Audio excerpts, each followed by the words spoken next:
kendo ka giwuok kanyo Nyakore Magajuang ibro tere achiel kachiel kendo ibro dhi lamne kanisa mantiere Alego Usonga miluongo ni ACK St. Thomas Nduru ma yudore e gwenge mag Alego Usonga. Ringre Jemadar ka oseluare kaka wacho nunino ka oseluare papa ma ndeke ma Kisumu bro dhi kode gi nyamburko achiel kachiel nyaka kanisa mar ACK St. Thomas kama ne ogere kanisa no kendo ma nyocha ochan ni onego bed ni odhi yawe kanisa no odiochieng' ma kawuono. Kata kamano ringre mare Nyakore Magajuang Ogola nyo otho kendo koro okobro chopo achiel kachiel yepo mar kanisa no. Kata kamano kanisa no koro bro bedo kod chenro mar alamo ne alama mogik kapok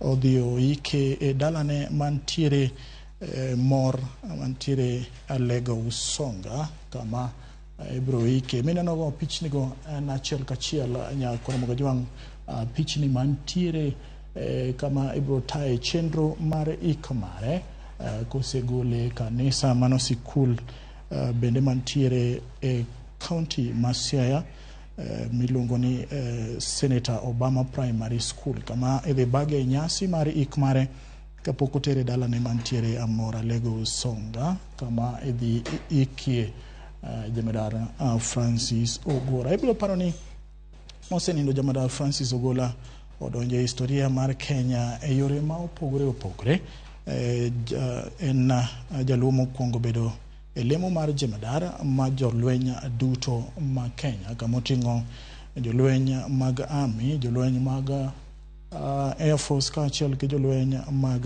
Navy. Bende Jemadar Ogola mokwongo Jemadar mokwongo mar jolweny ma otho kapod omako lemo mar telo. Inyalo paro ni telo ni nosidhne gi jatend piny William Ruto ka bende Jemadar en bedo Jemadar mokwongo bedo e lemo no e thuolo machuok ka inyalo paro ni nosidhe ayanga e apisi kendo tho mare ng'ado bedo ni apisi kapok otieko kata higa achiel. Francis Ogola Jemadar bende mobedo Jemadar mokwongo tho ka ni operation mar keto arita mano nyocha kuma nyocha oyude masira mar ndek kalapapla ka en e gwenge mag Elgeyo Marakwet West Pokot kuma jolweny sani oketo arita kendo gere sikunde ma jomaundu osebedo ka ketho kinde ka kinde mago tije mane osidhne angage jatend piny mana wacho ni jolweny koro biro timo manyalore mar kelo kwe e gwenge makono kano onyiso Jemadar Ogola ni mondo oket arita makare kinyalo paro magi gwenge ma osebedo gi tulo kinde ka kinde ka sikunde bende olor ka kujamni bende osebedo ka otimenewa kama giduto gik mane jatend piny William Ruto osebedo ka wacho ni nyaka kedgo kendo nomiyo Jemadar Francis Ogola thuolo mar kelo kendo duoko arita kwe e gwenge makono. Kopogore gi Jemadar Francis Ogola bende nitiere jolweny mamoko manyocha otho e masira no kama gin Brigadier Swale Said manyocha osekow ringre mare, Colonel Duncan Keitany, Lieutenant Colonel David Sawe, Major George Benson Magondu kaachiel kod Captain Sora Mohamed.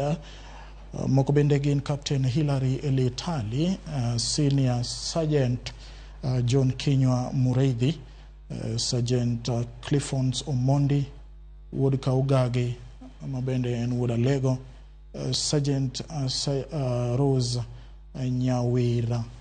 Mago jogo mane owito ngimagi e masirano mane otimre mane beno kao ngima Jemadar Francis Ogola.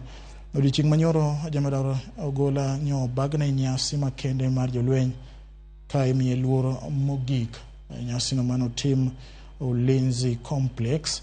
Nyasi nyo bage elapama Ulinzi Complex e bure Nairobi kaka luor makende ma imiyo Jemadar ma onindo nyo omojne kombora nyadi par kod ochiko kendo jolweny familia jatend piny kod jotelo mamoko nyo timo neno mare kaka en jalno ma nyo kawo tije mar kelo kwe e piny Kenya kendo lal mare kaka jatend piny wacho ni en buok ne piny Kenya kanyo wacho ni Kenya kende okowito ng'atno mane ogeno ni nyalo kelo nyalo tayo lweny yorno makare bende nyo wacho ni pinje mopogore bende osechwalo otegi mar kuyo ne piny Kenya kuom wito Jemedar Francis Ogola nya Kwaramoga Juang. Adoni mondo bende alidhni matin ngima Jemedar Francis Ogola nonyuole karang'o, notimo ang'o, nodonjo tij mar lweny ni karang'o.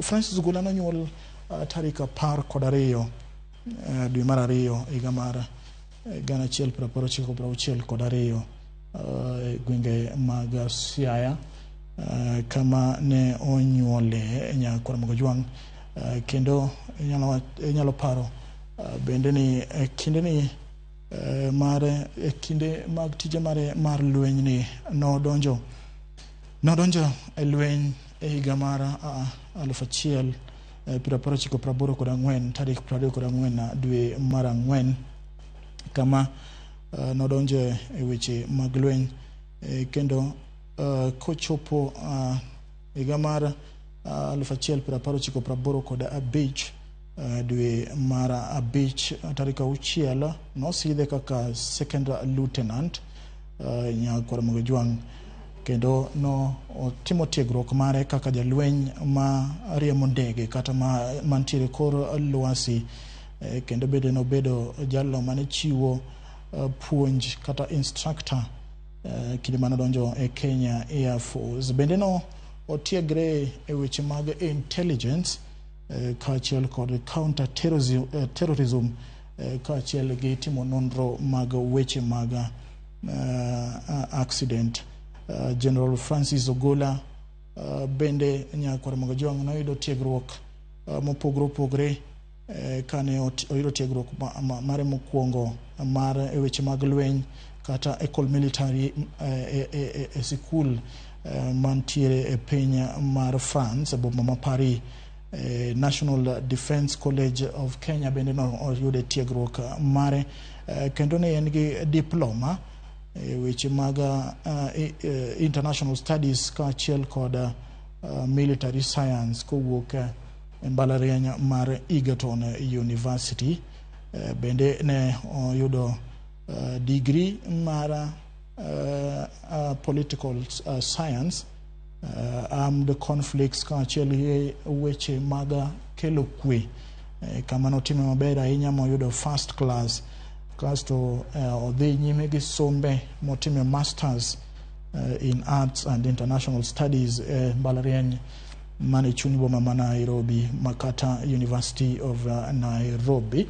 No idho ngas mare ka intiere lweny kendo no bedo Major General kendo no osidhe kaka komanda mar Kenya Air Force tarik 15 dwe mar 7 higa mar 2018 kama no otime tijno kuom higni 3 kapok nosidhe tijno no obedo kod tije mopogore kendo nobedo komanda kaachiel kod deputy commander Kenya Air Force bende nobedo base commander kar jolweny mar Laikipia Air Base ka bende no obedo commander commanding officer of tactical fighting wing mago jolweny ma riembo ndege kendo no chako bedo instructor mar Kenya Air Force Flying Training School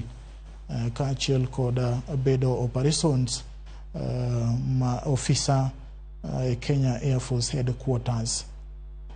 Ki inyalo paro bende jolweny ma pacho ka timoga rita e pinje maoko kendo igwelogi ga kinde ka kinde ka gitimo rita e pinje maoko ka Major General Francis Ogola bende no dhi nyaka piny mar Yugoslavia kama no taye weche mag arita kendo bedo observer military information officer kochakore higa mar 1992 nyaka 1993 ka bende no bedo chairman kata jakom mar military Christian fellowship kind higa mar 1994 gi higa mar 2004 kinyalo paro dichieng' manyoro kanitimo ne nyasi mogik e lap ma Ulinzi complex no winjo kaka ji ne wacho ni Francis Ogola ne en jalno mane okawo weche mag kanisa kendo no otenore machiegni ahinya gi Yesu Kristos kama bende no kinde ka kinde no dhi to chiwo twak e kanisa ma yudore e kembe opogore ma yudore bad lweny kata yudo ni bende no kawo ga thuolo ne mar dhi chokre gi jo Kristo kendo chiwo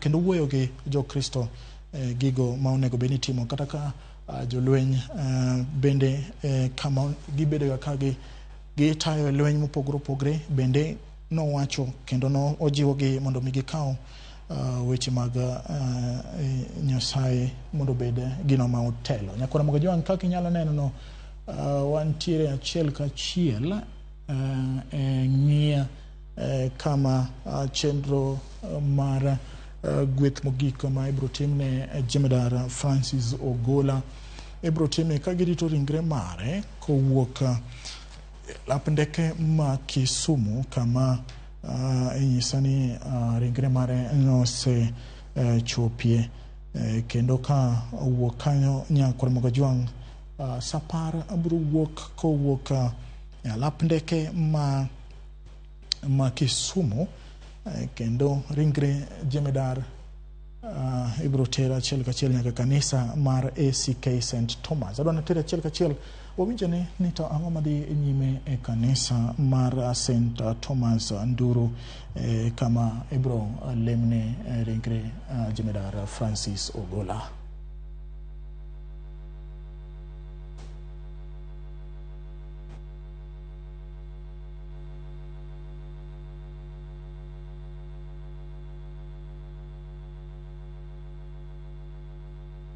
ACK St Thomas Nduru nyalo paro ni bende kanisa ni en kanisa mane ogere gi mosenindo Jemedar Francis Ogola ka odiochieng' ma kawuono Jumapil tarik 21 dwe mar Ang'wen Ogola nonego bene dhi yawo ayanga kanisa ni mar ACK St Thomas Nduru kanisa no mane ogero kata kamano iwacho ni chenro mag Nyasaye onge ng'ano ma nyalo rocho ka koro ibro dhi lemne ringre mare mo pogore gi en owuon dhi yawo kanisa mane ogero nyakor mogo jwang' bende mano ki inyalo neno kanyo ema ibro tayo chenro mar kopo mare mogik ka pichni mabiro nigo gin achiel ka achiel nyakor mogo jwang' kowuok e kaunti ma Siaya gwenge mang'ia kama nonyuolie Jemedar Francis Ogola mane owito ngimane ka en e apisi kaka Jemedar mane tayo jolweny duto ma Kenya kamoting'o jolweny mag Navy jolweny mag Air Force kama ne owuoke ka achiel kod jolweny mag Army nyakor mogo jwang' Francis Ogola bedo jaluo mokwongo en jaluo mane okwongo bedo e lemo mar Jemedar mar jolweny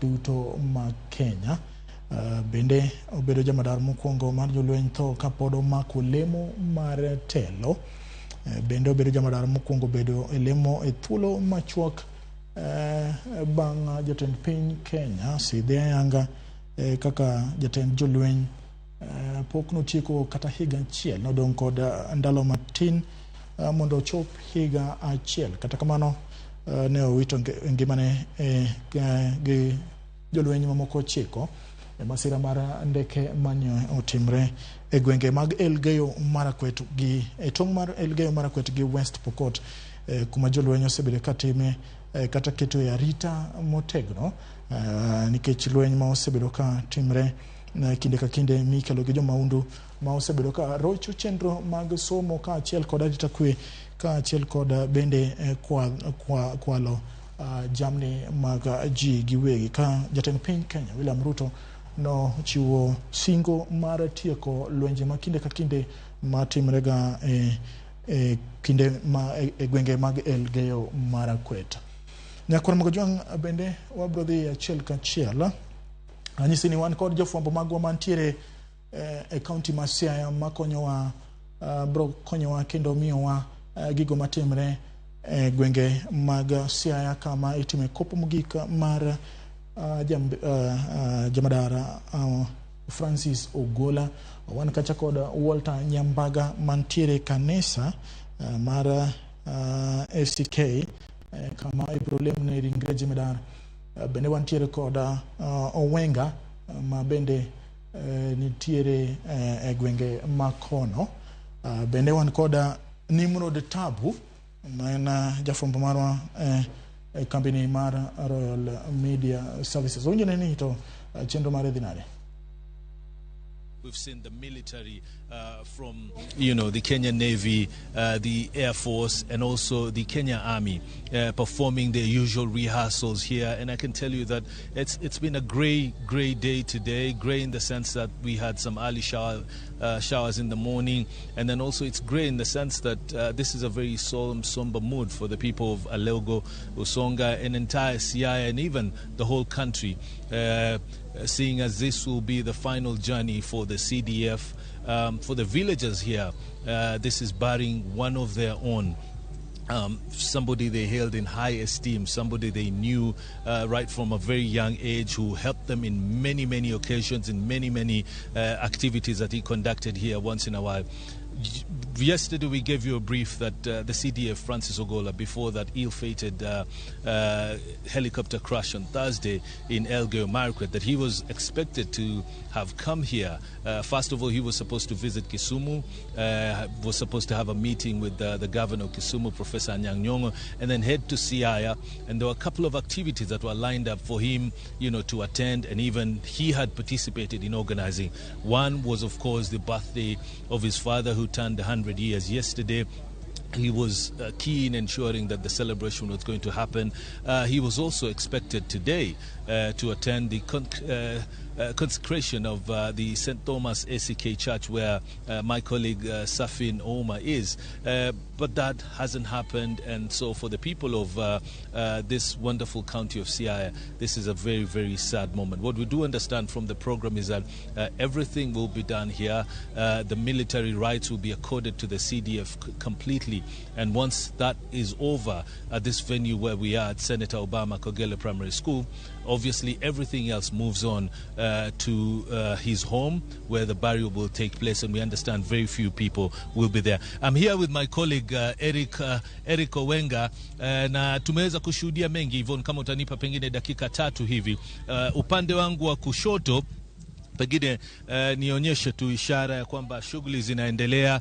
Upande wa kwanza wanaotangulia ni wanajeshi wa jeshi la wanamaji, katikati yao kuna jeshi la nchi kavu, na vile vile nyuma yao jeshi la wanahewa. Wamekuwa wakihusika, wengine wamevaa sare hizi za rasmi za kivita, maana tulivyoarifiwa jana ni kwamba sare hizi za kivita ni sare ambazo mwenda zake Francis Ogola alikuwa amevalia wakati akielekea katika shughuli zake za mwisho na za kirasmi katika eneo la Elgeyo Marakwet. Eric, shukrani kwa kuwa nasi. Najua umekuwa na pita chungu nzima, na pia umezungumza na baadhi ya wananchi. Hisia zako na jinsi maandalizi yalivyo na hisia za wananchi kwa ujumla. Jinsi vile tumekuwa hapa, natumai kwamba wajua kwa sasa bado wenyeji hapa bado wana mshangao kidogo tu, kwa sababu ni jambo ambalo litendeka kwa ghafla. na wengi wao walikuwa wanasema tu labda haya ni mapenzi ya Mungu, lakini wamefika hapa angalau pamoja ili washirikiane na aila ya mkuu wa majeshi nchini bwana Francis Ogola, ambaye kwa sasa leo hii tunatarajia kwamba huenda atapumzishwa nyumbani kwake kule Mbeje. Na ukweli ni kwamba hapa tumeona maandalizi yamekamilika, kwa sababu tulikesha hapa jana usiku na wale vikosi vyote vya usalama walikuwa wamepiga kambi hapa, na mambo yalikuwa yamepangwa vizuri, na hata jinsi tunavyoona kwa sasa, hata tunaona tuseme tu ni kama tuko katika shamra za mishomisho, kwa sababu wakati wote tunatarajia huenda mwili wenyewe ukafika hapa, na tayari tunaona hata maandalizi kutoka kwa gwaridi la wanajeshi wanaojaribu kufanya maandalizi tu, ili atakapofika ama mwili utakapofika hapa, basi watakuwa labda wanampatia ile hadhi na heshima za mishomisho. Ikumbuke kwamba eneo hili kwao wanasema ni kama pigo, kwa sababu Ogola ndiye labda tuseme mkuu wa majeshi kutoka ukanda huu mara mwanzo, kwa sababu eneo hili bado halijawahi kupata labda tuzo ama nafasi ya hadhi ya Ogola. Sasa kwao ni pigo kubwa kwao, lakini wanasema kwamba labda wana matumaini ipo siku labda mambo yatakuwa mazuri. So leo hii niseme tu tuko wenyeji wako pale tu, lakini wanasema wako tayari kukaribisha wageni wote, wana furaha kiasi cha haja tu, kwa sababu ni mazishi, ni hali ya huzuni, lakini wanasema tu wanataka kufika hapa waone, kwa sababu tayari mambo yako. Asante sana Eric. Najua bado tuko katika pilka za kutafuta maoni zaidi pamoja na kujumuika na viongozi ambao watakuwa hapa. Mtazamaji, bado raia, viongozi mbalimbali wanaendelea kufika hapa. Nimeweza kumuona Gavana Sospeter Ojomo pia miongoni mwa wale waliofika.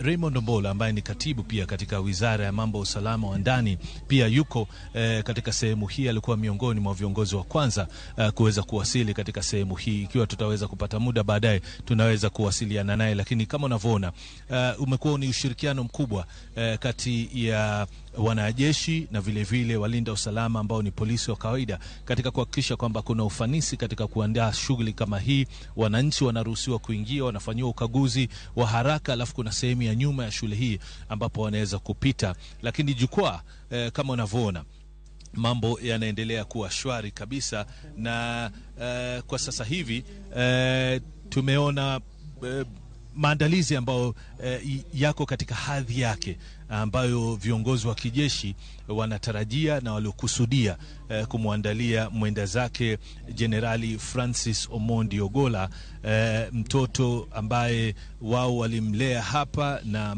kiongozi ambaye Wakenya walimkumbatia katika cheo ambacho alipewa na Rais William Ruto kuwa generali na vile vile mkuu wa majeshi katika taifa hili. Hotuba nyingi zilisemwa hapo jana, na nafikiri pia kutakuwa na marudio ya hotuba kama hizo katika hafla hii na katika sehemu hii. Hema kubwa lililoezekwa hapa ni hema ambalo litakuwa ni lenye kumkaribisha, ama sehemu ambayo pia Rais William Ruto ataweza kupata nafasi ya kuweza kukaa na kujumuika na wananchi, na zaidi pamoja na viongozi wa makanisa, ikiwa inaongozwa shughuli hii kirasmi na kanisa la Kianglikana.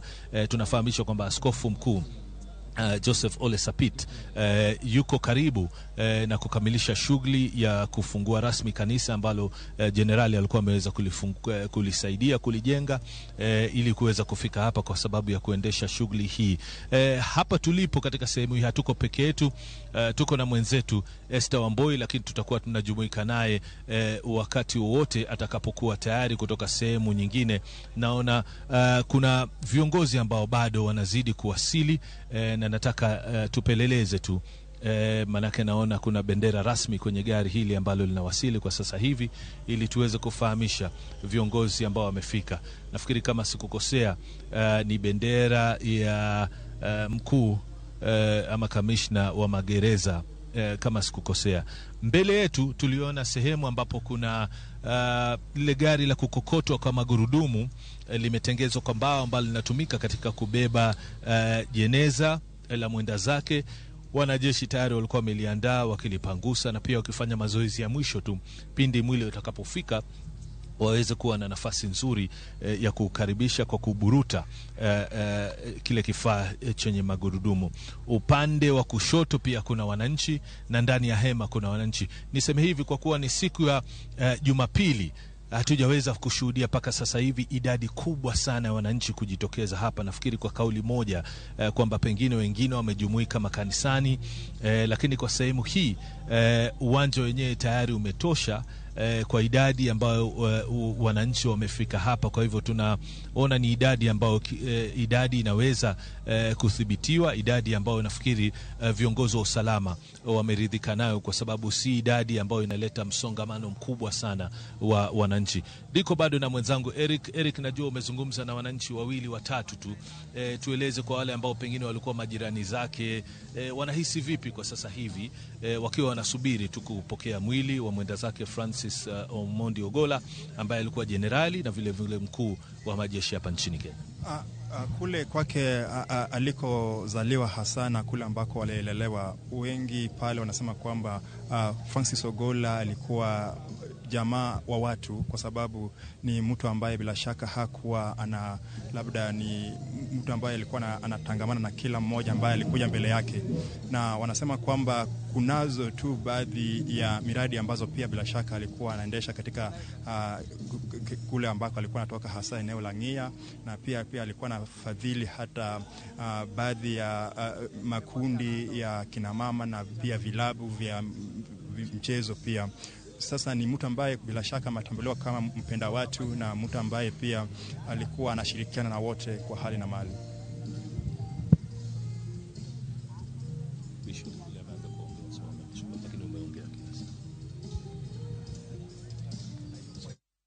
But God had other plans, and we decided that we will come to fulfill his wish and make sure that we consecrate the church the day he wanted it consecrated. But today also to honor his wish, because he wished that he should not be kept more than 72 hours. And we will bring the two services together, consecration of the church, but also celebrating his life. The CDF meant a lot to the people of this nation, meant a lot to us as church members, but particularly to the chaplaincy of the Kenya Defence Forces, where I'm the bishop in ordinary to Kenya Defence Forces. And therefore we have come a long way, and today we have lost a hero. We have lost someone who had made a difference in KDF to bring Christ in the center. And as a believer and a worshipper, his faith was not deterred by his rank or anything. He lived a Christian, peaceable life. And we want to thank God for the opportunity that we have come today to celebrate his life, but also to honor his wish of consecrating the church he helped construct. Thank you. God bless you. May Kenya be peaceful. We wish you all well as we all mourn General Ogolla. Thank you. Good. As the bishop of this diocese, we do want to thank God that this diocese was blessed by the late General Francis Ogolla, who served within this parish and this church. As you can see, the work that has been done here was part of what he committed himself to. A man that when he put his heart onto something, he would ensure that it is done to its perfect completion. So we thank God for his life. We thank God for his support to this church. And we pray that the family will be consoled and encouraged to pick up from where he has left and move on. We had planned to consecrate this church today together with him. And as the plaque reads, we have decided to leave it the way it was to be, because we believe that even in the departed world, he is with us in spirit and is rejoicing when he sees us doing what we have done today in his honor and to the honor and glory of God. May the Lord bless this nation, bless his family, bless this community, and bless us all. Let's have this moment just to rejoice and thank God for his life and celebrate the life of a man that did what he did to his best and to the glory of his God. Thank you, and God bless you. Sorry, because of Amen. time, we will have answered your questions. We'll still get time.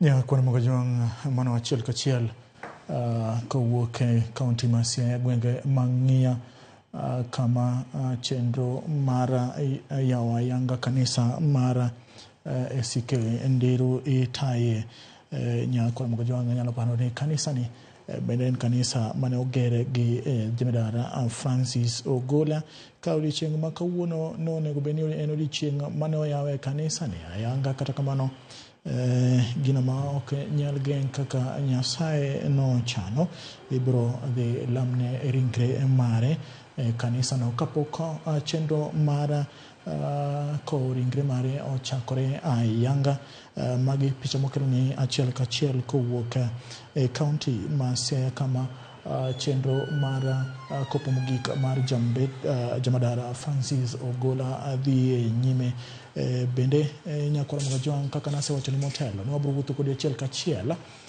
kowuok e kaunti ma Kisumu e lapa ndeke ma Kisumu kama ringre jamadara Francis Ogola no sepie kendo ibro tere achiel kachiel en wuoth ma owuok paw ndeke ko chomo gwenge ma ng'iya ahinya to dalagi mantiere mor Alego Usonga kama ibro kowe ringre jamadara Francis Ogola bende amor nikech studio sani wendo wa osechopo Tom Nduku ma bende wabro bedo go kwata goro chenro ni achiel kachiel kobro bende nyisi gigo matimre mopogre ki inyalo paro bende nyakora mga juang Francis Ogola no kwayo ni mondo miyo ike seche 72 bang' atho mare wabro ng'iyo ni to chenro mar ik mare ibro tim nang'o nikech chenro gi duto ni abwo lweta jo lweny mabro tayo chenro gi achiel kachiel Tom machiegni Ramogi TV dwana mi thuolo ni yoro makende nyiso ni to ija kanye to mara jemedara Ogola oketo Kenya kama chal nade mokwongo adwan mondo akaw thuolo mondo kaka wabiro timo makende kendo adwan nyiso Siaya bedo ni abet mana kamikane teloni adwana ng'adi matin adwani mondo olosna microphone mari mondo mi owinjane e yorno makare kata kamano nyakora mga juang bende kinyalo neno achiel kachiel mano alap ndeke ma Kisumu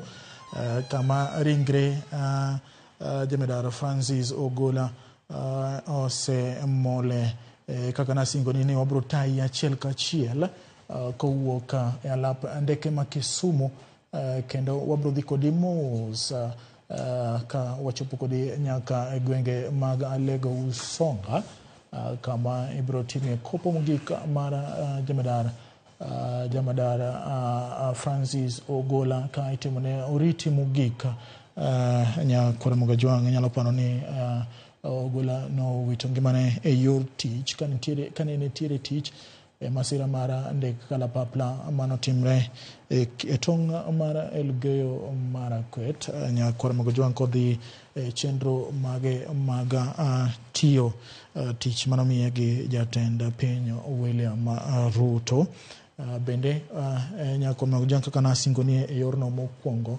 ni wabro tayi gi wendona mosemole studio Tom Nduku kendo koro aparo ni wan kodi wawinje yorno makare adoni mondo koro inyisa ni to in wood kanye to mara jamadara Francis Ogola keto Kenya kama nade mokwongo adwan mondo akaw atero jo Siaya wa mos makende kaka od Siaya kendo kaka od Luo kendo kaka ja Kenya agoyo mos makende gu familia mara ni mosonindo jaduong jamadar Francis Ogola and gimaduong en ni samindiko tich to ing'e the call of the duty mondikni en in mondi move on the brave attempt to pile pile kineno gigo manyotimo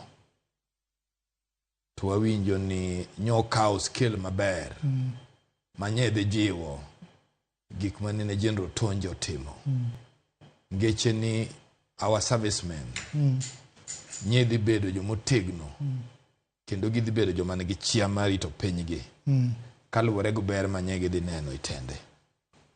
Omiyo gima anyalo wacho en ni kano seto kang makare to Kenya kik bed gi luoro nikech kanya winjo ka kaka ji wuoyo jogo man en go privilege mobedo kode machiegni nyogi keto teko moro ne en ng'ano manene jatich makare kendo no rango kako bedo en ng'ano mane nyalo dhi kama skache ni nitie oluwo gi odwa ng'eyo to mano ng'isi ni ne en jatelo maber nikech kwano dhi kanyo to nyalo ng'eyo problem ma jogo nogo nikech seche mang'eny ng'en joma dhi field seche moko gibedo grem mang'eny tuoche mako gi kuno chiemo bedo matin seche moko kata kaka giumre bedo matek koro magi gik manorango jatelo ber maneno gima jogie undergo omiyo aparo ni ka en gima longo to opuonjo the Kenya Armed Force marwa ni kara wasowo ki okang mane wantie choncha koro wani okang manyien omiyo anaparo ni ng'ama bro donjo kare otem mana luwo step moluwo manyo keto an ing'en gima ketho pinywa ka en yo ma ji yudogo tich to kama no inyalo losi disciplined forces gi to ibro nwang'o ni wabro bedo gi disciplined forces kama chon ng'en chon no luorwa nikech chiama ne joka nogo chon ing'en ni ndiki tich itich midwaro ok tich mantie iwinja gimoso kethonwa piny en ndiki tich mantie ok tich ma idwaro chon ne ng'ato dhi bedo jalweny kowuok induction mokwongo en adhirito pinywa emomiyo piny norito gu kwe emomiyo joma ne kacha ne somo joma ne kacha ne medore irang'eny mamalo ka gisomo gik ma pinje moko timo kech kijalweny tidhi Moi Avenue tineno ni machaud luo mane no kedo e First World War ka ng'enywa onge wege wa moko ne onge to ikedo margi omiyo nene Mosongo obiro bo wacho ni gin copy these people kauru picha maru marito pinyu kuom jogi magi ne nyithiu monyuol ka ne giwuok ka bogidhi gorenwa ka gi defend kapok waduogo loso bune gi tho ka wasoweu koro in ng'at madwa bedo jalweny ikopi jariyo ka ibe picha ni nyalo dong maji somo kose in ng'ata mokalo koro mano ka nyi winjo kuom Ogola to nyi neno ka Ogola koro ji nene ka ng'ana adier mancha kelo reforms to onge gima ber ka ng'ama kelo kwe noganda gi omiyo anyalo wacho ni lal mar mosenindo Jamadar owe Kenya guyumu na tin but kanyocha succession nitie maber to bro dhi maber gima adwa na jiw en ni nyoro kanyarango functions taneno ka jakom Raila Amolo Odinga wacho na gini waluwe uru mondo wa rest mablango kikwa kitruma mang'eny ting'en principle mar civil servants and madwa no chopo kata kira dongere wacho no say not what you see and talk not what you hear nyaki verify iwinja mano the principle marito piny koro kirango gik manotimore koro waweuru gik manotimore ka nikech nitie gima drive ng'ano ma jalweny mondo dhi kamoro inya paro ni ka 207 jigore jinegore Naivasha nitie commandant manogolo ndege gu jolweny mondo dhi okonjo Naivasha notimo macha nikech oneno ka jo Kenya tho Omiyo the jatelo ni bende Bomas nyalo be ono ore gi chief mare go and see gima timore to duoke maber ni gima neno kae security ma piny ber jogi yombo ni mana kaka gin jo siasa. That one is enough, closed everything. Iwinja kuri dwaro ni warang to okay. Problem manyoro owok ni tools mwan go manyeri cho kosedi bed ni oganda marach obiro ka emanyo hinyowa ka en ng'ikruok mar tools mwan go kaka ndege to waom joma noloso ndege ka to warang ni kane giloso nwa ndege ni mano wanyiew kuomgi ne gimiwa higni adi ma ndege ni onego serve to bang' higni adi mane wachako repair to bang' higni adi ma bang' repair onego wause oro onego wa dismantle mage the challenge makoro gik bila ginyisowa. Ka wang'iyo ngima mar Francis Ogola kanyi winjo kaka jinye timo neno lap ma Ulinzi complex ne en jal mane winjre gi ng'ata kati bed ni ina ng'at mantiere rang'eny ma piny mogik e lweny no mosi kendo no gombaka kinde duto waneno ga ni ng'ano mane momi bedo jatend jolweny obedo ga mabor goganda kendo ji omiye luor ahinya. Iparo ni mae ne loko kaka Francis Ogola ne dwa tayo jolweny ma pacho kae. Ing'eyo onge gima ber e piny kaendi ka yiero ng'ama professional. Kech ng'ama yier ken ng'ama ong'e tije to ng'en rank and file does not play. Okunya bed insecure.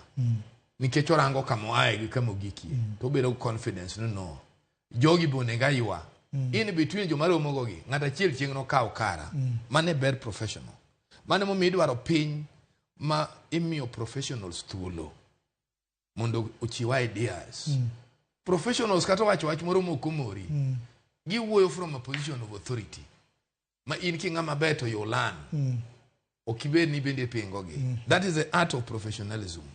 To kopo ni difa kode tidwaro man opinion from another person emo mineno ka wan gi generals ma pod Nyasaye weyo piny Kenya pod nugu thuolo kata chief of general staff masavno ko make a decision marong pod en gu thuolo ma gocho ni ng'ato katonje en gu thuolo ma gocho ni karangi mondo penje nto mang'ane wacho ma eni inti nene nang'o iwinja because they are professionals. Koro ki bedo ng'ama otelo no piny ti bedo ng'ama chunye tut emo miwinjo ka ng'isi the principle mar leadership kana public service say not what you know until when it is necessary. Iwinja mano principle ng'eny jowa oko soga learn how to handle affairs kichi nyalo timo gimoro ma can burn the country down. Iwinja emo midwa ga no rumors must spell nyaka bed regulated. Omiana kwayo our discipline forces mondo learn kaka ikweyo piny iwinja kendo gigi bende challenge wa on terms of how we want to lead our country. Wawe keto jowa mang'eny kabedo idol kech mane kuone momiyo rumors wuok mang'eny mano chop mung'atani eno wang' koro an gi minyalo wacho kwa nyalo wuoyo kuom Ogola ineno Ogola onyuole higa mar 62 ondike lweny ma samano ondike lweny kiranga dier mane ndalo mane Kenya time the best recruitment and that's why nyaneno kano rise in ranks aneno ka Tonje describe bo wacho kanini ka Tonje ubedo general ka ena mia pilot iwinjo ngeche no rise within rank and file kaka ng'amo dhi school adier manodonjo kamoro nikech ko yieri ka in gumigawo ka in gi chia mar timo tijno tibro somo kendo ibro yidho gi gino nyaka kama winjore. Adoni bende wa dhi achiel kachiel wawinjane kaka nimro tabu twak koda ja od bura ma Alego Usonga Atandi. I wasn't able to get their names immediately, but two of them, and I've been told they are in the top rank, who've been sent by the president of Uganda, Yoweri Museveni, to come and represent the Republic of Uganda here at this very, very sad moment for the people of Kenya. I'm here with, as you mentioned, Mheshimiwa Samuel Atandi, the area MP, Alego Usonga. Mheshimiwa, such a sad moment for the people of Alego Usonga and the entire country as a whole, and even in East Africa, because we've been able to see military personnel from these countries coming here to pay their last respects to the General Francis Ogola. Tell us a little bit about this day and how you interacted with General Francis Ogola.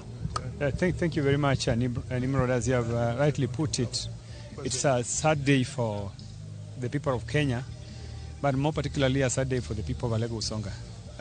As you may have heard, General came from here, and for the short time that he was in that position, especially since he became the commander of the Air Force, he has been extremely close to our people.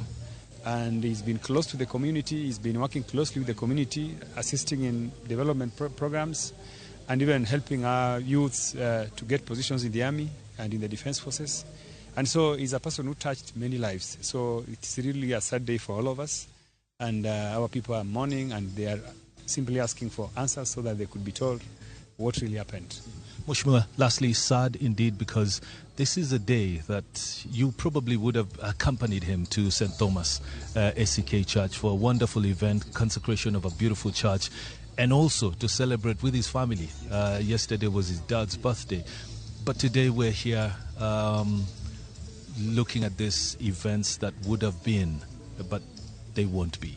Yes, I spoke with the General on Wednesday last week when he was confirming with me if I was joining him, because he had invited me to come and join him and his family for the 100 years of his father's celebration.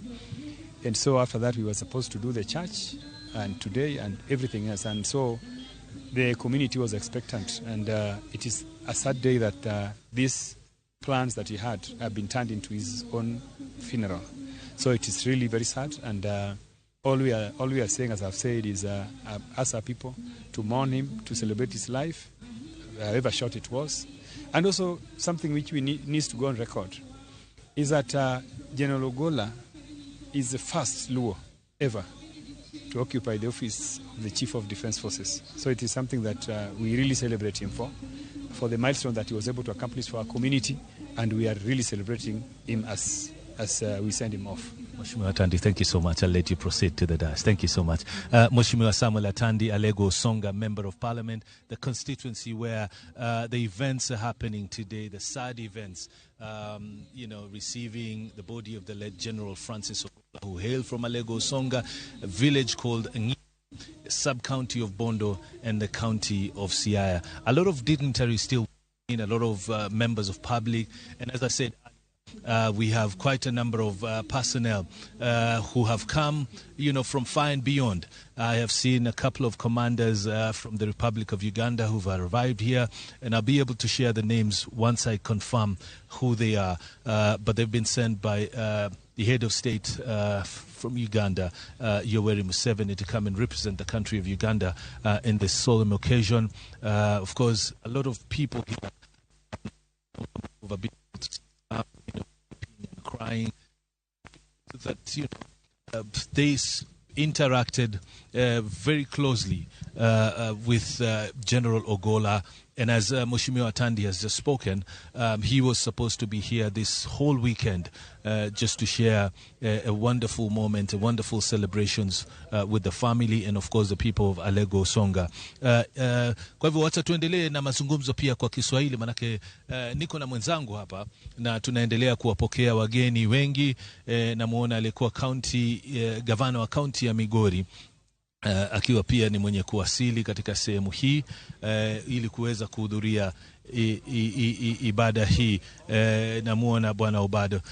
Bwana Charles Owino pia yuko hapa, alikuwa wakati mmoja msemaji wa polisi. Kwa kifupi tu, nafikiri utaniruhusu pengine nikuulize kwa Kiswahili. Ndiyo. Itakuwa sawa. Siku ya huzuni, kwa wakazi sio tu wa eneo hili la Nyanza bali taifa kwa uzima, na vile vile hata kwa Jumuiya ya Afrika Mashariki na ulimwengu mzima, kwa sababu ni wengi ambao walimfahamu. Hisia zako? Sisi kwanza yenye tunatoka katika eneo hili, wazaliwa wa hapa Alego Usonga, haswa Siaya, tuna huzuni sana kwa kupoteza jenerali. Ilikuwa nafasi ya kipekee yenye tuliweza kupata kuwa na jenerali kutoka hapa kwetu. Unajua kwamba cheo kama hicho inakuja na privileges mingi na opportunities. Unaweza ona tangu akuje kuna mambo kidogo kidogo tumeweza kupata. Tumeweza kupata mashule 1, 2, 3, kupata renovations, tumeweza kupata maji na mambo kidogo kidogo. Na tunasema kwamba ni huzuni kubwa sana kwa sisi watu wa eneo hii, watu wa Alego Usonga, watu wa Siaya, watu wa Nyanza, hata Kenya mzima kwa kupoteza jamaa kama huyu. Jenerali Ogolla hakuwa mtu ya kawaida. Alikuwa mtu mpole, alikuwa mtu yenye ujuzi mingi. Unafahamu kwamba Jenerali Ogolla alikuwa jet fighter pilot na amefanya katika Air Force katika mwaka mingi, na hatujapoteza tu mwenzetu kama jenerali, lakini Kenya imepoteza mtu yenye ako na ujuzi yenye natakikana. Na ubaya ni kwamba baba yake ako hai. Baba amefika mwaka 100 jana, na kama kawaida unajua mzazi huwa ni furaha yake kijana yake amzike, na ni huzuni tele kwamba tutazika jenerali leo na mzee ako kwa umri kubwa kama hiyo. Na aswa pia tunaona huzuni kwa bibi yake yenye atakuwa amewacha. Unajua bibi yake alitoa mbali, si msichana ya hapa karibu. Inachukua muda kuzoeana na watu, kuchunga boma na mambo zingine. So ni huzuni kubwa sana kwetu. Kwa kifupi sana, manake naarifiwa tuende upande wa pili wa studio. Wakati ukiwa msemaji wa polisi, najua mara nyingine katika hafla za kitaifa mnatangamana na wanajeshi.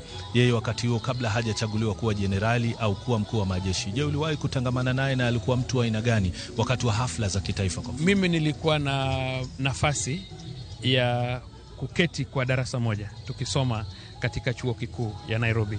So jenerali ni mtu nimekuwa naye akiwa base commander in charge of airbase ya Nanyuki, akiwa colonel. Tulikuwa katika darasa moja ya masters, yeye na Colonel Oguna. So tumeweza kuwa pamoja kwa mwaka 3 tukiwa tunasoma chuo kikuu ya Nairobi. Na apart from that, mimi na jenerali tumekuwa karibu sana kama marafiki, tunatembeleana. Hata juzi kabla hajapata hiki kiti ya mkuu wa jeshi, kulikuwa na mambo mingi, rumors, ikabidi tukuje na yeye tuzungumze na mzee. Mzee alikuwa anataka kujua kuna nini inaendelea. Tunasikia ulikuwa anataka kupindua matokeo. Sasa ilibidi akuje aonyeshe, aongee na baba yake, na tumekuwa hapa pamoja, tunatembeleana kama familia, kwangu nyumbani, kwake hapa Ng'ia, na tumekuwa karibu sana. Asante. Moja kwa moja basi tunarejesha uskani studio tuweze kupata mengi zaidi, alafu tutarejea hapa. Najua wageni ni wengi watataka tuzungumze nasi, lakini moja kwa moja turejee studio kama tulivyotakiwa kufanya. Tutarejea na mengi zaidi muda mfupi kutoka sasa. Bende pichni mina na chelgo wok alapa ndeke ma Kisumu kama ringre jamadara Francis Ogolla no sechopo kendo kakana singo ni wabro wuto kodi achiel ko wuok alap ndeke ma Kisumu kama ringre mare biro wuoke kodi kama ibaga chenro mare ika mare bende nyakor mo janka kineno achiel no ringre mara jamadara Ogolla wuok alap ndeke ma Kisumu kama ringre mare nodonjo okinyi makawuono gimoro saa 2 gi dakika 10 kamae kabende wuotha bro wuok alap ndeke ma Kisumu kadhi achiel kachiel nyaka gwenge ma Alego Usonga kama nanyisi ni chenro mar ika mare bende osemana chakore nyakuri amogi ajwang ko kaka na lido ni mokwongo ni ringre mare kosemolo alap ndeke ma Kisumu bro dhi achiel kachiel nyaka sikul mar Obama Kogelo Primary School mayudore e gwenge ma Ng'ia County ma Siaya ka chenro mar ika mare bro chakore achiel kachiel ka bende ni bro bedo kod weche mag lemo ka achiel gi rwako ji e dala e skul no kama chenro mar ik mare bro dhi nyime ka bende bro soma eulogy mare ka bende jo familia mare osiepe jo kanisa jo lweny ka achiel gi jogo mowuok e sirikal mamalo ibro mi thuolo mar chiwo neno margi mogik kapok kanisa okawo chenro mar tayo weche mag yalo bende familia mare ibro lemnegi Nyakwar Magajwang chenro mar ika mare gi dwaro mare nonego beni ikawo seche 2 kende mar ik mare bende nyalo paro ni nokwayo ni mondo ko nindo to ike seche 72 bang' tho mare bende oike Nyakwar Magajwang maonge sanduku mag chenro duto ma ibro ta gi jolweny ma pacho kae. Jatend piny William Ruto ibro chopo nyasi mar ik mare kotelo ne jo Kenya ik mare ma bro dhi nyime gwenge mag Lego Usonga. Nyakwar Magajwang kaka asewacho ni ringre mar jamadar Francis Ogola osewuok e lap ndeke ma Kisumu kendo gibro dhi achiel kachiel nyaka sikul ma Obama Kogelo Primary School mayudore county ma Siaya kama ik mare bro dhi nyime. Tom ik mar jamadar Francis Ogola onego beni time mopogre gi ik ma inyalo timne jok mamoko nikech mae gima otimre mokwongo nikech otho ka en e apisi gima chal kama pok notimre ga tho ka en jamadar jatend jolweny ma Kenya kae. Ang'o ma idhi tim mopogre e iko mare ma kawuono? Ing'e ni en ng'ano ma kiiko ting'e nyaka go musdola malo kech mani tich manotiyo koro mago rounds mwabro neno kendo jogo bro nyiso jo Alego Usonga nokuwinjo mor gigi kik obwogi mane kaka weiko jalweny kendo onyalo bedo gu 21 kata 19 but depend ni Security Council yalo nango koro gik mang'eny ing'e ni gin gik ma ji bro neno nikech Security Council niga gi siri magi ma kata kan privileged to ntie moko ma adupo ka golo ma must be verified mak mana ni gima duong' ni research to nyaka mochi and yik mare be nyaka bed ma jolweny makaber to joma nigi high ranking officers machiegni kode inyalo kaw lemo kata riyo pinyne or immediate joma nyalo succeed in the service ema nyalo bedo ni ema yike koro mago gik ma jowa bro neno kendo nyagi bed in full gear mar uniform margi omiyo en janyota yike mnagi jonyota kendo machiegni kode or man pinyne or gi nyalo bedo mixed to nikech nen general ibo neno ta deputy mare ok nyal luong general sani general nyaka bed achiel in the service koro samo kane e kibiro ng'eno gola koro onge gisani pod ogola pod nitie nyaka no chop kame kane koraka Defense Council nyalo bet paying to name another general so en gima nigi desturi mang'eny and discipline mane mwinjo kiwacho no forces ngatie discipline en go yesa kanitie gimipingo tibiro rito ka jatendi ni in good mood tingisen jaduong kati keta kana go sarut kati keta na bet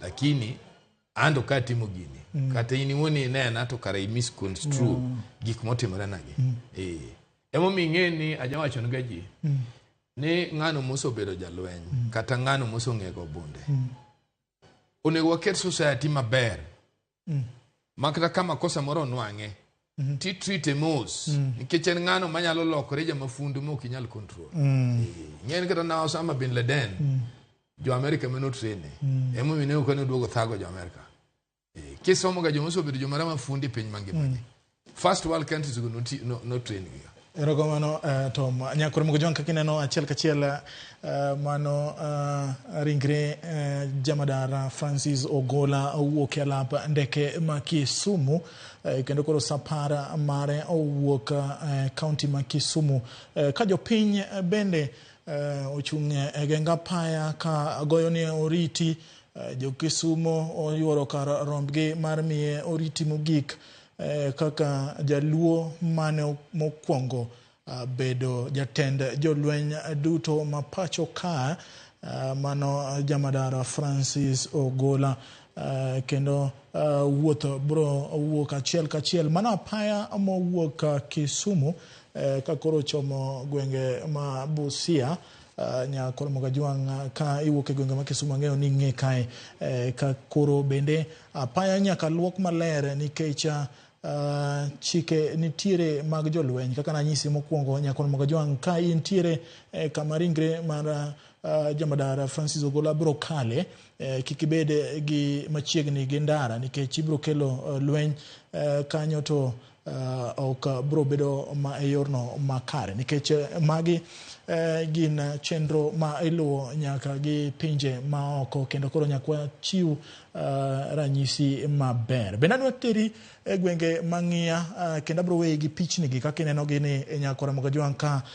pichni ma ikelonwa e yorno maler gi jogo picha magwa mantiere e sapara ni nyakora Mogajwang mano gari kata mitoka ma oting'o ringre jamadara Francis Ogola ka bende neno picha mag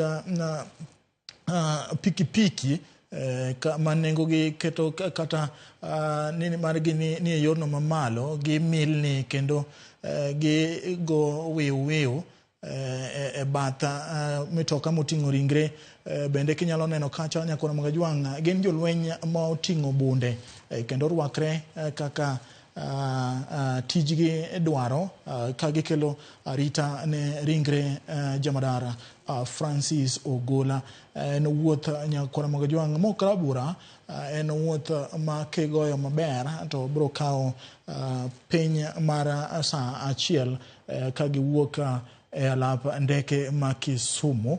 Bende adwani mondo ateri achiel kachiel nyaka gwenge mang'ia kama watudre koda jafwambo marwa Eric Owenga kinyalo winja to nyiswa ni to chenro mogik mar kopo mar jamadara Francis Ogola chalo nade kanyo ma ibro bage nyasi mar kopo mare mogik. Jotelo mage ma osechopo to chalo mar kanyo dhi nade. Awinji malera ahinya japicha kata James Opondo kendo abiro na chiel kachiel kao ke school ma Obama Primary School mano e gwenge ma Nyang'oma Kogelo kuma gesa ni chenro duto osechopo kare kendo oganda mol kaka romgi kata kodoko numa en nyasi mar jolweny ma bende orid weche mag arita kendo nitie ka gates kata rangae ariyo ma idonjo ka machielo nitie kaka wacho nitie ka renge ariyo ma idonjo ka antie moro ma jopiny ka achiel kod moro mar apisas madito ka achiel kod mago ma ideo kendo jopiny mabiro ka inono gi kendo isoto gi makare kapok gidonjo kamano ni arita makare ni oket ka kech ma en chenro kata nyasi ma ibro yuore ko jatend piny Kenya William Ruto ma bende igeno ne bro nyayuoro ka asasa to mana kake wacho wang'e ni ringre mosenindo jamadar Francis Ogola koro osewo Kisumu kendo biro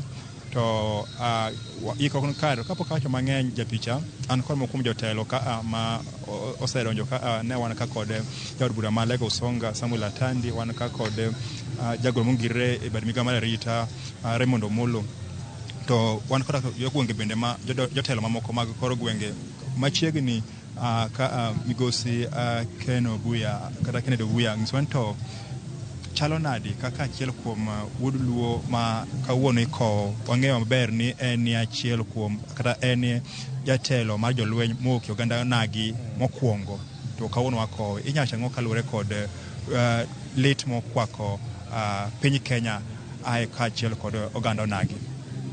Erokamano nyikwa Ramogi Ajwang'. Kawuono piny onagi nigi kuyo malit ahinya Kenya mangima. Chuny ji omoko kaluwore gi wito wuod luo Marandiga, wuod Kenya Marandiga mane yath olwar kuome oninde bade. Mokwongo kelo kuyo mara makende kod kuyo mar Homa Bay County machung'ne. Wakelo mos makende ne jo-Siaya, jo-Alego kod jo-Kenya kod family mar wuodwa General Ogola kod families mag jolweny mamoko ma bende nonindo kode. Omiyo wakwayo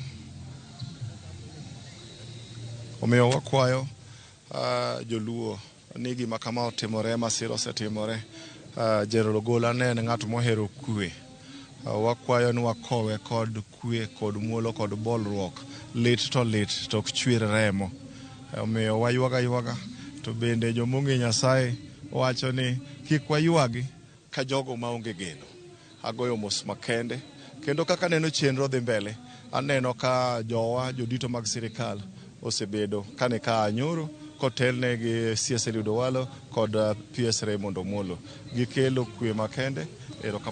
Erokamano wan ka kod bende ondiek wachman to Ogola ni ning'e yun kaka rawera to oganda luo olalo ng'ama chalo nade? Erokamano Owadu Owenga. An kaka Honorable Kennedy Ondiek ma en coordinator ma UDA South Nyanza.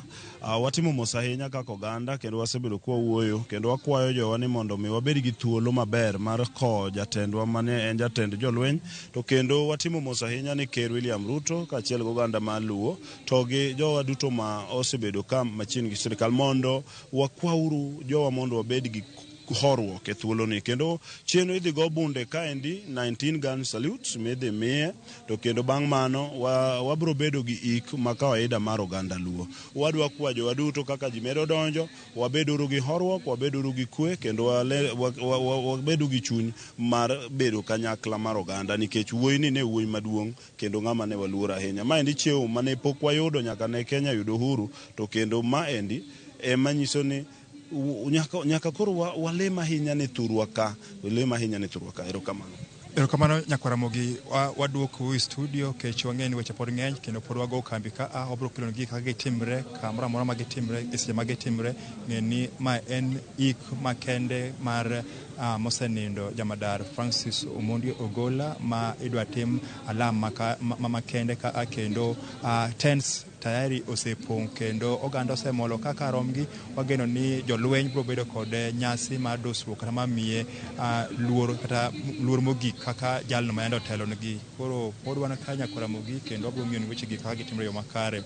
Wageno welo mang'eny waseneno ka moko kuom jotelo mopogore kaachiel kod jolweny ma kata mako e pinje maoko bende osemolo ka achiel kod jotelo moyier. Kaka mano Ramogi aduoke studio koka Nyang'oma Kogelo.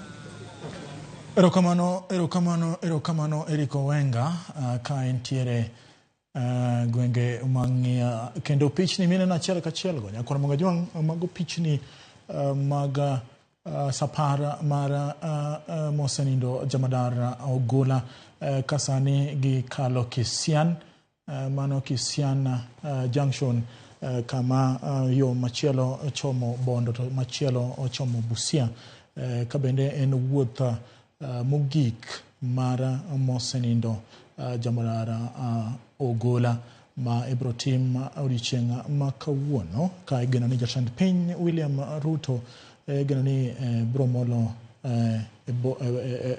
chenrono bro molo kaunti ma Siaya kama chenro mar ikamara jamadar Ogola bro dhi nyime. Tom, kiwinjo kaka oganda joluo, oganda onagi wuoyo, gin gi lit mokalo nikech Ogola obedo jatend jolweny mokwongo wuok e oganda mar joluo. Iparo nade kaka joluo en gima inyalo pimo nade. Ing'e ni wan joluo kirango historia marwa ok wasebedo mabor gotelo ni jolweny. To mak mana ni Nyasaye chweyo ng'ato gahape. Nikech kata kineno Pande notiyo maber kendo Pande oter kuonde mang'eny kata kelo kwe ma ji mang'eny nong'eyo ni kata sama ni Tonje donjo Opande mane the ideal candidate. To kuom luor mane gin gogu Tonje neno ka gin machiegni. To nikech thuondi ariyo ok bedi agula achiel. Nomiyo tije moko oko. To bende ne nwang' chance donya wawuoyo ni en bende obedo celebrated. Mak mana ni ng'e ni kara Nyasaye nong'eyo gimomiyo noyiero Tonje. Nikech Tonje ema koro kelo chance makoro nyo create Ogola. No we create gini to bedo nyo pok waneno. Nikech gini yiero mana ng'ama rito piny. To ng'ama rito piny wan pok wabedo successful. Ng'en waso temo kabisa to pok wabedo successful. Omiyo nyo wadonji gini nikech rules mane Tonje kelo. The man to be celebrated here in Tonje. Ni kara dier ng'ato nyalo serve go ganda ne. Kato nyalo tiyo go watne. To en ochwe gu chuny mabedo dhano. Iwinja. Mane momiyo Ogola chopo kama Ogola chopo ni. Seche moko wawenga historia monego wanendie to wadwa umo. Historia maduong' kabisa malweny. Mang'ama jolweny onego celebrate properly in Tonje. Nikech mane ng'ama omiyo koro we celebrate Ogola today. And mane okonyiso nwa lal. Pod wantie. Nikech ing'eyo lweny nodwa na kethre bang' 82. Nikech Air Force chon emane joluo ng'enye. Nikech jaluo Air Force Kenyatta noketo Kenyatta ng'ene the senior Kenyatta. Ne en brief principal leader. Mane nowacho ni ja Air Force ng'ama dhi somo ndege nyaka bed ng'ama otimo rang'eny mar class 14 kata ja university. To joma ne Nyasaye konyo mane gi kuondego ng'eny gi ne gin ogandawa. To bang' 82 emane ne ng'ikruok obetie. Iwinja. Bo ne noduogo keth system mar recruitment, system mar managing affairs mag departments gi. Koro ni kawu yolo to koro ipogu koso kawu. Iwinja. Mane momiyo ineno ka gini obet bi nyaka Tonje ochopo. And Tonje being ne ng'ama nochako from piny. I think he must have learned no. The yo Kenya dhieni. Kopo ne jo moko achiel madwaga tiyo gini chiemo no chop kama jogi mano kawo loch. Iwinja. Ke dhano to dhano. Paro ma jo 82 cha pod nyalo duogo. Kara gini owe rotate mondo jo Army okawe, jo Air Force okawe, jo Navy bendo okawe. Koro nyo chopo chance. Nikech kidwa ng'eyo Ogola nokawo kuom jaluo wadgi kaka komanda mar Air Force. To ene ma Nyasaye orwake bo yudo gini. Koro ing'eni gima rach kodwa masi mokaneno waja kelo politics kama politics ukoni ubedi. Joma neno ma owengo interview no gin jo UDA. Iwinja. Gini is not lost. Be okwadwa ni ji owuoye. Manga motho itich Nyasaye no pango ne ngimane osotiyo oso rise. He has a history. Gike motomo will speak now. Koro wan gi mwadwaro mana nyalo kwayo en kako ganda komi chance. Ing'eni atiyo gu Migosi Orengo. Kendo chieng' moro kane diere moro moi manyo wag police. To na wukiot glaw dhako. Baringo. Kana chopo iro Orengo. To Orengo nyisowa ni to minenani abe na thagra kabisa. Maniru waka esel tana ninda apoka nindo ingaba nindi pi manindo ol kuoma. Emana chiwo. To kane wan committee ninti jalweny achiel maniluongo no kumoteyo. Mane lemo to wacho ni kamwadhi kama ber kik wabed gi luoro. Gini be nyawa yud be nyedwa chamo. To miyo nikech koro kwa yude kamwadhi kama ber. Ngeche ne jalweny ng'ama nigi chia. Emomi nyiwinjo kawuode kawuoyo. To wacho ni baba nen ng'ama noso reconcile gubedo jalweny. To nobendo ng'en jalweny gore gu msugu. To msugu be nyalo nwang'o chance butieke. Oro nyalo dhi tich moro ma circumstances ochopo kama en makoro onge. Mane gima nyotemo ga jiwo ji. As much as gini otomorenwa kaka familia, but one was stand gi tich mane baba tiyo. Obuogo wa yes, but one kaka familia mare to nene o define wa tijeni gi gima nyalo kelo. Mae momineno ka en a man ma inyalo celebrate. En a man mineno ka ni failed. Ing'eyo gima Ogola nyocha timo chal na gima Bush no dhi timo Iraq as a commander in chief. Kano dhi Iraq botedo otero ni joka lunch bo ene mosavo gi. To nyine no piche moko Ogola kare nyecho wuotho. He wanted to bring peace in Kenya. Menes manyoro wok matindo gi. Magi to gina calling. Nyen moving forward kore gima duo. Nyasaye nyalo timo gimoro mondo uresre mondo ugengi marach manye biro. Jo makoro dongi emo refine themselves to gini nyote more nango. Kande kigi maricho kaka Jakomre Amolo Odinga nyowacho we review. Wanyis jogi na andeke gi koro nyaka wagol gi. Wakelu ndeke manyien. Kata wawuoyo nang piny moro. Pinje man ammunition maber gi. Afadhali wachulu go nigi maber than chulo go nigi marach. Makoro tiekowa. Koro knowledge no an poda believe. Ni Ogolo wewa kama ber. Jowe ywak. Owewa kama ber. Kendo conduct marwe maduong. Iwinja. Kadwa comment. Aneno ka jo UDN kanyo. Adwa ni kawuono jowe function ni obedi lwet president kod Jakomre Amolo Odinga. Siasa koro ji odwok piny. Nikenya neno nyoro jo governor marwa Masiaya. To kod gumbo mbebedo bedo governor. Giromi liel moro uyo makucha. To kora ka koko ng'eny to ginyisore kawuono ging'eno kaka marach. Omiyo vijande mabendo dhi kanyo kok en kama igoye koko. Ka en kama ikowo wuod luo maber. Ka Jakom so take a stand. Bo wacho ni odwa ni community odhi nyime. Magi gin challenges. Ineno gimotimore nwani. Gin challenges kata buok. Makoro piny mangima dwa neno to joluo gi nyalo behave nade. Ka gik bila gi otimore. Iwinja. Omiyo wan wadbi na joma ting'o boke. Wako wodwa. Modo way forward Jakom gibro golo. Enyo timore maber kabisa. Kata ananyalo wacho ni sirkal for the first time nyo reason. Ka neno ka Jakom wuoyo Ulinzi Stadium. That one was good for them. Recognizing ngani no so tiyo to lalo wodgi ma probably koro nyodhia a notch higher.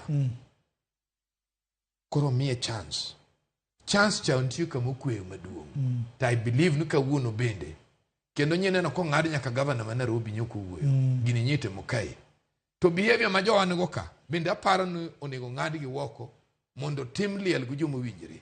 Iwinja. Nikech jowa seche moko wabedo joma onge discipline.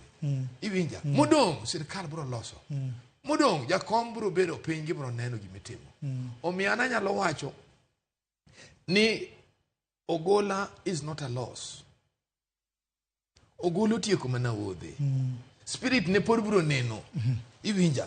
Emomiyo anadwa na wachi ni jiowe neno enyo enena ngama successful.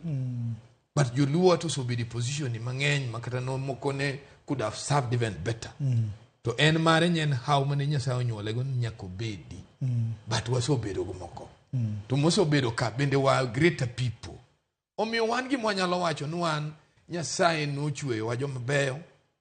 Wamed mana lemo mondo waneni wanyalo yudo chance mwadwaro ga in life gi. Mondo wabe chiemo ji one tendwa. Okine ka tende koro kwa neno maberi recruitment. Ke gima loso kamoro en the personnel you bring. Iwinja. Manyo timi recruitment mokwongo. Bwa winji ni 300 migolo choko gol. To yier ng'amoro mobedo jalweny. To nyange ne lwende losore. Iwinja. Kaka ne no oyere pap. Iwinja. Kaka ne no timenade? Oyere pap. Moko nigo sim. Moko ni timonade. Nyora ng'en lwendo losore. Koro mane challenge kende ma ang'eno weyo. Tangen ka deputy ne magi mane giwinjore. To wadhi losore kaka Kenya. Nyakoro Mogojong mano pichna mineno achiel ka achiel mano koro barabara kata ndara mowuok Kisian kochomo Bondo gibro chamo bono gibro baro nyakol Mogojwang ka gidhi e gwenge ma ng'iya kama chenro mogik kata goyo oriti mogik ne Jamadar Ogola ibro timie. Bende kaka isewinjo kaka Tom wacho ni kik waket siasa, jo siasa kik ter siasa e liend Jamadar Ogola nikech kaka wacho ni mokwongo magi chenro ma itayo kod jolweny ting'eng'e kaka jolweny gin jok ma ohero kwe ka ikelo weche mathoth to nyalo bedo marach kendo kaka oganda joluo Ogola ok ne wuoga oganda joluo bende ok notela tela ne jo Kenya bende pinje ma opogore pinje ma oko ne odhialo jaluo Ogola kendo koro nego ben wanyiso ranyisi maber nikech chenro matimre odiochieng' ma kawuono itimo nyaka kendo chopo ne jogo mantiere pinje ma oko wachiwo ranyisi maber ne Jamadar Ogola ka bende anyalo penji Tom Ogola kani ineno kata ka jatend piny wuoyo nyo oyudo ote mag kuyo gi lit kowuok kuom pinje mopogore kaka Ogola ne tiyo kendo ne nyisore tich mare nokete kamoro mane nyaka ne obed machiegni gi pinje mopogore ma ere kaka konyo piny Kenya king'iyo wechego mag arita kwe ma itimo pachoka kod pinje mag Afrika ma ugwe. Ing'e ni gimomiyo neno ka nyocha en ng'ama ber kisoyudo ofis to nyakirang jomoko notiyo nade e pinje ma oko to ere kaka inyalo konyo jogi. Nitie wan go very good schools kaka in the US wan go Israel ma jomodhiye gin joma nyalo neni to sosomo wiyi to songe gima dhi timore. Mane momiyo iwinjo ka wacho gimoro kanyo chan kae to wacho gimoro nitie seche moko ma ok jatendo nyalo dhi kamoro kaka sani president dhi Siaya onego bedni from defense headquarters everything matimore kacha ineno manitie machines ma jowago dhi bedo go ma jogi nyalo monitor to joma ni ground kanyo kia to mane ma yiego go president Moi kane odhi Tanzania presidents duto ne bodyguards magi oketo oko jo amineno mane rito president Moi the late kane ne jo America biro guwuok ne gego properly bugine magidonjo go president gi koro gima ne jo America otamo wago en jo America karara advance in technology koro jo kane kinyal communicate back to Kenya what is going on unless koro gitiyo mana gi sim ndiere chengen bende sim mar ngwe yamo ni potin iwinja and mano wabende omiyo wabende wanwango chien karo nego wamed lweny mondo wabed gi ammunitions ma proper iwinja ke people learn as people move koro emo mineno ka Jamadar makoro nindo gimomiyo anene kosiepo biro eno be somo ne mang'eny nwa kanen woko to samin gi ji class emiloso go osiep nikech osiep kan tie gik mu exchange nitie gik mu luongo ni thesis mu loso ga in the profession kaka wan joma somo criminal justice worldwide wan tie gimi luongo ni questions mabiro ma you have to give a comparison gima timore sani go what you want to be in the future you bring it in the picture ma examiner be kono wanka gimi ndiko onge to ntie kama ketie ingeno musongo gima ber moine ko golano he has risen to his occasion en ngama musungu evaluate musungu koneno kitimo gimarach teno onge rusa punyathini I think maber category ni ne mumi ka en below pass mark ema mineno jowa ma jolweny mang'eny osoga bedo jok moso dongo ema mineno joma notiyo chon mane odhi loka gin gipogore gi joma ka mane mineno kata jakom sani ing'ena wacho ni gaji ineno ndara ma Kenya ni te ngama no design mang'eny ne jakom to ne ben wan gi ji kako gola gini ne digi monitor ndeche go masani donyo gik matimore ga ndache go donyo headquarter no ng'eyo madonyo wageng'o mahundu mang'eny kapok ochopo koro gima neno ma podu kwa somo maber en ng'ikruok mar climate change kod gravity mar Rift Valley. And again the study of the mind mar joka jomwak tema konyo ka. Joki ng'ena ranoid ogi yowang kod president. Igi yowanga gi jo Kenya makoni gi. Nikech for a long time wawege bugi chandre. Bugi bedo jomara mafundu. Koro nyaka walos gi. Emo mineno kogola nyedhi ga mondo koro gidhi school. Okay. Gibedo joma nyalo tiyo. Aya. Nyakor mogo juang adwana chaka duoki gwenge ma ng'ia kama watudre achiel kachiel ge jafwambo marwa Eric Owenga ke nyalo winja to nyisa ni to in gi jotelo mage to chenro dhi e yorno machal nade. Awinji malera hinya japicha man kendo kaka no wuoyo motelo kanyo ni weche gi oboluo kaka gitimre kod seche ma gitimre gie sani jotelo pod medo yuoro ka mar chung kanyakla kod familia kachiel kod piny Kenya kalore kod lit mokwako piny Kenya tok tho mar jamadar Francis Omondi Ogola ma odichi makawuono iko oseno ka jotelo maok e bad migao mar arita kwe kumoting'o jolweny kachiel kod apisas madito mag piny owacho kachiel kod josiasa moyier.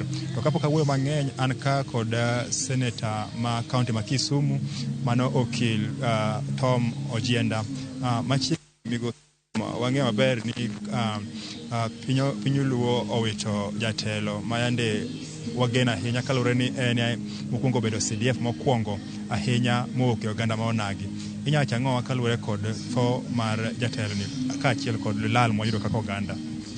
No, watimo mos maduong' ahinya kendo an gi kuyo malit nikech monindo migosi CDF Francis Ogola mokwongo nenora mano mokwongo, but mar ariyo maduong' en jatelo mar Kenya ma ji oluoro kaluowa ka kende Kenya mangima kendo internationally. Mar adek onindo kapod ong'ama tin kendo yo malit kuom luar mar ndege. Koro wan kaeri mondo wakel ywak ne familia ne joma olose their dear one Francis Ogola gi community ma joluo te gi jo Kenya. Ing'e ni ma the first time ma joluo bedo CDF in this country. Omiyo it's a lot of pain. Sani what kwayo mani Nyasaye omak bad familia, bad the spouse, bad the close family, bad wuon gi nyowan dala nyoro mpango maliel ni ne wadhi dala ne be wang'iyo kami kebe gi yo mano wach ni mondo ikego. Koro mago wase neno te kadhi mbele. Koro kawuono to wan kairi for the final rights. President biro kairi kendo mondo wakow CDF e yo mar nyasi mogik. Wakili tok tho mar CDF Ogola nitie weche mosebedo kawuok ahinya motudore kod kaka onego bed ni ichuga put moro ma nyalo nono kaka notho. In kaka wakili be ineno ni mano en gima onego bed ni time yo machalo nade kalore kod kaka ne owito ngimane? Ndege ka ndege nitiere gimiluongo ni black box. To ndege accident mag ndege mosetimore Kenya ka osetimore mang'eny. Lakini ber mondo ka ofisa at the level mar CDF Ogola tho nyaka non ni to ang'o manotimore mokelo ndege no gore piny. Mano is important mondo o settle the question, mondo to moro amora kik bede ni nitie foul play. Mano important ne sirikal, important ne community, important ne familia. Koro miyo, yes, investigations nyaka team mondo wadi gi report mibro kan mung'eni the final moments mar CDF no bet nade. Ang'o manotimore ndege no momiyo nolwar. Kaka okil nitie thuolo monego bed ni mano timre tok tho makamano kose en gima igena to no timre kose nitie timeline monego bed ni mano timre bang' koso ko mano onego bed no setimore to nitie komiti moselandi mang'iyo kaka ndeko osegore piny mokalo. Waziri Murkomen nose gazette komiti moro ma dhi mbele gi tijnero monego bed ni chak tijnero. Koro umuhimu yani onego time immediately mondo question obed settled mind mar jo Kenya, mar jo Luo, nikech Gima important en ya. CDF en ng'ama otelo ne army te, forces te, e Kenya te. Koro nyaka ng'i maler, nyaka obed gi nonro ni ang'oma okelo thoni. Erokamano, mano en okil kendo seneta ma kaunti ma Kisumu watu kodo kaka en achiel kuom jotelo moyier ma bende ochopo ya lab kata e skund primary ma Obama mano kaunti ma Siaka kar chung'o ma Alego Usonga kuma gesa ni welo bura medo donjo ka maneno ni to nyasi makawuono kata lit makawuono ni otieko machal nadi nyakromo gi mana kano singo ni kwa bi we mang'eny gi sani to podwago kambi ka kendo yaka wani chuny nyasi kata chuny kuyo mageno ni jotelo mopogore motelo kod jatend piny William Ruto bro ywaro ka monde otel ni nyasi ni kaka mano duoki studio ya picha. Erokamano Eriko Wenga ka entiere sikund primary mar Obama Primary kama chenro mogik mar kopo mar jamadar Francis Ogola dhi nyime ka gesani nyakora magajwang' pod ringre mar Ogola nie yo ka sani gentiere yo ma Kisian ko chiko Bondo. Jotelo mopogore bende ose molo sikund primary ma Obama kama chenro mar ikmare dhi nyime ka igeno ni jatend piny Kenya bro chopo iko mar jamadara Ogola ka mano ne jala mane oyiero kaka jotend jolweny. Kinyalo paro bende Ogola pok notieko higa achiel e apisi ka to mare ng'ado machuok telo mare mar tend lweny mane omiye kod jatend piny William Ruto kolure gi chike mag tonje mane owacho ni telo mar lweny nyaka wil e bada lweny mopogore kama oting'o Navy to ting'o Army ka achiel kod mano mar Air Force ka bende kaka isewinjo ka Tom Nduku wacho ni motelo kata ni nyaka bed mana general achiel kende ma otelo ne jolweny. Onge minyalo mi rang'iny machalo kamano kapod nitiere general machielo mane miyo pok jatend piny William Ruto oyiero jatend jolweny machielo nikech Francis Ogola omondi pok oiki nyaka ike ka jatend jolweny ibro mi ng'ata machielo ka igeno bende ni kamiti mochung'ne weche mag arita bro bedo kod romo kendo nyiso jatend piny yorno monego beni iluwo tok iko mar jamadar Francis Omondi Ogola. Nyakora magajwang' kaka nyisi motelo ni bende wan kod lipotas wa mopogore mantiere e gwenge mag Siaya kama chenro mar jamadar Francis Ogola dhi nyime. Bende wabro manyo kacha Walter wuod Nyambaga bende onyiswa ni to chenro dhi nade ka wagone bende erokamano lipota marwa Eriko Wenga bende ma osebedo ka miyowa nonro mag kaka chenro mar iko mar jamadar Francis Ogola dhi nyime e sikunda primary ma Obama ma yudre Alego Usonga. Pichni minenogo gin pichni ma achiel ka achiel kapod sapar omako yo kendo bang' dakika moko 20-30 kamae broyudo ka gisechopo e sikund primary ma Obama ka bende igeno ni jatend kweth mar Azimio Raila Odinga bende bro chopo kacha gi jotelo mopogore mar chiwo luoro mogik ne jamadar Ogola.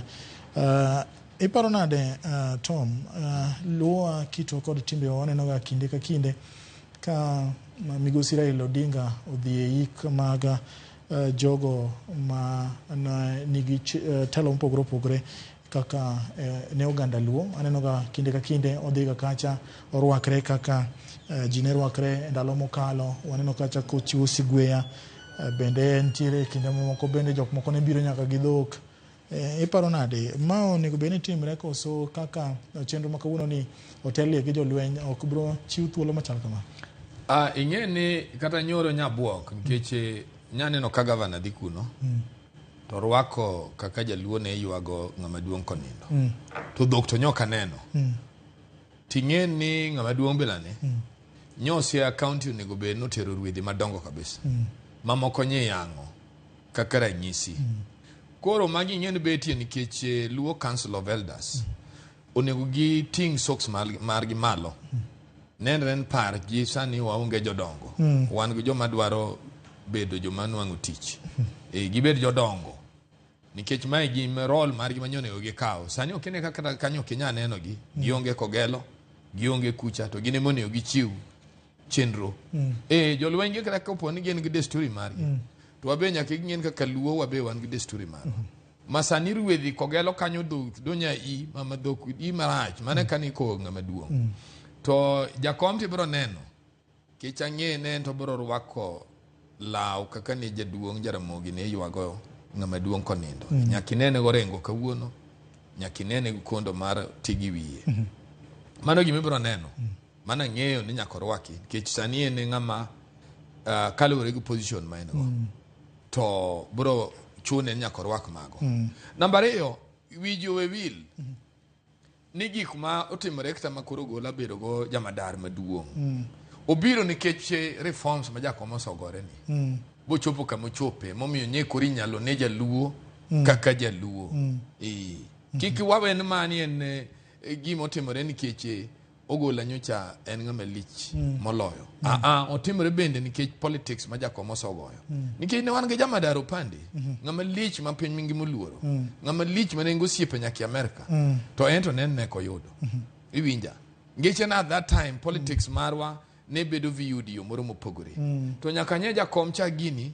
wasuido gik mang'eny omiyo wamed mana bedo gi chia to wabed mana jomoluore kaka oganda kawuono mana kaka iwinjo kawacho aneno ka seneta ma Kisumu owuoyo to gimarach nago jowagi sama gin woko to gibuyo saidi to sama koro wadwa ni giwach gigi kama gin gi teko mabe ng'ama mako gionge to giwach gigi mae kama gisenagago nikech ing'eyo Tom kadwa ng'adi matin aneno kacha picha achiel kachiel mar jatend piny Kenya William Ruto ma osemolo ng'iya kendo odhi kanyo kamoketne tenge obro bede kuom kinde machuok kapod girito ringre mar jamadar Ogola mano picha achiel kachiel nyakoro mga jong jatend piny Kenya William Ruto osechopo e gwenge ma ng'iya sikund primary mar Obama Primary School kama chenro mar kopo mogik mar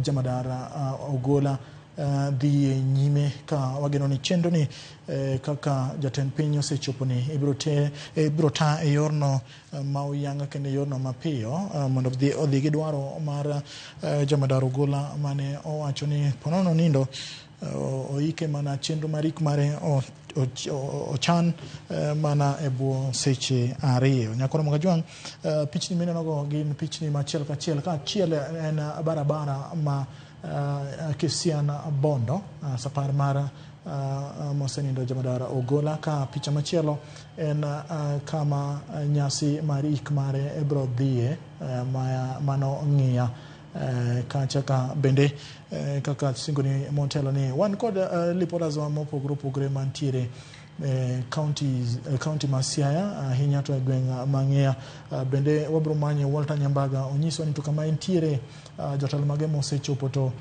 chenro dhi nade bende wabro tudre kacha wabro dhi mbele kwa tudre kod Eric Owenga kachiel kod liporas ma bende timonwa report mopogore opogore stations wa duto mag Royal Media. Tom ki inyalo bende lidhono mana matin tiegruok mar jamadar Ogola kaka no tiegre kaka no donjo e lweny oyudo thuolo mar tiegruok ma oyudo telo mopogore opogore kidienje mopogore opogore e lweny kaka ng'atno makoro onindo ka en jotend jolweny e paro nade somo mar Ogolla ka iriwo gi kaka ne en owuon e paro ni ma no omiyo ne dhi miye thuolo mar tayo jolweny e yor makare. Ing'e ni kia iwinjo historia mare ngeche no Ogolla ne ng'ama hero Nyasaye to Nyasaye kisohero Nyasaye nyaka wuoth kodi kech Nyasaye nomiye rieko modongo go keki ango oaka mabor manene na ng'ama jariemb ndege gima tin mawuok rank mane Ogolla nitie mar riembo ndege buchop kama nyochope omiyo gima duong' manya neno kuome kabisa ne ng'ama nohero Nyasaye to kihero Nyasaye kari ok lal kendo inyalo chopo nikech kuona mora mora medhiye kata ka nitie kisingiti matin to Nyasaye golo mae momiyo nyen ng'ama lir ji gi wisdom kendo nyi neno ka ohero lead from the front nyi neno ka general ma deputy mare wacho ne nowe mondo rit office mondo odhi osom gicha mondo nwang' ni exactly ka president openje ne iyudo nadi to duoko gimong'eyo gimowinjo iwinja koro magi to mpango ma Nyasaye ok inyal ng'eyo ng'e Nyasaye to ng'eyo gima dhi timorenwa kata bang' daka makae to Nyasaye to ng'eyo to wan to kwa ng'eyo koro nikech Nyasaye to en Nyasaye emomiyo manyo otimore kapok obrief jatende ni ayudo kama manyalo jiwo en waber jomoluoro Nyasaye ke kara kiluoro Nyasaye to Nyasaye nyalo wuotho kodi bikal bichop kama ne ji ok owendi chopie emomiyo ka koro ting'o luo malo kendo ing'e ni gini koro duoko chien to warango nto wan wasobedo nade kaka luo especially Alego kara Alego ni be kama lich kech Alego ni manyo kelo Obama ng'en ko Obama nyo bedo president sani ng'en kiluongo no Kogelo to Kogelo ji ong'eyo nikech Obama senior Obama manyo bedo ker mar Amerika kendo kori neno ka koro jamadar maduong' bende koro idhi lemni e gweng' mar Kogelo iwinja koro kaka joluo wa celebrate nikech kara irank ne kodonjo ting'ene ng'ama dongo mos boyidho mane mo mineno ka tende nyodu apogore matin nikech oneno ka jotelo ka ni trite ga kaka manyo donjo makoro bendo nyalo kopi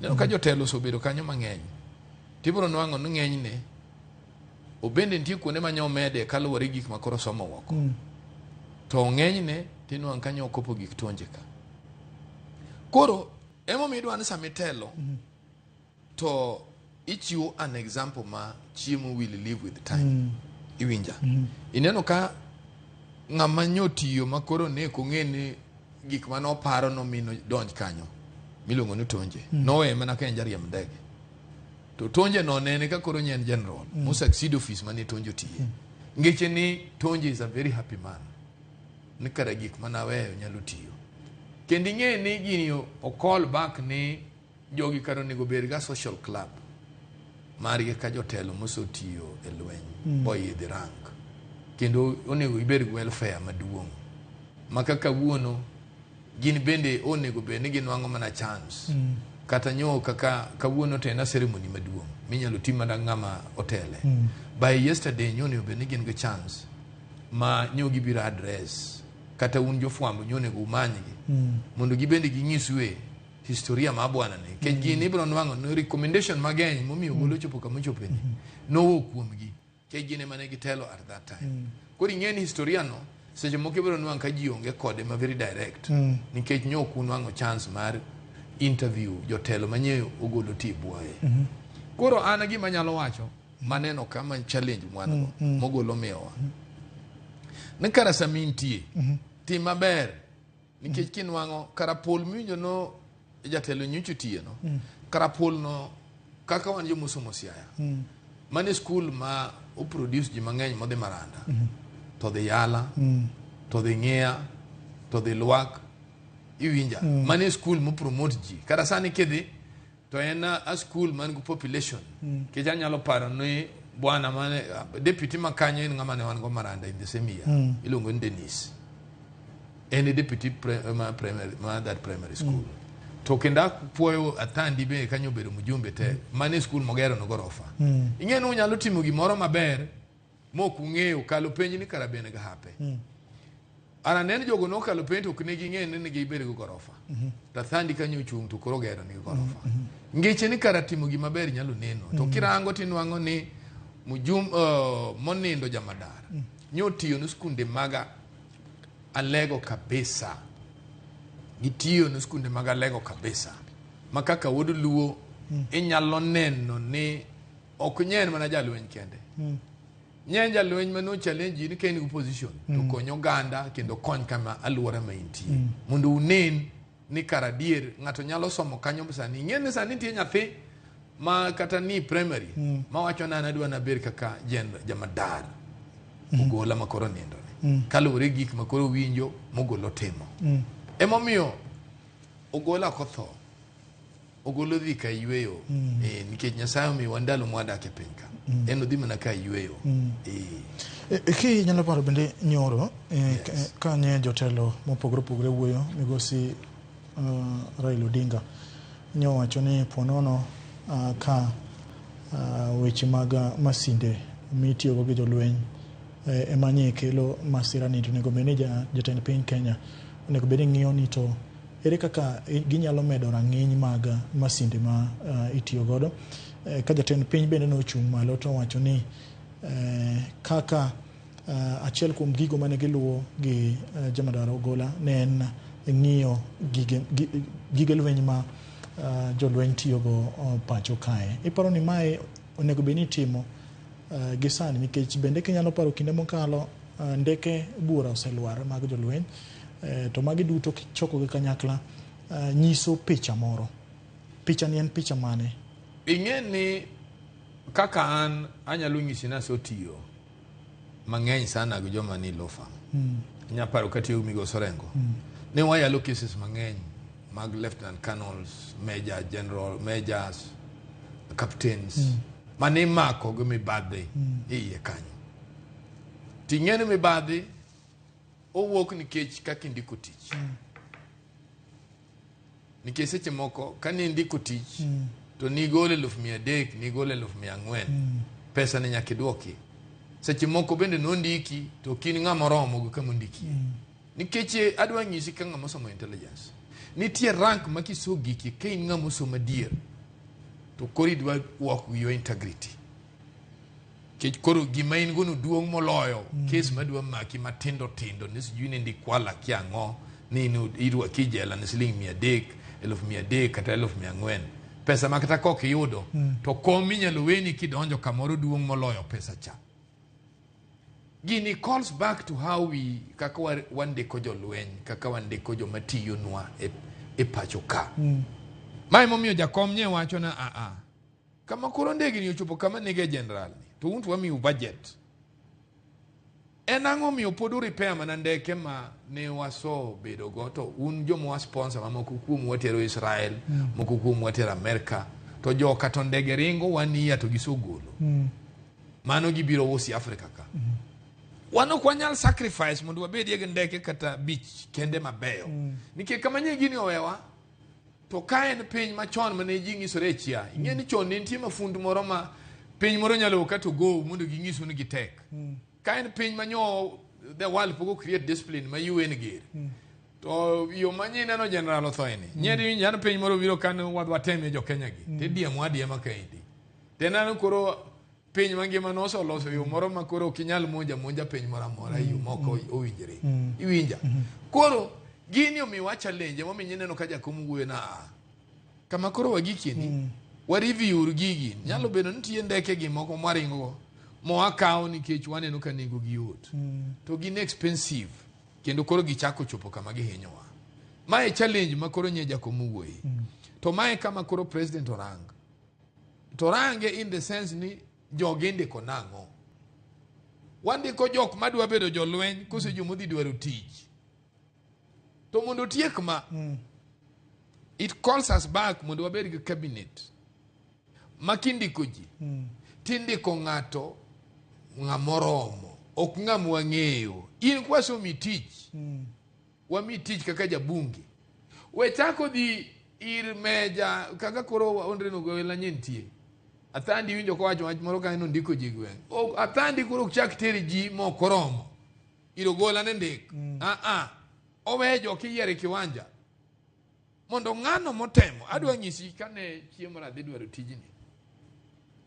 to joma chon kane kara joma riek koro giwacho ni koro wadwa mi penja par mayot kabisa mano penj mogik to gindiko ni ndik nyingi mano aptitude test to penj kaya gindiko ni kikindi gimora mori otasni adwa ng'adi matin Tom adwa ni atere achiel kachiel neno ka chenro osechakre wabro dhi achiel kachiel nyaka ng'iya kendo pod wabro duogo e studio kae wonjane kaka chenro dhi nyime. Let's continue with humility and patience even as we begin this great celebration of sending off our beloved son, the General Francis Ogola. Thank you so much. Our studios, back to you for background gospel music. Thank you.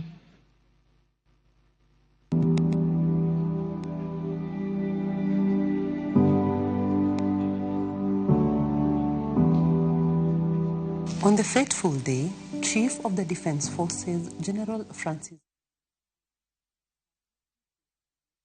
Koromoga Juang mano chenro ma dhi nyime e gwenge mang'ie skund primar mar Obama Primary School kama bende ineno motelo jatend piny Kenya William Ruto nosemolo kacha bende e picha machielo ineno minod jatend piny Rachel Ruto bende osechopo kacha ka igeno ni jatelo mopogore opogore biro chopo toka jatend piny chopo ka bende igeno ni Raila Odinga bende biro chopo kacha pichano en mar kama sani jatend piny obetie ka orito chenro mar iko mogik kata kopo mogik mar Jamadar Ogola ka bende motelo na nyisi kata ni ringre Jamadar Ogola osewuok Kisumu ka bende picha mane wakelo ni achiel kachiel kacha ne pod gintiere e barabara kata yo mawuok Sian kadhi e Bondo chenro mar ika mar Jamadar Ogola nochakre okinyi makawuono saa 2 ka igeno ni kopo mare ibro chwal koda kaka dwache nochiwo motelo ne tho mare ka bende inyalo paro ni nowacho ni kopo ponono ni onindo onego bed ni iko ringre mare seche 72 ka bende nokwayo kacha ni kik ike kod sanduku mana kaka ni winjo kaka wuode nyowacho odiochieng' manyoro lap ma Ulinzi Complex kalapapla bende donjo mopogore opogore ka mago ndeke makelo welo mano ndege mar polis makoro chopo e sikund primar mar Obama motelo jatend piny nose luar kacha nose molo kacha e kama chenro mar iko mare dhi nyime ka bende mag mana jotelo ma opogore opogore mapoda medo molo gwenge ma ng'ia kama ika mar Jamadar Ogola bro dhi nyime nya Kwaramogi Ajwang. Jamadar Ogola no owito ngimane gi jolweny mamoko 9 nya Kwaramogi Ajwang ka bende ma en masira mar kalapapla manotimre gwenge mag Elgeyo Marakwet kaka na singoni ni wabro manyo Walter Nyambaga ma bende nitiere e gwenge mang'ia olidhnwa ni to chenro dhi nade ka bende pod irito ringre Jamadar Francis Ogola ma e buo dakika 20 kamae ringre mare bro bedo ni osechopo e sikunda primar ma Obama Primary School ma yudore Alego Usonga. Jamadar kaka na wacho ni motelo nyakor Mogo Jwang na owito ngimane gi jolweny mamoko 9 e safar mane gin godo kama ne gidhi timo nonro kendo goyo peksen arita kwe ma gwenge mag Elgeyo Marakwet kama lwenyo osebedo ka bedie nikech jogo makelo tulo makwalo jamni kaachiel kod nego oganda. Ka jatend piny Kenya William Ruto nochiwo singo makende ni jolweny biro chopo kanyo mar kelo kwe kendo dwoko kwe e yorno makare, ka sikunde bende manolor Nyakore Mogojwang' ni biro chiw thuolo mar yawogi bang' gedo mar girumo. Kama giduto e gigo mane Jemedar Ogola nodhi luwo ndach gi gigo mane ong'eyo ni ponono ni Kenya bedo kod kwe gimoro amora nyalo dhi e yorno makare. Moko kuom jogo bende mane owito ngimagi e masira ma koch mar kalapapla noting'o Brigadier Swale Said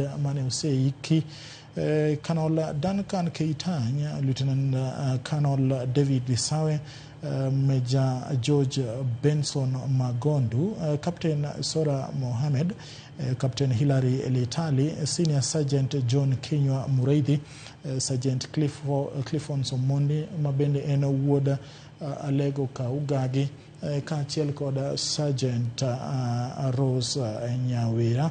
Odiochieng' manyoro Jemedar Francis Ogola nyo bagne nyasi makende mar jolweny mar miye luoro mogik. Nyasi no manyo bagi lap ma Ulinzi Complex Buore Nairobi. Kaka luoro makende ma imiyo Jemedar ma onindo nyewo muojne kombora nyadi 19 kendo jolweny, familia, jatend piny kod jotelo mamoko kama oting'o jatend duond riwruok mar bura mar Azimio Raila Odinga bende nyo oyuore Nyakore Mogojwang'. Ibiro paro ni Jemedar Ogola ema ne obedo jaluo mokwongo bedo e lemo mar jamadar mar jolweny mar jo Kenya, kendo en bende nobedo jamadar mokwongo mar jolweny to kapod omako lemo mar telo.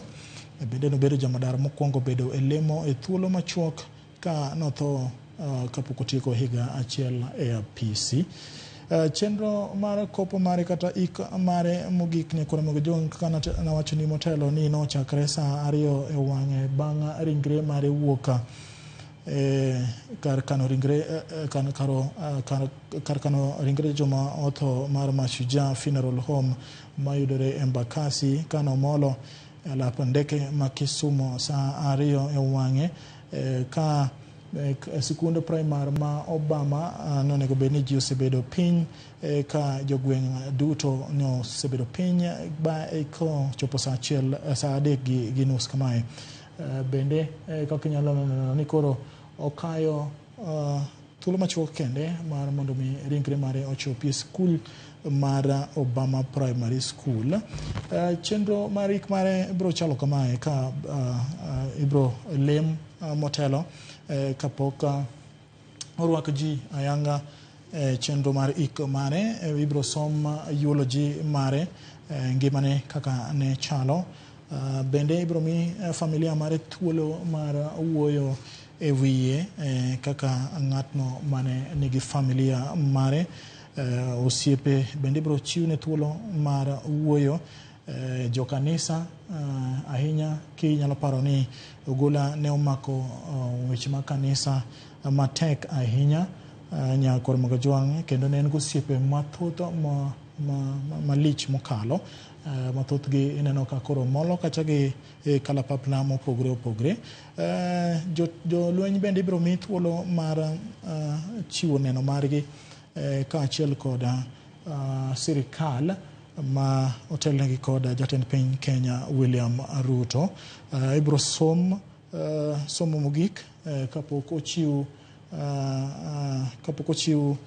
kapok pasta obedo kod chenro mar yalo.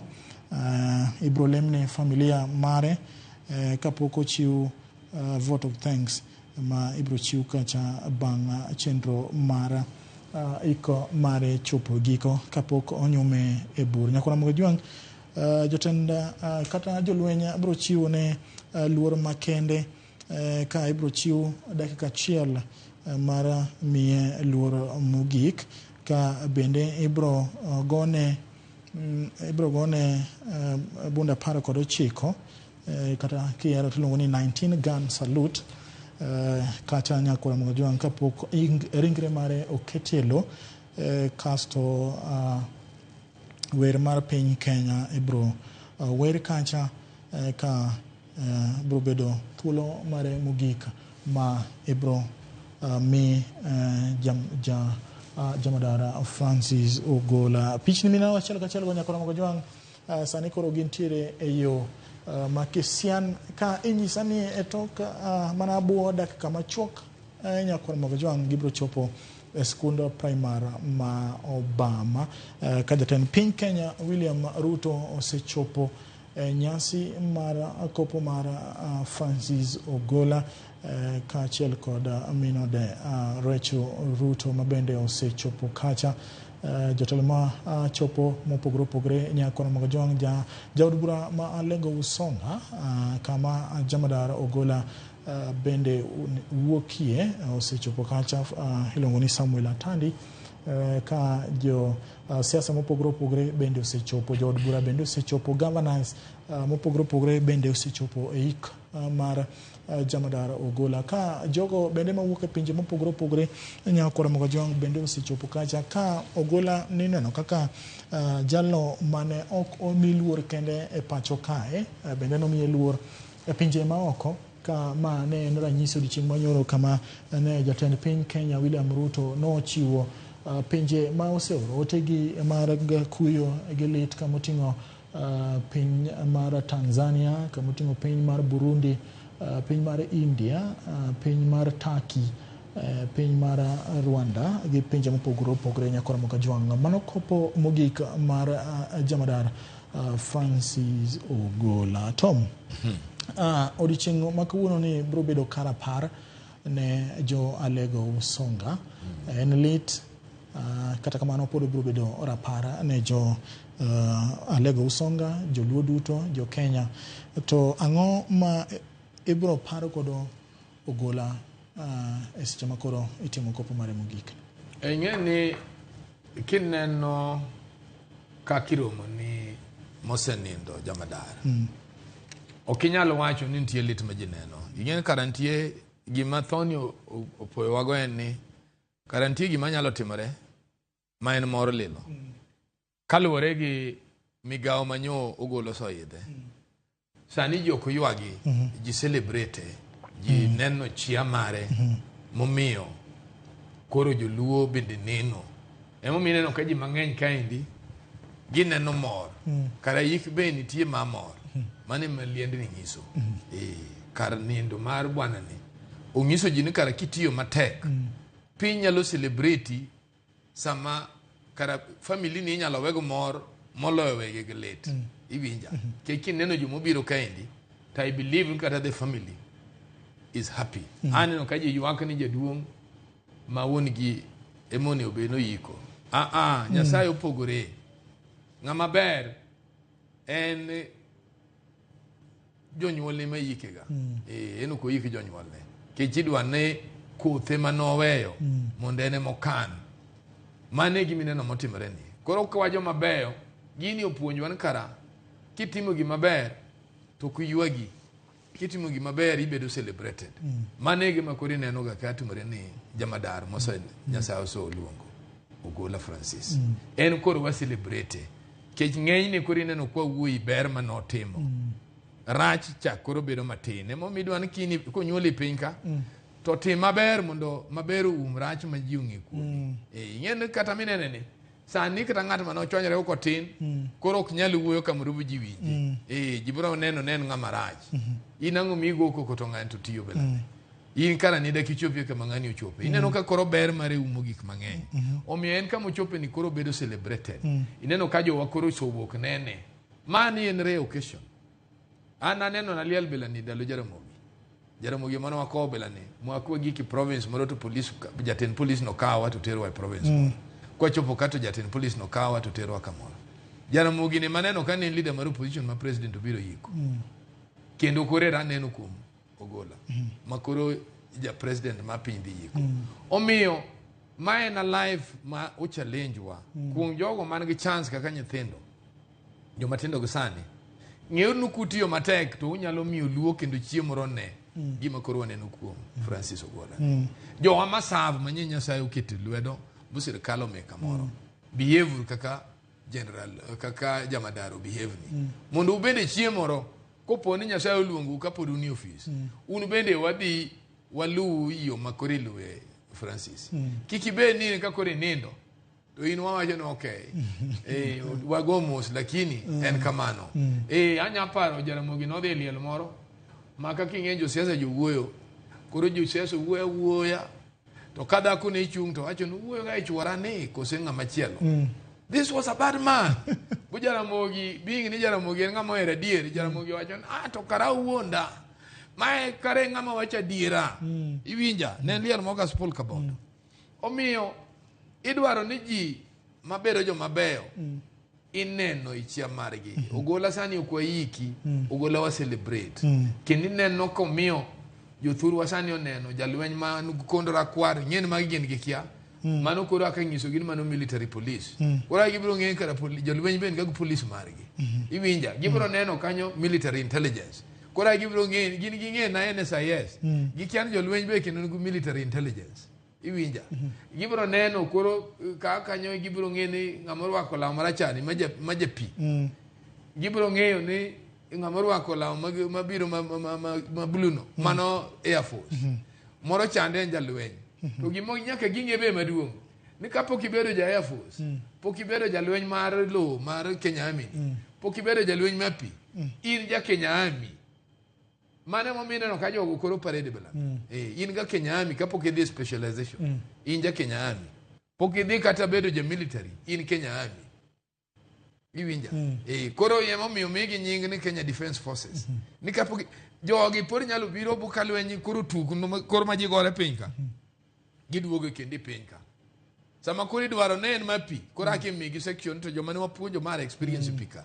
kori kawo jo Navy ka enu mamalo tiwacho ni koro jo Air Force koro gima duong' ma jo gini opuonjowa mang'eny to nen magi chances mwaneno maduong' aneno ka jatelo mar cabinet jatelo migepe Musalia Mudavadi bende osemolo kadhinya koro Mokajwang mano sirikala osechopo kineno jatend piny Kenya tineno Musalia Mudavadi ma jatend migepe bende kosechopo kata ng'e maber ni sirikala duto nyakor Mokajwang nitiere county ma Siaya gwenge ma ng'e sikund primary mar Obama kama jamadar Ogola ibro timie nyakor Mokajwang mako jolweny osechako timo ikruok margi kaka na nyisi nyakor Mokajwang matiende ni ringre jamadar chiegni molo lap sikunda primary ma Obama kineno ka gisechako wuotho kendo timo ikruok margi kaka ineno nyakor Mokajwang bende mano jatend ni CS mabendo chungne jotich sirikal nyakor Mokajwang kacha Moses Kuria bende osemolo kacha kaka nyisi nyakor Mokajwang makawuono ni bro ywayo jogo mantiere sirikal kantie kachiel koda counties mopogore opogore ka governors bende osemolo kacha kibro telnegi koda governor Masiaya kama alitgi kuyo okwake Uganda James Orengo mabende bro rwako governors mopogore opogore sikund primary ma Obama bende kacha inyalo neno jatelo mabende no olaro kom ma tend piny higa mokalo bende osemolo kacha bende neno kacha gavana machon Mwangi wa Iria ma Murang'a nyakor Mokajwang thoth jotelo osemolo kama nyisi ayanga ng'ama Ogola ne en ne ahinya ne jo Kenya kachiel koda pinje ma oko kaka no wacho ni motelo nyikwa Mokajwang ni wanyisuru orwok lela makawuono ni kechen nyasi ma ineno gi ji ma opogre tinene nyaka e pinje ma oko governor bende kacha ma governor osemolo kacha governor Otuoma bende osechopo kacha nyakor Mokajwang anyisi ni governors mopogore opogore bro molo kae jood bura mopogore opogore bro chopo kae bende neno kacha Esther Passaris mano jood bura ma Nairobi County bende no semolo kacha kotelnegi gi jaod bura ma Alego Usonga ma bro tayo chenro ko pono mithuolo jogo jaod bura ma bro wuoyo Governor kata kama MP ma Alego Usonga Atandi bro tayo gi chenro ma kamano mo magi duto nyakoro Mogajwang en ni chenro ni duto ni ebo luet kata ni luet jolweny ma bro tayo chenro mar mogik kata mar Jamadar Ogola ma egoyone oriti mare mogik odiochieng' ma kawuono kuom ignigo duto ma osedak e piny ka achiel kod ignigo duto ma osebedo ko otimo tije mar lweny kendo keto Kenya kama okwe kaachiel kod thuolo mane omiye mar bedo jatend jolweny duto ma pacho kae mano thuolo mane omiye kata tijno mane omiye gi jatend piny William Ruto. Tom ni wacho kacha ni Ruto ne otimo gima ne nie chik mar jolweny gima nokel gi tonje. Iparo ni ma bende miyo jotend jopiny mabiro mopogore opogore ni kama kaka nyakutim nikech king'iyo jolweny, king'iyo polis, king'iyo NIS gin gigo monego bed ni tayo gi jogo mong'eyo gima bedni gitimo nikech kanye ma miyo jatend piny Kenya thuolo mar ng'eyo ni to arita kwe ma pacho kae to kod ma nitiere alwora mar Kenya chalo nade. Ing'eni yo minyalo leng'ego en mana kimedo ndalo ma ng'ama ni ofis tirango higni ma ng'ama luwe ka ndalo mochopono biro nwang' koso hingo higni monego bedgo onego succeed go ng'ama tiyo emomiyo interference bedo ga mana kimedo ng'ama ni ofis no ndalo to yo mora mora to kinyal nikech ka en ng'ama onego tame to onego dismiss gi chien kucha to konego chopi nikech kaluwore gi chik mosoketi ng'en ma en discipline force ma ok inyal kele tugo nikech kikele tugo to giduto gipar the same ka discipline onge to giduto gipar marom nyalo chopo kama koro kendo gibedo joma ok inyal ng'eyo ne gin jok miye paro ka gin jok ma ok inyal miye order ni winjo ka 82 joma ne nyiedho dhok ka nochopo sama ginyiedho dhok to giwa nuwacho ng'ano nyiedho dhok iwinjo ngecho ni wigi nosolokore. Koro yo madikony go gino en kama na kepo imedo ng'ama ni ofis ni ndalo to bende tek nikech jok moko mosotiyo ni neno kaka ma notiyo tonje kani dwa medi ndalo notamore iwinja jomoko noyie ento notamore kibwana ni neno ko yie bo medne koro ing'ene medo no kethonga ene mo kethonga arrangement to sana koro kin president maber to mane yo kende minyalo lengo ng'ama ni onego succeed to ngeje ni pod nyakirang mana ng'at mai migawo monego kawcha gini ka jeff osemonego kaw to nyakirang ni ng'ama idwaro no i-place position moro ma kochopo ka igni girumo to ene mokaw mane yo minyalo timego to yo mora mora to kinyal gajo king'iyo weche mag arita kwe ahinya mane Ogola dhi timo e gwenge mag Elgeyo Marakwet magi duto gin gigo monego bed ni timo nikech kinyalo paro ne en chenro man onego bed ni timo jolweny onego bed ni timo kanyakla gi polise. Iparo nade lweny ma kinde ka kinde matimre e pacho kae gikelo weche mag arita kwe bedo gi ng'ukruok matin to en ranyisi mane matimre e pinje moko nikech ng'eni jowasigu to manyoga mana thuolo matindo gi mondo mi gigogo piny. Ing'eyo nyocho chopo kama koro mafundi chanye ng'eny to jolweny be ning'eni kinimjo ni gidhi kamoro to en gani koro gifagia mak mana ni koro nitie studies mang'eny manyotim ma studies mang'eny nyenwang'o ni kuom telo mwaso bedo go chien mama ni gima president owinj maber kendo president onego los ni ng'ano miyiero governor kata miyiero mujumbe e piny ma ai piny ma Northeastern mar okak ma iye kucha giwe dak Nairobi ka gidagi thurgi nikech ng'eny gi bedo governor botiek ndalo ni Nairobi ka moko dhi thurgi engineer ma serikal ondiko mane momino kandache onge kucha pesi chiwo to engineer ma serikal ondiko eno tero report moyudo Nairobi ka iwinja emomino nokta sani kidok chien bo chak nono ji emomiyo piny kaka Kenya en piny ma ji onego kwa wero to wawacho ni wachak manyime kaka Paulo nowacho ni wawe mosokal mondo wamak manyime nikech enwang'o ka mondo nyochop kama koro jolwenye mo take over ngeche ni koko makacha chobeda menes tingen police to kopuonj bedo ng'ama nyalo silence kamoro malich ahinya mane omiyo en ng'ama ogi kuome makiwinjo nukoro nyono to nyaka kata gweno ling en ng'ama ilo nufanya fujo wone general service unit to nyoro piny osodongo makoro kinyal use excessive force tingen jalwenye ng'ama luor makita poko goyi to luor mane omiyo nyokoro nyochopo kama koro the army nye take charge tae kendo bende discipline margi nga very high emo mineno kata ne president Uhuru ne tiyo kod giloso Nairobi maybe ni neno ka gik mang'eny magiloso Nairobi kapod nitie gin joma kata sani ko wach ni loso ndara they will do it emo mineno ka koro nyodhi kacharango schools kama dorang nyithindo kabro duogo what do we give ke jolweny gi gin well equipped mobed japuonj jalweny ng'ama nyalo donjo kawuono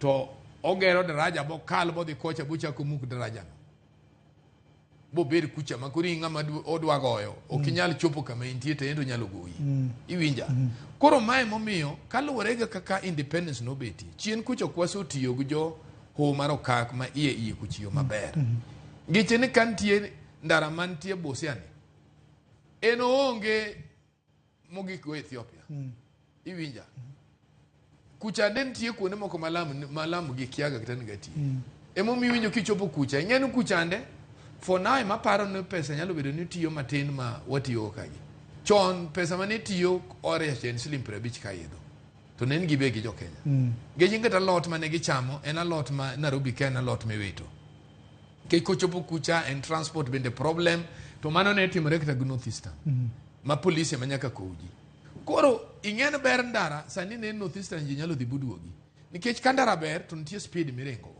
mai momi winjo ka wacho na kata manyotimore ni nyoni go benu waso ng'eyo ni survey mar technology mar wata wacho nango bende ka CDS kata president obiro koni be wanyalo winje from Nairobi wanyalo monitor nikech nye ben mago wanyalo monitor kata ndege ni nyodwa ng'e fault mare nye jowa gido ng'eyo nikech jolweny go joma licha enya nye gin joma study nikech sama idwaro ka jatelo dhi to you monitor nitie sound hissing mako winjo to wacho no stop where you are iwinja magi nye kotimore nikech probably technology ma wan go to gigi awacho ni gigi timore for a challenge nyasaye ong'eyo kaka gero gimoro iwinja that's why we want to celebrate Jamadar Mosonino koro gima gini nyisowa en president nyaka nyis joma telo sani ke gima gero gimomiyo watimo yiero bang'igni abich en wachiwo resources mondo ger kuonde ma jotelo go oyidho bogikie gavana wamiyo pesa mondo ger korgi ara nen nyochopo kama koro sirkal ma national ema gero school to gavana to mi pesa to kien school onego ger nitie ministry of education man go pesa to kien school onego ger koro chuno president modonjo ni ema wacho no sirkal mar jolweny no dhi uruger gini monego gindik nga president jaduong' wan go pesa to mi wajo manyalo gero skundni ma piyo kaka nyalore koro gibe gichulo jolweny ok jolweny gol pesa ma omigi ni gidhi timo gino nikech nye ben gine manigi golo pesa probably kata Jamadar nyicha dogero camp malweny kucha makoro sama nyodhi kacha nyon wango ka en wono bende jolweny oluore bana neno kacha jatend jolweny kata jatend migawo mar lweny Aden Duale ka achiel gi jalup jatend piny Kenya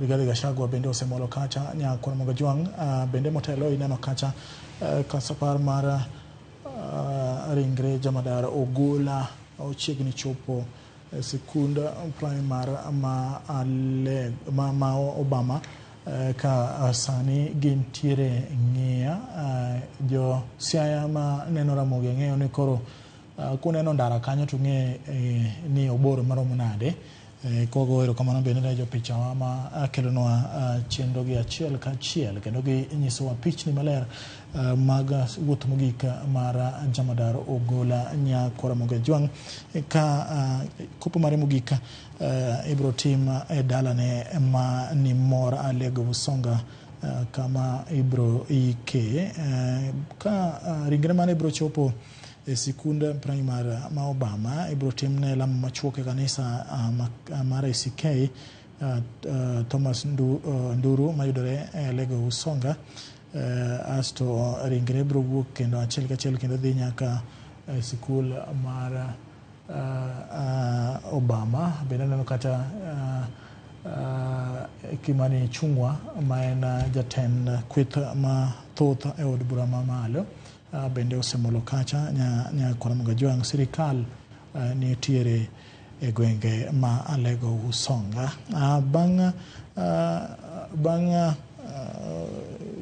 nyasi mar kanisa ringre mar jamadar bro dhi e skul ma Obama Primary School kama ibage nyasi mar ik mare kapok otere dalane manitiere mor Alego Usonga kama idhi ikie. Nyasi mar ik mar jamadar Francis Ogola kaka na wacho ni motelo nya Karamoga Jwang ibro ta gi jolweny. Ibro par ni mosendo jamadar Francis Ogola nodonjo historia mar Kenya e yore mopogore opogore. Nobedo jaluo mokwongo bedo lemo mar jamadar mar jolweny duto ma Kenya, ka bende ne jamadar mokwongo mar jolweny to kapod omako lemo mar telo. Tom, kinyalo miyowa sigana mar jotend jolweny ma osebedo motelo. Inyalo chakonwa gi ng'ama no ochako bedo jatelo mar jotend jolweny. Nyiswa ni to ahinya to tonje iparo nikech gik mathoth. Ng'e ni jogo manotiyo chon notiyo kapod piny yom matin. To ibiro nwang'o ni kata kane teteme kontie ji kama linge gini notiyo maber. To manyo biro gi to biro bende butiyo ma wabedo nyaka wachopo kama tonje koro betie. To tonje gimomiyo waparo ahinya, waparo tonje nikech omiyo piny odongo. Bujo lwenyo obedo go discipline. Bugi ng'eyo ni karawan wakonyo pinywa. Wan jok ma wakonyo pinywa. Koro ng'ama bedo celebrated ahinya kuom jowagi en mana tonje, nikech tonje momiyo lwenyo bedo go sanity. En momiyo koro jolweny owuotho ka gin jolweny. Ma jolweny ibedo ndiki kawuono tin gu hope ni chiemo kara nyalo bedo CGS ma pinyne. Iwinja. Koro nikech ang'o? Tonje. Nikech okelo gimiluongo alternative mechanism. To mano neno wisdom. Nikech ing'en mondo igol wuon piny kuom yiero ng'ama odwano mondo oti kaka odwaro. Ok en gima yot. Ma koro gini ng'isi ni ineno ka koro bendo miyo ji nyalo dongo kaluwore gi experience ma in go. Tilamo Nyasaye ni kaka dhini ok bedie ne tani biro chopo ka ane man kacha. Koro iketo geno kuom Nyasaye, iketo geno be kuom timo tim maber. Nikech mondo bende yod ranki lweny nyaka ibed ng'ama disciplined.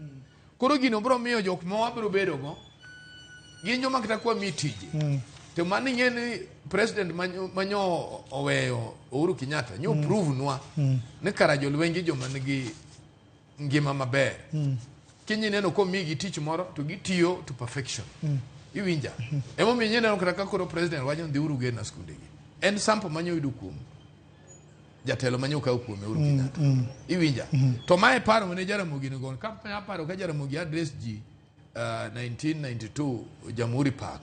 To wacho na an jolweny gi ma gibiro tiyo gon ke jolweny gi biro loso ndara, gibiro gero skunde, ke gin jogo mok nyal lal go menda.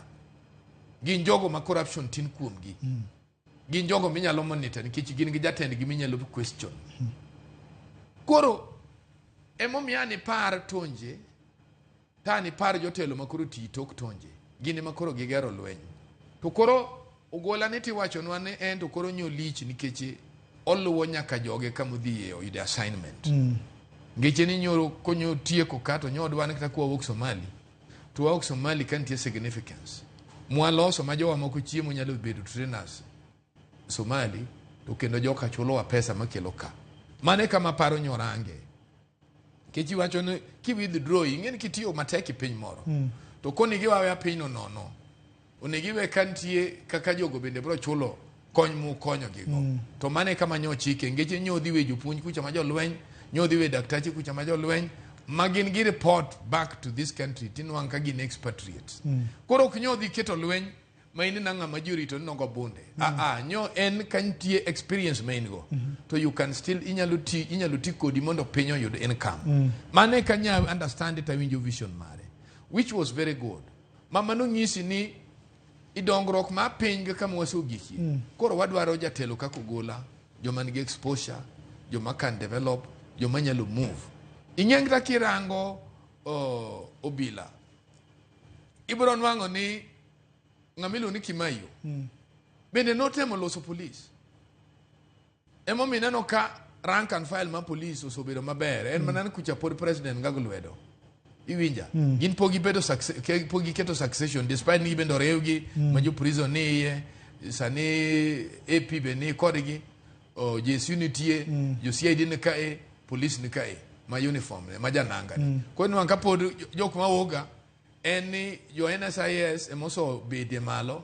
to kod jo jesu through Kimayo to kodero to jo moko gitu pokotelo but obone go keti na way moro makoro pinyo koyombo ni ineno pinyo kutim nadi okoyongo ni nikech okdwane ini neno rank migigo en manana bedo director ma CID anu kanya bedo inspector general okdwane ni bedo na commandant ma jesu mana ka piny bro beti kende exchange program bene bro beti ngeje kwaso dongo maber ing'en jotelo kako gola gin jok manye koro nyalo katarango experience to giwacho no ng'ane ni okoromo bedo police kende oromo bedo wanyalo kelele wen kama ndo kony kamoro ineno kaka Owino mowuoyo Owino en ng'ama is a very good person in communication ma gin jok ma sirkal nyalo tiyogo mondo kony gimoro gima duong' en how disciplined are we samoido gimoro ng'en mane gima duong' emomino ka koro sani Jamadar Ogola can be celebrated en bang yudo gini nena nga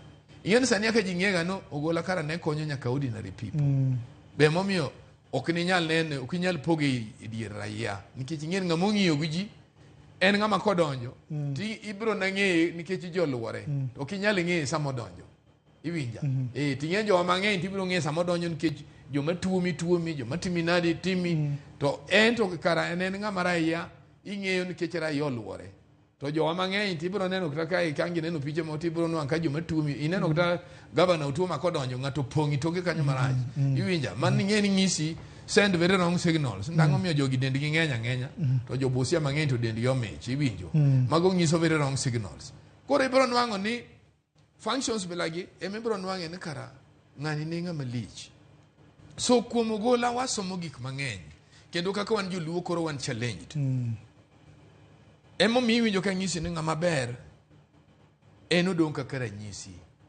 emo miyo Nyasaye wacho ni seche moko Nyasaye nyedwan mondo wasom gimoro kuome ke kanyirango ji mang'eny ong'eng'a ni wud luo telo but they didn't know the kind of person mane otelo ineno ka Thandi owacho how he was involved nyori neno ka koro idhi ike kanisa ma ene mogero ing'en ni St. Thomas kaka wan jomo chak Thomas iwacho ni wan waneno gwang'wa ineno kara nene kanisa midhi manogero ting'en ng'ama ogero Nyasaye en ng'ama ogedi polo momi ing'en en kara sani nyocho kodeyo ni gino ng'en kara polo kanitie to en malaika already omi ineno ka he is a spirit that will live long iwinja magi characters mane joluo chon chako miya jaluo chako dhiang' iwinja gimi penja chandi ng'ego miyo sani kinya neno ruedhi kech onge rwath miluongo Raila nikech joluo masani gin joma they think about onge chiama gin go iwinja to chon ibro nwang' ka ineno ka Raila Amolo Odinga ing'en mano sani jaluo minya nwang' kochak ndara nikech kaluwore gi mosotimo jowa mang'eny sani onge ineno ka Tom Mboya street ngatie Moi Avenue nitie Jaramogi Oginga Odinga street nyaka Eldoret mago ji openjre gimomiyo sani ok nyal chaki ji this kind of things iwinja why is it that Wangari Maathai nyalo chak to jowa moko mabende sotiyo matek gionge nang'o ngiche ni bang' tiyo matek to character gi ok ochako match ka gisoyudo position to koro gima ne gidwaro cha opogore gi gima koro ofis omiyo gi timbe gi masani iwinja koro mamineno ka Ogola to timne mane ji ok ong'eyo koro neno ni kara ng'ani ok nenna jolweny ok nenna jalweny ke jalweny ng'ene ng'ama discreet en ng'ama ji ong'eyo mopogore chon ne jalweny en ng'ama ger marach en ng'ama kodonjo to ji oluor te to ne en tiwacho ne en ng'ama ne kata nyathindo puonjo en ng'ama ne ogero gweng tangi mag pigi omiyo ji mane ng'ama ne neno ni kamoso chope no ne ranyisi mataya emomiyo anone ka ji obiro ta ananyisi nikech anang'e very well ni ng'ama msungu puonjo kaka wan jomo bedo privilege ma osebedo ma wazongo gin examiners ma ng'ama msungu puonjo discipline no gima duong' to onge gima gero kamoro maloluoro emomiyo neno ka nyinge koro neno e sama koro nyoninde omiyo wan gima wanyalo wacho en ni ker ma piny gima nyalo miyo maduong' bang' yik ong'en wan osiepene kech wuodwa nyosave mi Nyasaye omiye chance bobiro boneno thurwa kendo sobedo kolemowa mang'eny kendo bende kanyoro komo wuok mar African Union obende Nyasaye otiyo mang'eny wan joluo Nyasaye oherowa but warangur kaka herani wagero omiyo ama en challenge even to the men of God ma joluo kech ng'enywa bende tinde wadwa bedo jok ma kama ba shaberie ema wadwa nene wapogore gi jo Nyasaye kako kulu gini joma could move far mano mineno kata mier mang'eny sani ingen chon jo mineno madongo gi ng'eny gi kanise mopuonjo kanise mano change dalagi to sani ingen kanisa change mier mang'eny kanisa hinyo mier mang'eny moloyo konyo mier mang'eny omiyo jowa ma bende lamo Kristo lem nur jowa mondo lok chunygi okinya bedo jatelo igni abich to injie ma yiwakni iwinja ana nen bwana ni all along kara jogweng koro celebrate moloyo kata na jolweny manyotiyo ni which means ni gichien kucha no ng'ama ber emomiyo thone ni kaka ng'ama nigi chia keta ka ng'ama osomo maber aneno ni maranyisi maber mar oganda family ne sani dhi bedo ga lot of confidence ing'ene ng'eny ji ka ilus babani to seche moko gik miwinjo nyalo miyo wachen kara baba ne ng'ama nade tinene confidence momigi nyineno kata kawode kawuoyo to wuode nyokawo example mang'eny to weyo to wuoyo mane chia mar wuongi en baba ne dwa ni Kenya obed gi kwe baba ne dwa ni ng'ama musugu mondo deal go nyoweyo challenge moro kanyo ma jolweny mantie sani nyaka think no mae gima ne jatelo dwaro omiyo kik musugu bwogwa Tom kwang'iyo gini pod obiro mana kuom joluo nikech ji nyalo wacho ni Ogola ne ja Kenya yes no ja Kenya no jaluo kineno joluo ma nowinjo report mar tho mar Jamadar Ogola ne gin gi kuyo nikech ne ging'iyo gi sani ne ging'iyo ni Ogola emomako kamoro maduong' ahinya nikech kaka isewacho motelo ni manyo telo mar Kenya osebedo ka gino ma joluo manyo to pok odonjo to ma ne gineno kaka en gino mane duong' ahinya nikech wuodgi ne obedo jatend jolweny duto ma pacho ka kata ko nyalo wacho ni nitiere gigo mabeyo monyalo somo e ngima mar Ogola bende nitiere jogo momendo wami thuolo mar ywago jatelo nikech fuk maduong' modhi weyo kae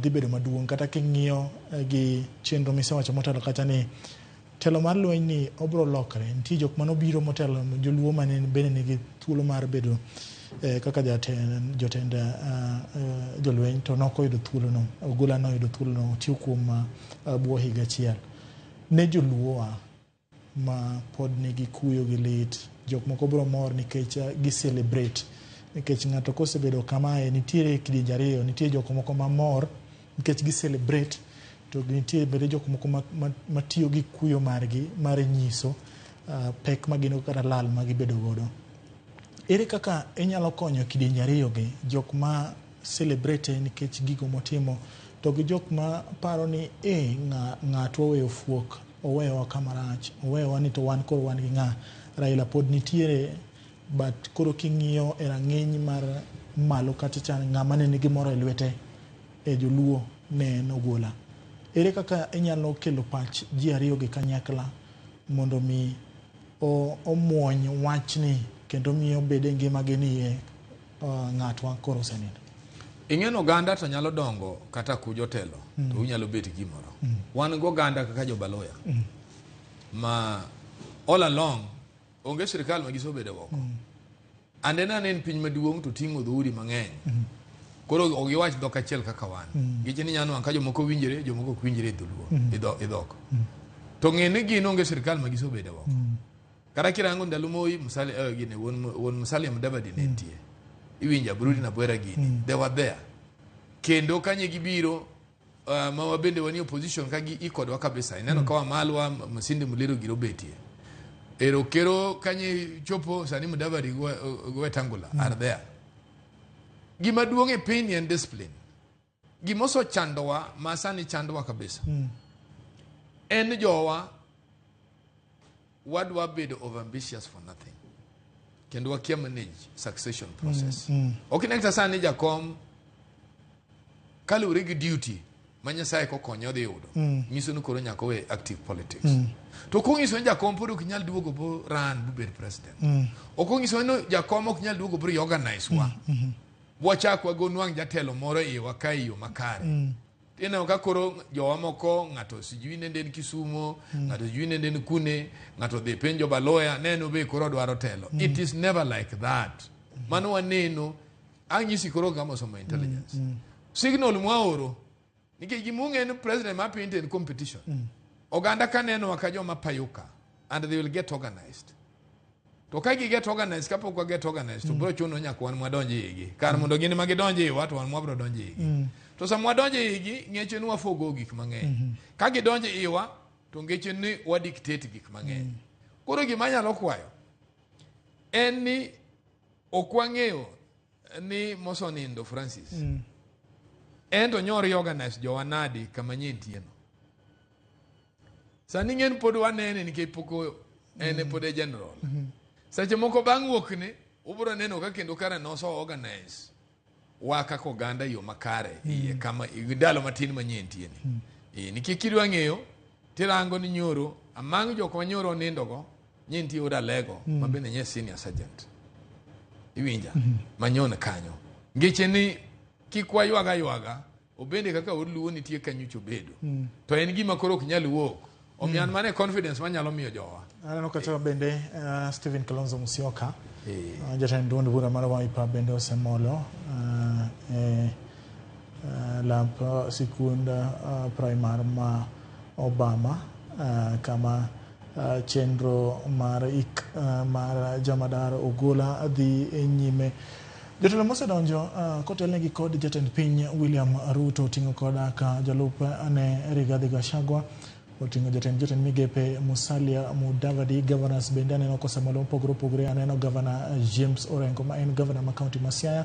Bende aneno kata Otuoma ka achiel koda bende jotelo ka achiel koda jood bura ma opogre ma osedonjo kata kotelnegi gi jatend duond bura ma thoth od bura ma malo Kimani Ichung'wa ka achiel bende kacha aneno jaod bura ma Lego Usonga. Aneno kata senata ma Kisumu Ojienda bende osedonjo kacha ka pod geno nitiere ne jotelo mopogore biro donjo ka ang'eyo ni governors duto ma counties ma Kaluo kama tingo governor ma Homa Bay Gladys Wanga, kama tingo governor ma Kisumu Professor governor bende ma Kisii gi Nyamira duto brochopo kopo mogik mar Jamadar Ogola ka bende jombet mopogore mag pinje mopogore be igeno ni brochopo ik mar Jamadar Ogola ka ma en kopo mare mogik ma ibro timne ka chenro ni duto otele gi jolweny ma pacho kae. Chenro ni nochakore okinyi ma kawuono saa 2 bende kaka isebedo ki ineno achiel kachiel pichni mwakelo ni mago pichni mabiro ni ka owuok e gwenge ma ang'ia kama chenro mar iko mar Jamadar Ogola adhi nyime. Bende aneno kata ka jo apiko bende oriedo kacha ka rwako Jamadar Ogola gikoni gin bende nyaka gi telie e chenro ma kamano. Aneno ka koro ji osebedo ka nigi tungni koni gi koni ka nenore ni sapar mar Jamadar Ogola nenore ni okayo machiegni kachacha ka chenro ni duto ibiro telne gi jolweny ka achiel kod jatend piny Kenya William Ruto ma bende nosemolo kanyo okinyi ma kawuono ka obiro kowo jalno mane omiyo tich, kata kamano ok no ochopo igni mano nego bed ni otiyo ka Ruoth Nyasaye nokawo chunye kendo kanowito ngimane e yor tich kamano dhi time ng'iyo kaka arita kwe ijiwo e gwenge mag Elgeyo Marakwet, ka bende en jatelo mokwongo ka jatend jolweny ma owito ngimane ka enie tich. Aneno kacha sapar mare Nyakwar Mogajwang ka director mara nyalo miyago. Aneno kacha ka gichiegni chopo Nyakwar Mogajwang kendo aneno ka koro ikruok itimo achiel kachiel kendo kineno ka ji wuotho kacha gi kacha, ng'e maber ni ringre Jamadar Ogola ochiegni chopo kendo okayo machiegni. Aparo ni tok dakika 10 kamae kang'eny to ringre Jamadar Ogola biro chopo kacha ki ibiro lemne ringre mare kapok ochwalo ringre mare kanyo ma nyasi dhi Nyakwar Mogajwang. Kanisa mabiro lemne Nyakwar Mogajwang en kanisa mane ogero ka odiochieng' ma kawuono ne en odiochieng' mano nego bed ni oyawe ayanga, kata kamano Nyasaye nokawo chunye kendo ibiro timne alamno makende e kanisa mar ACK mayudre e gwenge mang'ia Nyakwar Mogajwang. En lit gi kuyo ma pod omako gwenge mang'ia, omako joluo duto, omako jo Kenya, omako bende pinje mopogore opogore kama Ogola osebedo ka time tijege kapok nomiye tijni mar bedo jatend jolweny ma pacho kae. Ne otiye pinje ma opogore opogore Nyakwar Mogajwang ka ochiwo arita ma nomiye koda riwruoge ma opogore opogore. En jalno mane Nyakwar Mogajwang no oidho e ngas kendo rang'eny mopogore opogore e ngimane mar tich, ka bende nochako mana kaka jalno mane riembo ndege kendo ne ok ong'eyo ni chieng' moro achiel nobed jatend jolweny ma pacho kae, ka ma ne miye thuolo mar tayo chenro mag jolweny duto moting'o jolweny mag Army, jolweny mag Navy ka achiel kod jolweny mag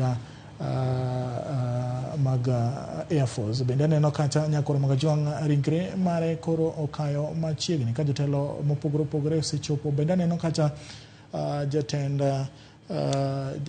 migawo ma ochung'ne weche mag apaya Kipchumba Murkomen bende osedonjo kacha. Jatelo mochung'ne migawo mar teko bende Chirchir aneno ka osechopo kacha. Ji ochopo kar rombgi, oganda bende ochopo kar rombgi, anyuola osiepe bende ochopo kar rombgi, ka kopo mogik Nyakwar Mogajwang mar Jamadar Ogola Nyakwar Mogajwang koro okayo machiegni, ka bende wabro ng'iyo ni Nyakwar Mogajwang ni to chenro mar kopo mare biro chalo nade, nikech en jatelo mokwongo mar jolweny ma owito ngimane ka en e apisi, gima pok notimre e pacho kae. Nyakwar Mogajwang ka kopo mare wabro bedo kwa somo ni to ang'o gima biro bedo mopogore ne ma wasebedo ga kwaneno pile ka pile, nikech wasebedo kwaneno kopo mar jotend piny Kenya ma oseneno ka nowatimo mano mar Moi ka achiel kod mano mar Kibaki. To mae en gino ma otimore mokwongo e pacho kae, kendo obro bedo kwa somo ni to ang'o mibiro tim mopogore gi ka kinde. jotelo ka kinde jotelo ma otenda na yes bende osemolo kacha bende aneno kacha aneno kacha bende jaod bura ma Kimilili Didmas Baraza kaachiel kod jaod bura bende kacha ma Gilgil bende aneno kacha kosemolo Martha bende to jowa wan wange jatelo manyalo wuoyo to be sirkal nyoso yange nyoro omiyo wan weche mwanyalo wacho en jakom nyoso wuoyo makaber kabisa to wach ma siasa to koro nego wagol woko wayik mana jatelo ni modong wabro luwo bange mondo wanen to gikanye kech pod en challenge magi go manyotimore kata gibo manyomiyo jaduong nyonindo pok wang'ene na malongo even though nyo wachako winjo mambumbu to mambumbu masumbu to mambumbu maso nyisi ni say what you keep mum gimo king'e maber kata gimi ng'eyo ne geleng mane sirkal iwe nyaka sama winjre koro wabro we nyaka chieng authority won gol gima gi par ni neno miyo timore kama koro kwadwa bedo joma beyo to sani wanyalo na timo celebration wako wodwa koro so chopo dala and joma tin ma bende chopo kama koro golo chopeni emomiyo wan gimo wanyalo timo siasa koro wawerego wan warangu na wuodwa nyoso tiyo Nyasaye no chano ne kama keche gima duonga nyanto summon midwa som kadwa oknango mane gima duong jolemo gi emano kwe piny kada jolemo gi emano mok mach oluworege summon wa gibro golo gine magirang book manyalo kweyo piny iwinja to kod jotelo madwa wuoyo ka gine magirang gima giwacho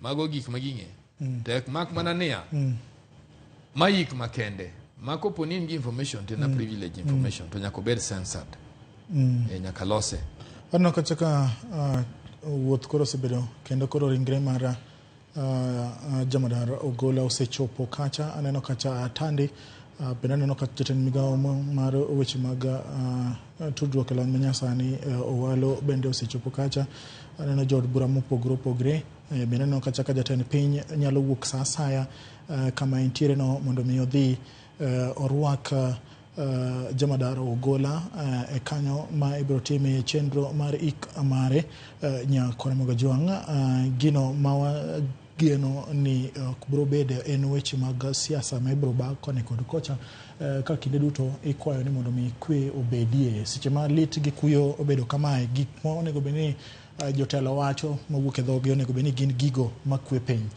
nikech ji nigi paro mopogore opogore gi sani nikech bende warwako wendo maduong' jatend piny Kenya ma bende omolo kacha ma bro bedo achiel kuom jogo ma bro tayo chenro mar ko Jamadar Ogola wanyisu picha maber ne jogo maneno kamoro amora ma gintie ringre Jamadar osechopo e sikund primary ma Obama Nyakore Mogajwang gwenge mang'ia Siaya County ka bende neno kacha ka jatend migepe osewuok kacha ka achiel koda jogo bende neno kacha speaker mar od bura mamalo Moses Wetangula bende ni kacha Nyakore Mogajwang ka achiel kod jatend kweth ma thoth e od bura ma Senate Aaron Cheriot bende aneno kacha ka achiel gi jatend kweth ma thoth e od bura mamalo bende ni kacha Kimani Ichung'wah gin koro giwuok kama ne gintiere mondo mi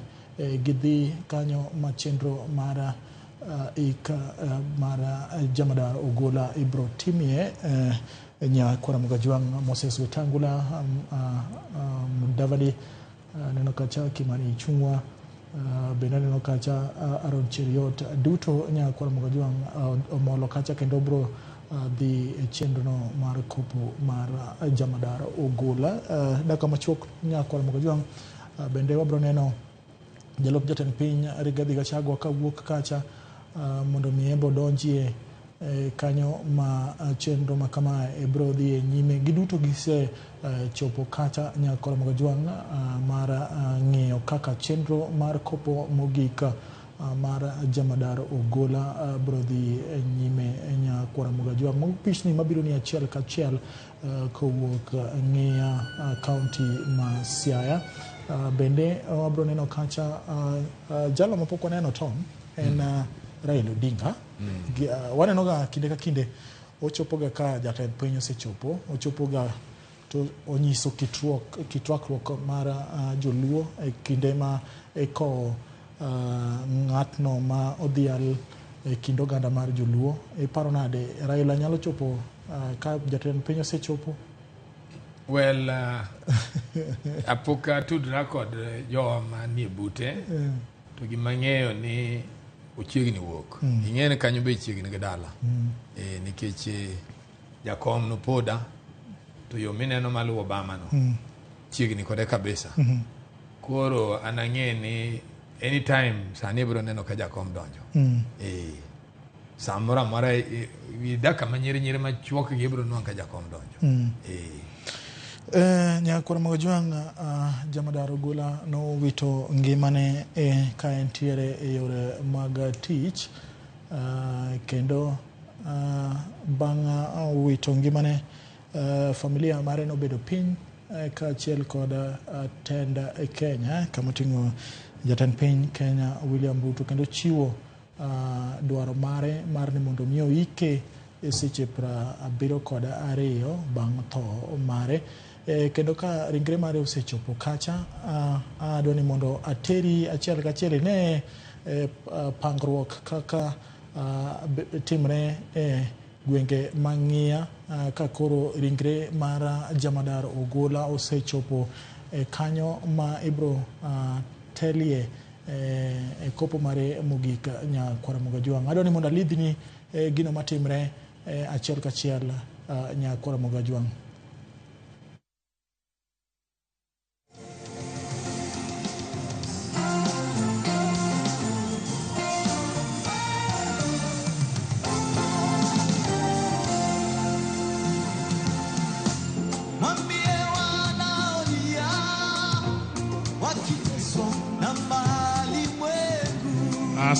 Asante sana studio. Shikilia studio tafadhali, shikilia kidogo tuweze kupata sauti kutoka upande ule wa pili. Msafara huu ukiuja kwa utaratibu kabisa ukiongozwa na bendi za majeshi ya ulinzi ya Kenya.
We'll soon be beginning, so kindly, I see people at the back who are still standing. Please, let's take our seats. We recognize all mourners present. Please, let's take our seats. And just to guide you on the order of the service, we'll start off with His Excellency the President joining us in this service. Then we shall receive the body of General Ogola, and once placed in the rightful position, we'll then have the national anthem before we have an opening prayer and a welcome note from the service leaders, those who are going to be leading us in the service this morning. After that, we'll go to the tributes, followed by the sermon, after which we'll conclude with a vote of thanks before proceeding to the graveside. As mentioned earlier, only those briefed will be allowed to access the gravesite because of the restrictive nature of where it is and the space. So if you have not received a brief to be at the graveside, we kindly request that we cooperate to view the proceedings from the monitors provided. We'll soon be beginning our service, and we take this opportunity to thank you for your patience. Studio. Or maybe let's wait for the proceedings outside studio. Let's just remain mute as we now are getting ready to begin the procession. Thank you. As we continue to wait for the beginning of the procession, we want to take this opportunity to specially recognize our friends who've come to help us mourn our fallen CDF. And I make special recognition of the Chief of Defense Forces from Tanzania, the Chief of Defense Forces from Malawi, the Chief of Defense Forces from Burundi, the Air Force Commander from Uganda and his delegation, who are also representing the Chief of Defense Forces, the Army Chief of Staff from Rwanda, representing the Chief of Defense Forces from Rwanda. We also have DAs, or members of the military diplomatic corps. We have DAs from the United States, DA from UK, DA from China, the DA from Zambia, the DA from Rwanda, the DA from Malawi, and also the DA from Uganda, all joining us in this occasion.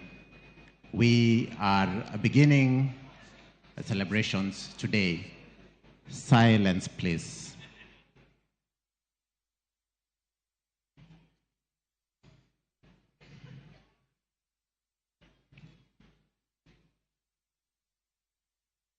Let us all now rise as we receive His Excellency, the President and Commander-in-Chief of the Defense Forces, Dr. William Samoei Ruto.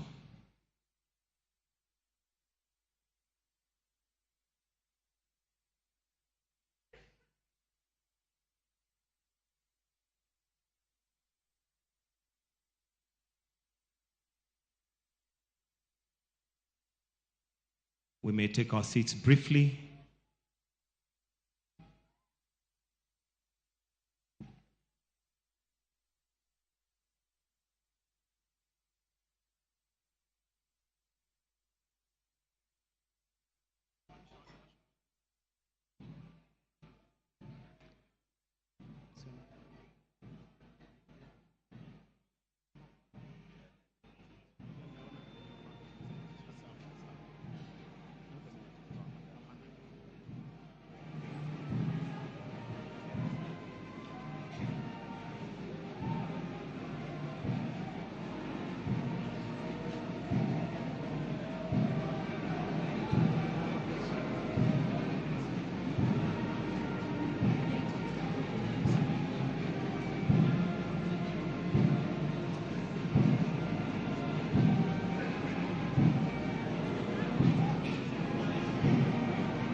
honor, humility, and respect, I kindly request that we be upstanding as we now receive the late General Ogola.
We shall remain standing for the national anthem.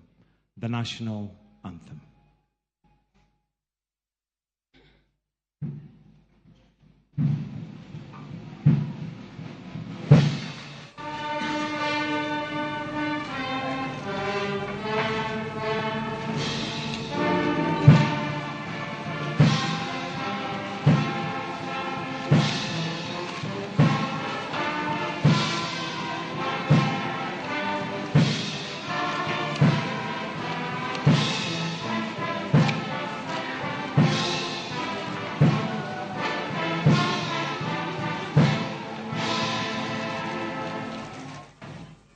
While standing, allow me to now welcome Canon Reverend Lele to lead us in an opening prayer.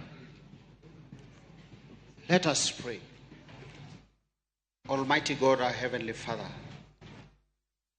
we want to acknowledge your greatness and that you are mighty in every situation. We pray, Heavenly Father, thanking you that in all circumstances, glory and honor comes back to you. We even want to commit this service before your hands, that, dear Lord, from the onset right to the end, just as it was the wish of your servant General Ogola, that his life may bring glory to you. May this service, therefore, be acceptable before you, O Lord. For it is in Jesus' name have we prayed. Amen. Kindly request that we take our seats as we now welcome Bishop to give us the welcoming remarks. Welcome, sir.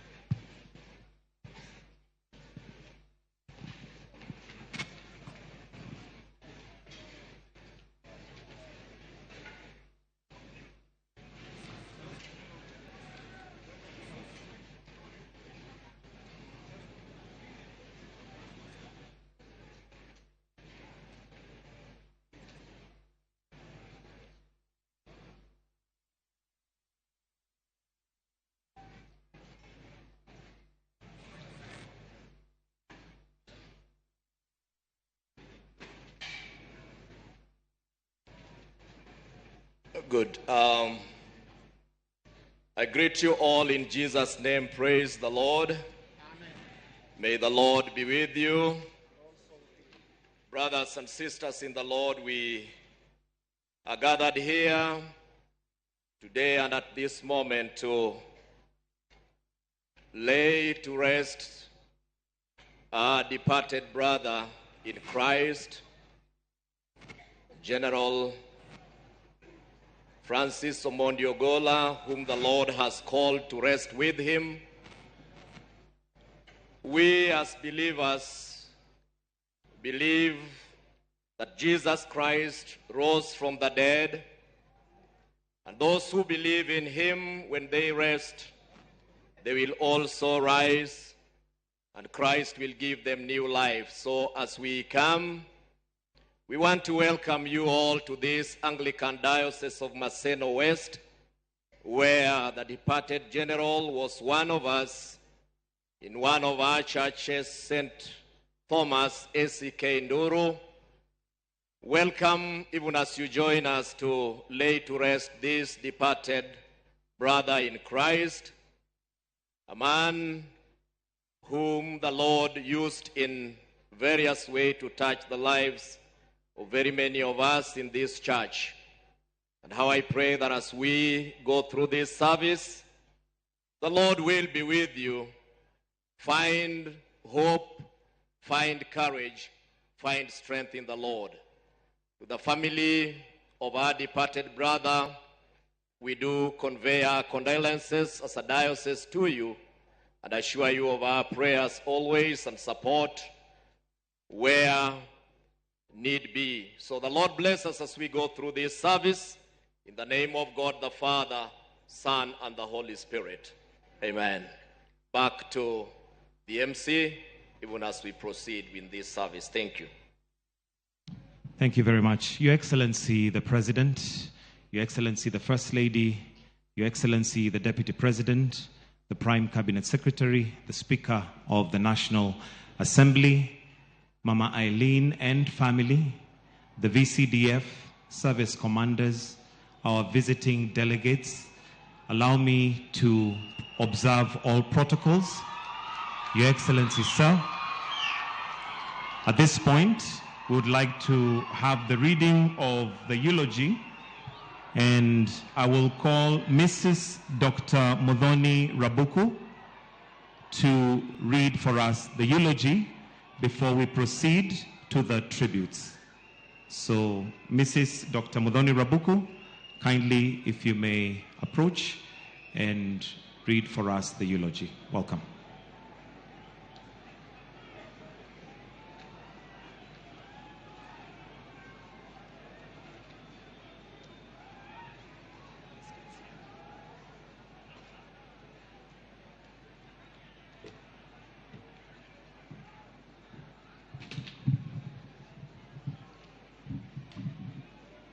Your Excellency, my name is Mrs. Muthoni Rabuku, and it's an honor to be able to read the eulogy for our father, the late General Francis Omondi Ogola. Late General Francis Omondi Ogola was born on 12 February 1962 in Siaya County. He was enlisted into the Kenya Defense Forces as an officer cadet on the 2nd of May 1984 and commissioned as a second lieutenant on 3rd May 1985, upon which he was posted to Moi Air Base, where he later trained as a pilot.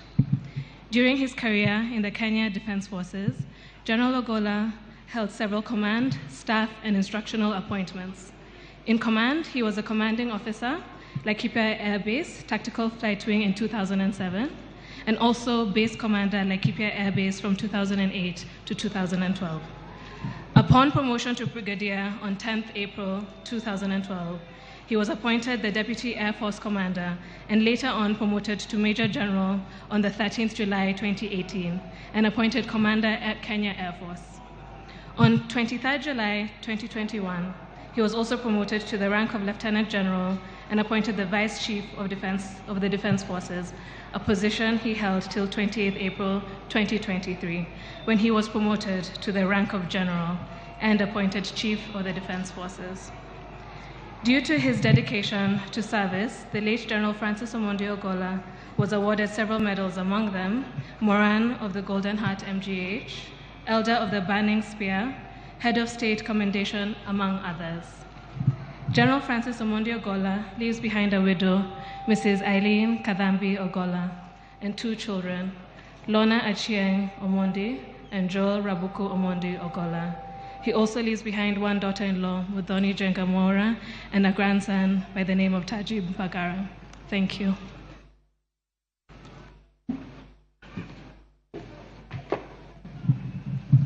Kali, let's appreciate her with a clap, tafadhali. Thank you, thank you. Next, we'll move to the tributes. And at this point, I would like to invite Professor Fred Were, who will speak on behalf of the friends of the family. Professor Fred Were to speak on behalf of friends of the family. Welcome.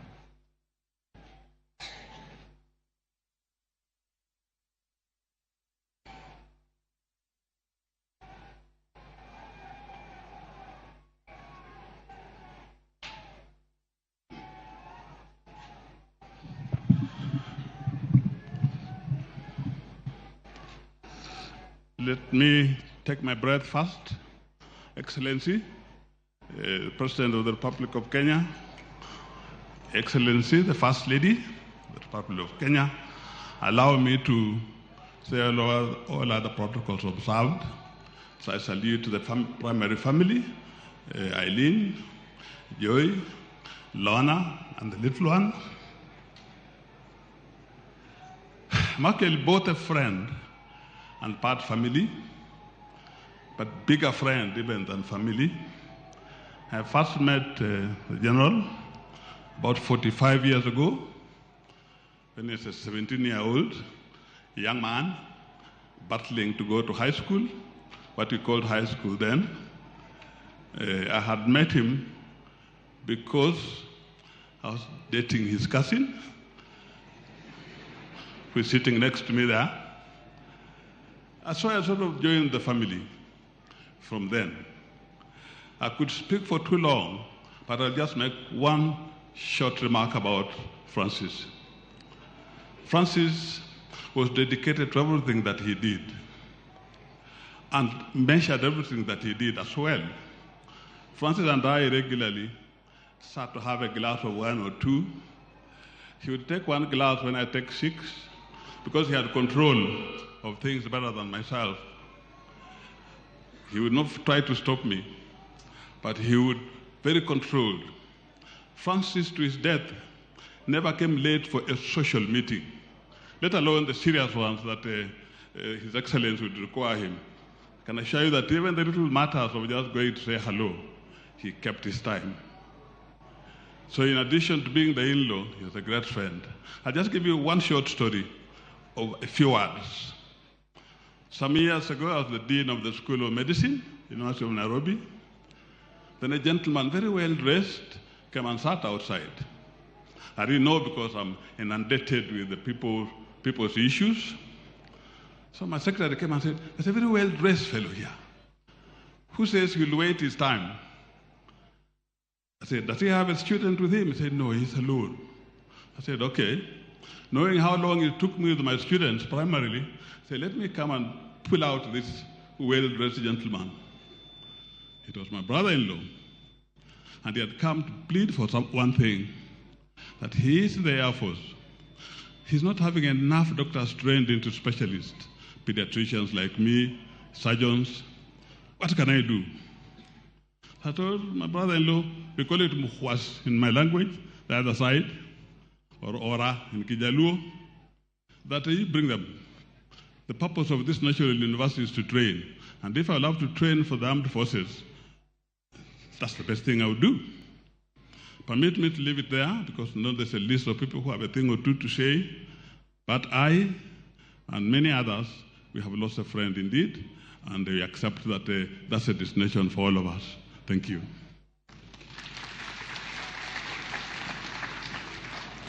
Next, I would like to now call upon Mr. Hezekiah Odur, a brother to the late general, to also give a tribute from the family side. Hezekiah Odur. We can give him a warm clap as he's coming, just to encourage him. Karibu sana.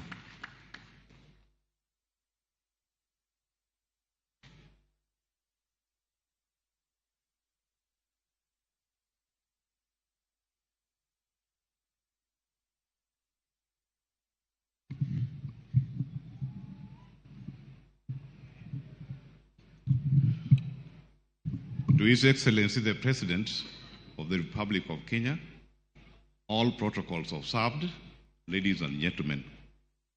My name is Canon Hezekiah Odur, the firstborn in the family of General Ogola. General Ogola was the fifth-born in the family of Mzee Joel Okech Oyeyo and Mama Damaris Okello. General was a very loving man to the family. And when we received the sad news of General, when we were preparing for the 100 years celebration of our dad, it was very sad indeed. General was a very staunch Christian who loved prayers and read the Bible severally. He did a lot even to his church. He did a lot even to his community. At the moment, General has left a very big gap in our family because he was taking care of our dad, making sure that he gets medication and checkups regularly. He was also making sure that he sent something to the widows who were in his hands. There were over 30 widows. He also made sure that the students who are orphans in the area never missed their education. And he had no love boundaries, regardless of economic background, social or education background of any person. So we thank God for his life. In the book of Matthew 6:33 says, "Seek ye first the kingdom of God, and all other things shall be added unto you." He was considering that part, and God added him all that he required. At the moment, he has also left a very young lady, my sister-in-law Eileen. At least some concerns can be made to make sure that her life continues, because her status in life had gone to a certain level, and now General has left some gap. Otherwise, I thank each one of you to condole with us. Have safe journey masses at the end of the function. Thank you.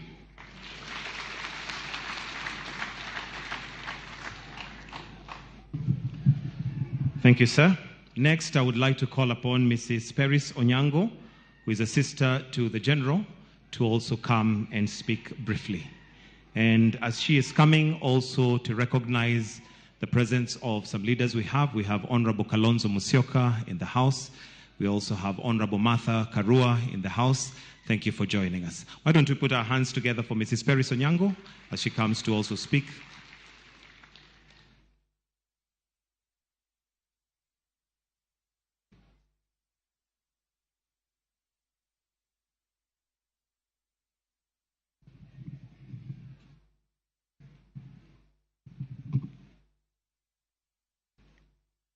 Your Excellency, the President of Kenya, the Deputy President, the Church. Before I speak, I want to follow the instructions that I was given. I was told that he had already invited him.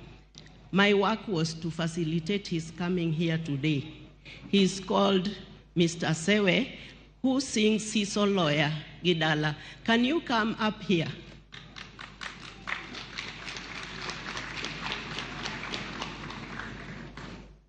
So I want him to sing that song before I talk.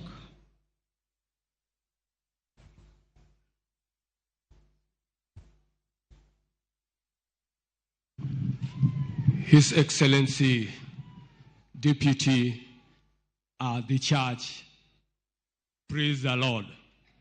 Allow me to sing this song. The studio, be ready. It is a song that I composed, and so I've translated it into 24 languages.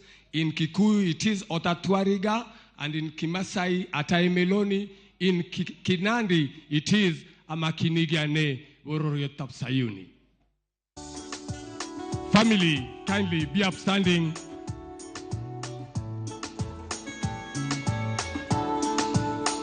Sauti.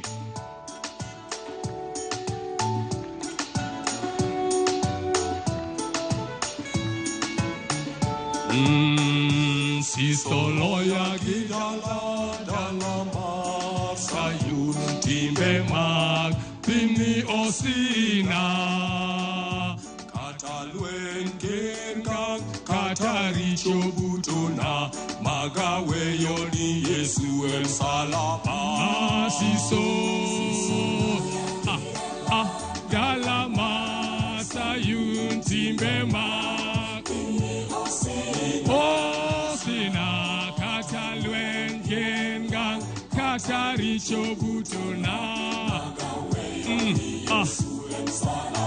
Dokoro Ere Gimadimona Zonje Dala Koro Ere Gimadigena Katalwen Kengang Katari Chobutona Magawe Yoni Yesu Salaba Koro Ere Gimadimona Donjo Edala Koro Ere Imadi digengna kata lwen kengang kata richo butona yoni Yesu ensalaba. Kindly just wave a hero. Akaparo dalla sayun dalawa mogeno mio an kango enyimpi o kata mwandu magbin kata sunga magbin magawe yoni Yesu kaparo dalla sayun dalawa o mio an kango enyimpi kata mwandu magbin kata sunga magbin magawe yoni Yesu tokororo ere imani mona donjo edala ere imani genga e kata lwen genga kata risho butona magawe yoni Yesu okoro ere imani mona donjo edala koro ere imani genga kata lwen genga kata risho butona magawe yoni Yesu Wapendwa wangu, tunasafiri kuelekea mbinguni. Mbinguni ndio kwetu. We are Sir Jonas, we are traveling. Nena winjo duono achako wuoth mar dhiyo e dala ler kendo rieny dalawa mokwe mano dala gi Yesu ma Ruodha. Nena winjo duono achako wuoth mar dhiyo e dala ler kendo rieny dalawa o mano dala gi Yesu. Tokoro tafadhali mikono juu kwa kumpatia Mungu tukufu. Asante Jenerali, amefanya vyema mbele za Mungu. Magawe yoni Yesu msalaba. We are almost there. Ere gimari mona donje dala koro ere gimari gengla e kata lwen gang kata risho butona. Great people, we are getting to the last stanza of the song. Allow me to give honor to this great man who loved my song. Teko man kuom Yesu mondalo lwenja e piny ka kiede pinyo pong kodi mudho oyuma dianjao Yesu mia teko mondalo chi dwaro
That was my brother's request. Your Excellency, I just want to surprise you that today is our second time of meeting in a podium like this. The first time we met with you, we were invited in Willie Bet and Faith Rono Bet. We went for a koito, and I was talking on behalf of Spiritual Mother for Faith. You talked on behalf of Willie Bet. And I remember I said, we are giving the best, a good lady to bet. And then you said, Mrs. Onyango, we are giving the best man. I'm so happy that they are happily married. Thank you very much. God is good. I want to talk about my brother. Hallelujah. If I shake, don't worry. Number one, I want to bring condolences from my family and I to Irene. Joey, my brother's son. Achieng Nyarowadwa. Achieng is named after me. We were very close with General. So, I just want to talk about General, the qualities the General had. General was a special child in our family. In fact, our mother really loved him more than us. So sometimes we could just prick his head, because he was loved too much. Us, we are being beaten, and him, he was not being beaten. And he followed that. He followed those qualities. My brother is a kind man, loyal man, very dedicated, very committed to everything he does. He did things to perfection. My brother was a good Christian, a servant leader of God. He walked the talk. He did his best in Christian life and life in general. So, I want to tell you the 3 things my brother told me. We used to visit him and he could tell me 1, 2, 3. Number 1, he told me, Perez, a soldier can die anytime. So if I die, I need to be buried within 48 hours. I said, what do you mean? And then he said, Perez, I know you can give them problems, so I'm adding you more hours. Let it be 72 hours. The second thing he told me, I had to write them down so that I don't talk of my own things. The second thing he told me, he took me to the graveside and he told me, this is where I'll be buried when I die. The third thing he told me, when I die after burial, Jeshi to give Mama Chieng money to go for holiday. So Jeshi, you have work to do. Mama Chieng must go on holiday. 3 things.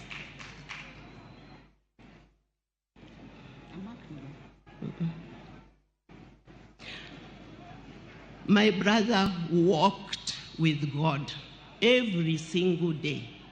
I remember we have been organizing for Baba's birthday, and today was Thanksgiving to the church. So we prepared everything. Little did I know, my brother was organizing his death. So, what I want to say, that my brother has fought a good fight. He has won the race. He kept the faith. In Jesus' name.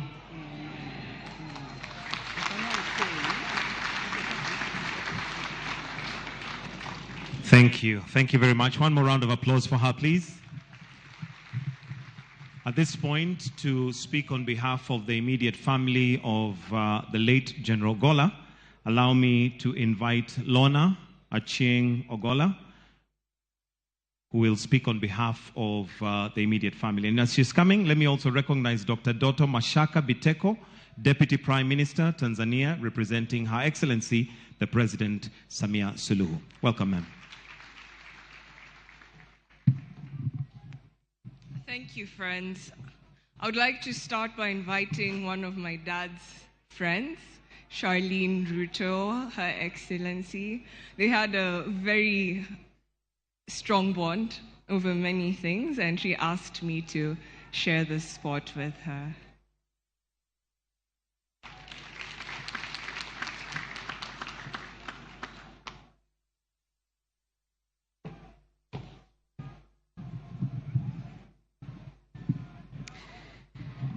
Ladies and gentlemen, allow me to stand on the protocol that has already been observed in the interest of time. Our condolences to the family of General Ogola, Mama Irene, my sisters Achieng and Muthoni, and Brother Joel and all the relatives, not just from me and my siblings, but from the young people of Kenya. Kenya has lost a chief of defense forces, but as young people, we are deeply saddened because we have lost our mentor and our champion. Without a doubt, a very high percentage of our defense forces is made up of young people, but General Ogola's influence went beyond our young people in the defense forces to those in various leadership positions and fields such as the climate space, sports, health practitioners, and many more. Some messages I have received from the young people. I met him last year, and he spoke so highly of the Africa Youth Climate Assembly, and even inquired on how we could mainstream the culture of environmentalism and climate action in the forces. We might still need to do this in his honor. Another one, I am still in disbelief. I read his last text to me a time like now last month, and I just broke down. He truly was our champion. May he rest in peace. Personally, I met General Ogola only once, but once was enough for me to experience his kindness, his genuine care, and love for the young people, and his determination to support us to succeed. His death has hit my team members and I so hard, because in the fight for youth inclusion, many listen to us, but few encourage, support, advise, guide. General Ogola was among the few. I really don't know if we'll ever find another one like him, but as young people, in his honor, we aim to live a life like his, of good character, humility, and integrity. May the soul of our mentor and our champion rest in eternal peace. Thank you.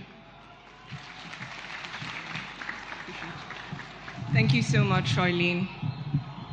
Our message will be a two-part message. I will deliver the message to the country, and my brother will come on up and deliver the message for the people of Siaya County and its borders. Ladies and gentlemen, it is such a privilege to stand before you today. Bless the Lord, O my soul, and forget not all his benefits. Ladies and gentlemen, God is good. God is good all the time, and his plans for us are always good. His plans are especially good for those that love him, and my father loved him, and my mother loved him, and I loved him. So even though I cannot make sense of the events that happened this week, I give God praise, and his praise will not leave my lips because he is good. He has seen beyond today, he has seen beyond the next 100 years, and he saw that this was good, so I give thanks. So let us not entirely lose ourselves in the morning. Let us celebrate a life well lived together. Bless the Lord with me. I want to talk about one thing, and one thing only. I had many, but I'll focus on one thing, his pursuit of excellence. I posted about my father for the first time ever. Immediately, Joel confirmed that he was actually dead. He did not like social media. He did not like being in the limelight. He appreciated just doing his work in the silence. And not having people talk about it. So not many people knew he was my father, and not many people knew we were related. But I was deeply, deeply, deeply inspired by his work. I'll pause for a second as our brothers take their respects. Thank you, friends. God bless you. So I'll talk about his pursuit of excellence. In the aftermath of my post, I thought I was only posting it to my global team so that people know where I am and why I'm missing for a month or more. And it blew up, and I didn't expect that. But I promised I'd tell stories of his pursuit of excellence, and I'll tell two memorables right here, right now. A couple of people were digging around and asking, how is it that his daughter did all these things? She got her engineering degree from MIT and from Stanford and a business degree from Cambridge. Like, what kind of parent creates and upbrings children like this? And I'm here to share with you the kind of man that raises children like me. And I wish I could talk about Joey, but he likes his privacy even more. He's amazing and super smart as well. Now, parents, if you're wondering, how do I get my child to change not just Kenya, but the world? Live it. Our children learn by how we show up in this world. And people here have stolen my speech because I was going to talk about how he gave 110% to everything. He never needed to tell Joey or I, work hard, read hard, because we saw him. We saw him do it. Even before I was born, he was reading the Bible cover to cover every year. And on hard years, like 2022 was a hard year in our family, he read the Bible cover to cover twice. And there's a competition, and I'm the slowpoke on my family, but because we saw him live it, we were inspired to be it. That's the easiest way to teach your children to change the world. It's not telling them, it is doing. And because he never used to talk about his reading of the Bible, he actually just used to show it. Now, when we talk about his work and his pursuit of excellence, he worked as if he was working for God. He had an audience of one. Anything he was doing, he was working for God and God alone. And we saw it. Let me tell you, this man, when I was already in college and Joey was about to go into college, he went back to university in Nairobi with my peers. I'm not sure about you, but I wouldn't be that humble. I'm not sure I could make it with Gen Z in class. And he was in class with my classmates. Now, let me set the stage for you. He's in the parallel program. He's based in Laikipia Air Base. He's commuting between Nanyuki and Nairobi for classes, for exams. And those of you who've been to University of Nairobi know it's not an easy path. And Operation Linda Inchi was fully in session, and he had a lot of responsibilities in Laikipia Air Base across the borders. And this man excelled. He got a first-class honors with my generation. He was in class with my peers. How could I not but be this? I'll tell you another short story. In 2005, he was posted to France. My father does not speak French, or he did not at that point. He had 6 months to learn a new language from scratch because failure was never an option in his mind. Do you know the man learned French? And he had to pass to a certain level for them to accept him. It was Napoleon Bonaparte School, the best military school in France. The man did not know French, but he didn't tell his bosses, I can't do it. He jumped right into it, full energy, and he learned French. Now let me give you a complication. During this period, he swallowed a fish bone. It got lodged in his intestines, and he was hospitalized for close to 2 months. He was my size. When I got out of third form and I went to see him in Armed Forces Memorial, he was my size and I was broken. And here he was, sneaking out of Forces Memorial with my mom to go to Alliance Francaise to take his French exams so that he doesn't disappoint the government of Kenya, even as a junior officer. He made it. He passed that level that was needed. He did his postgraduate diploma, and he made excellent leaders and friends from around the world, which is why he's getting so many messages. He met a lot of them in that school, and they were reaching out to us, and they've been so supportive. Actually, before I forget, Kenya Defense Forces, you all have been my family since my birth, And I'm so grateful for the love, support, care you've shown for me, Joey, Mom, and the rest of the family in this period. I'm so grateful. My heart is filled with so much thanks for you. Public servants, distinguished guests, you all have been so caring. We so appreciate you. So, if you leave with only one thing from what I have said today, please pursue excellence. Pursue excellence and work as if no one else is watching you but God, because then your reward is in heaven. Hakuhitaji cheo kuongoza. He didn't need the title to lead. That's why he rejuvenated Military Christian Fellowship with Mheshimiwa Jeff King'ang'i over there. That's why he found himself leading Habitat for Humanity Kenya, even when there's not. He was always giving his good ideas. He had so many ideas for the country. That's why he was busy planting millions of trees with the forces under his fierce influence. He's planted so many trees for Kenyans. He had such a big heart for this nation. In closing, I'll tell you of his love for Kenya and his loves that you haven't heard of before. He had a big love for his family. He took me to school. Every day he was in the country for all of my elementary school. He loved his family. Fathers, show up for your family because your presence makes a difference. Even now at my big age, he would still show up for me at the airport. He would show up and take me shopping. He would show up and go bowling with my son and my brother. He would show up and just be very present and loving. He would tell Mom, his wife of 40 years, I love you and I'm so grateful that I get to come home to you after this hard day. You make it bearable. He loved us so dearly. So please love your families and give your all. If all of us can just take a bit of this and give our all to the country, our country will be fast-forward in no time. And I look forward to carrying on that legacy with my brother, who will give his love letter to the people of Siaya, Alego, Kisumu, and the people of this land. Joey, please come up. Thank you all.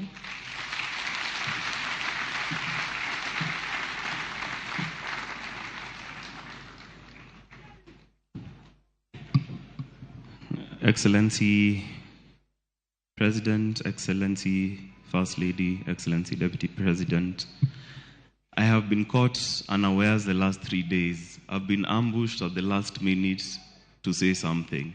But yesterday I talked about the military and family man. Today I want to talk about the son of Alego. You know, Your Excellency, even up to yesterday, people were still speculating, oh, President appointed him because of this, oh, President appointed. I want to clear the air with the conversations I had with my father about his time with the President. He didn't really divulge any national security issues, but generally, I feel it's important to, first of all, clear the air. The President didn't have to appoint him, first of all, and initially, he saw his competencies and decided that this is the man for the job. But very quickly, they started becoming friends and they formed a serious chemistry, which he would tell me, I have had a very good meeting with the boss. He's not telling me what it is. And it's not the president alone. The deputy president as well really enjoyed his company. They formed a serious working security relationship of securing the country. And his cabinet secretary. These people became like brothers. I've seen, someone on Twitter saying, it was these rules, the president was in a corner. And I actually feel bad for the three of them because I know it went beyond the working relationship. And they were working to change this country very seriously. And it's a serious blow to the three of them. That one I'm saying, I talked to him personally. None of you know that information, but I know he had a very, very good working relationship with His Excellency. Na hata niliona Excellency jana umeshika macho kidogo, watu wakasema hii ni machozi ya crocodile, these are fake. In my heart, from what I know it was genuine. I know it was genuine.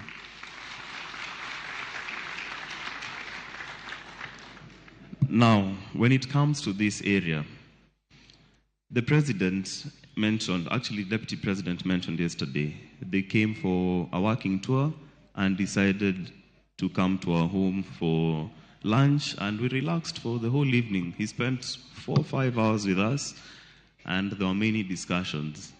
One of the discussions I had with both Excellency Deputy President and the President was a project which I pitched to both of them, and they really encouraged me. Now, this project, Your Excellency, I didn't tell you the main purpose of it and the end goal. The end goal was to change the lives of the people of Nyanza. I had an elaborate plan that in the next 2-3 years, all these primary schools you're seeing here to be fully rehabilitated. We had plans to build many more churches. We had plans for everyone to have clean water. You don't have to be a politician to make a difference to your country. You don't.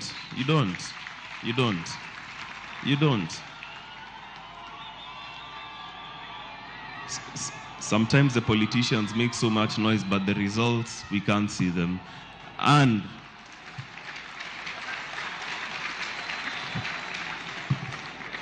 kelele ni mingi, lakini kazi saa zingine ni kidogo. And that one I'm not afraid of saying.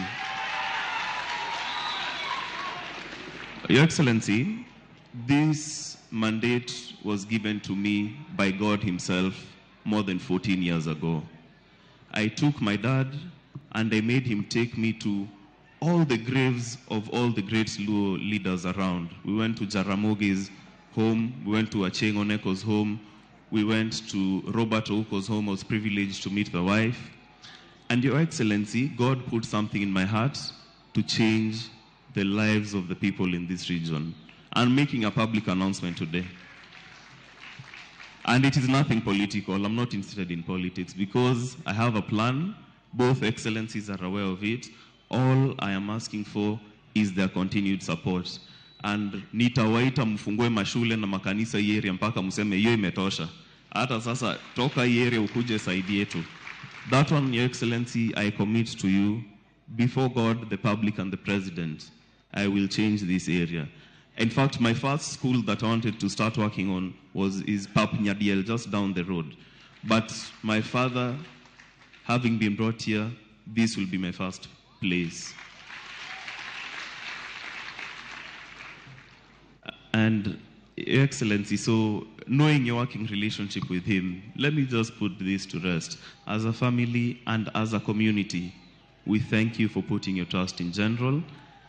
You are not lucky to come by road. You came, I think, by helicopter. But on the road, people from all the counties on the way here, Kisumu, all the markets along the road, they're bidding farewell to the General. They didn't even know him, some of them, but they've lost a son of the land. And he was a great man. And the only way I can continue his legacy is by what I've said. Because if we're in, I think it's Equatorial Guinea, where when a general dies, I would just walk to the coffin, take his ranks and medals, and I start giving orders to the generals there. Sasa wewe kamata ile pale, kamata ile pale. But because we live in a democracy, unfortunately, I may not be able to wear his ranks. So, Your Excellency, once again, thank you very much. Na watu wache kusema hizo maneno zao ati, oh, he did this. These guys were friends in State House. Nyinyi hamjai kuenda huko. Mimi mzendo alikuwa ananiambia anapenda president sana. They were good friends. So, hiyo maneno from today, unless you're quoting me, muachane nayo. Na kwanza hiyo bloggers always posting those things. Let me just say, Your Excellency, when my mom called me and told me your dad has gone down in a helicopter crash, they're very useless bloggers. You're so quick to post pictures. I've been told by my mother my father has gone down. 10 minutes later, I'm seeing a helicopter burning. What does that mean? Of course, he's dead. And people are so insensitive. So you broke the news. Umepewa EGH for breaking the news that the general is dead. Let us be sensitive. Tafadhali, bloggers, what your media? Mwambie wa bloggers wache mchezo. I'd mentioned them by name. Lakini yo tabia hapana. And I really want to appreciate, I won't mention the person who finally told me Mzee has rested and really encouraged me in that moment and told me now is the time to be strong. Kwa hayo mengi na machache, mabibi na mabwana, asanteni sana.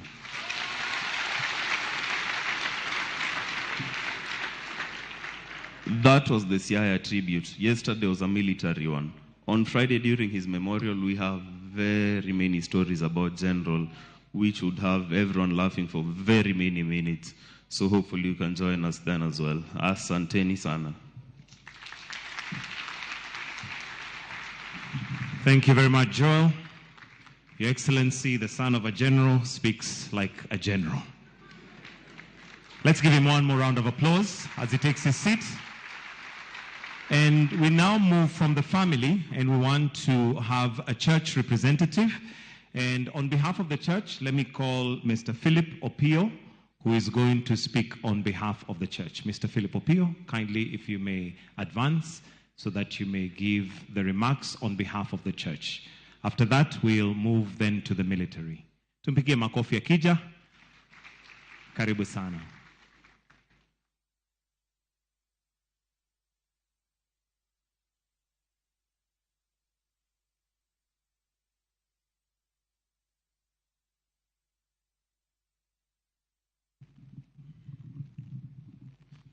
The Excellency, the President, Dr. William Samoei Ruto,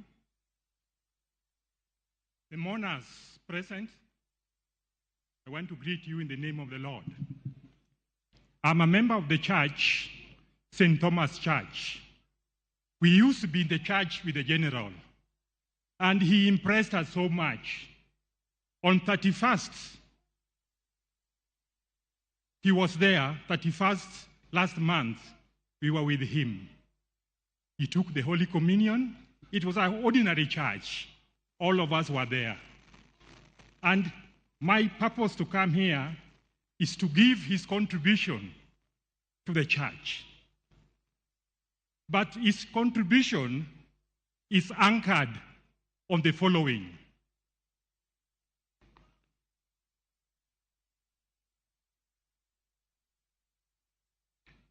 The late was a contributor based on Matthew 6, verses 2 to 4. And I want to repeat. Matthew 6, verses 2 to 4. And I quote verse 3. But when you do charitable deed, do not let your left hand know what your right hand is doing. That was the general. He did a lot in our village, in our church, but he never wanted it to be mentioned. Now that I'm here, I will apologetically say the following that the general did. With apology, please. His contribution in the church started way back in 1980 when he was a youth. The general, Christmas and Easter envelope, in Anglican we have envelopes, always reach the church of St. Thomas. In 1990s, he intensified his contribution towards the church development. The climax came with the construction of the new church, which was consecrated this morning. The building of the church began on 16th September 2016. He contributed 90% toward the construction of that church. And 100% contribution towards the furniture in that church. We members of St. Thomas Nduru, we are deeply saddened but grateful for him. He later drilled water in the church compound and mounted 2 tanks of 10,000 liters each, which supply water to the church, Nduru Mixed Secondary School, Nduru Primary School, and the dispensary.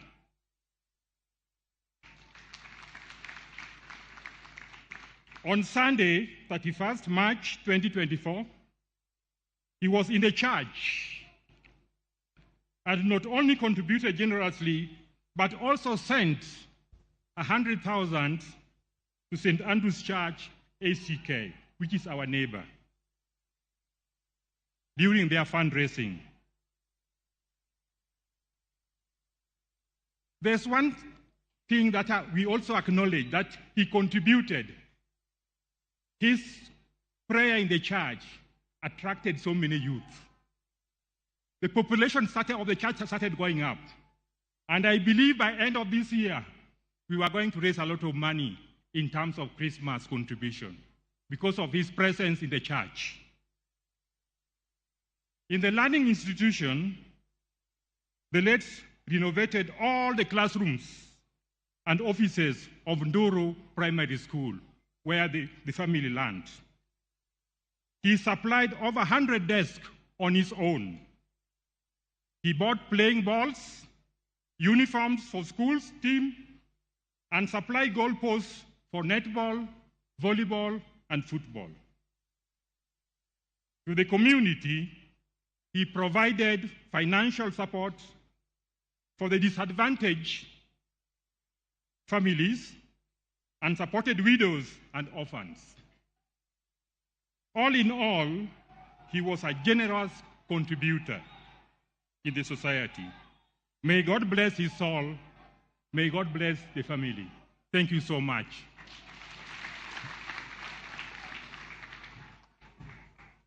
Thank you very much, sir. Next, we'd like to have the Vice CDF, Lieutenant General Charles Kahariri, who will come and represent the military. We can put our hands together as we welcome him. Welcome, sir.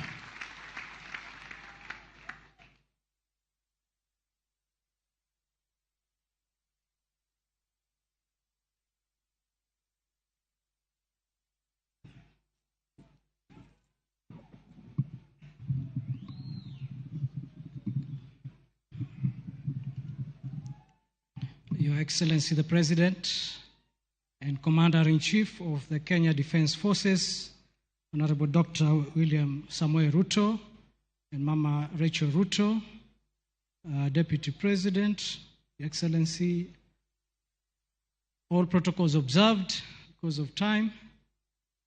Sir, the military gave us the opportunity yesterday to give an honor ceremony to our fallen general. So today we will not say much. I'm standing here, sir, first with your permission, with the Air Force Commander, because we need to recognize that General was first and foremost an Air Force officer, an ace pilot, the best fighter pilot Kenya has ever produced. I would like to let General Omenda just say something in line with his career as a service commander. Just for a minute, sir.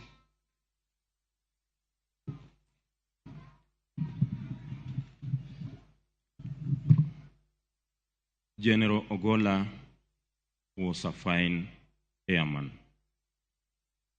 Above all, he was a leader, he was a commander, and he was a mentor to all of us in the Kenya Defence Forces.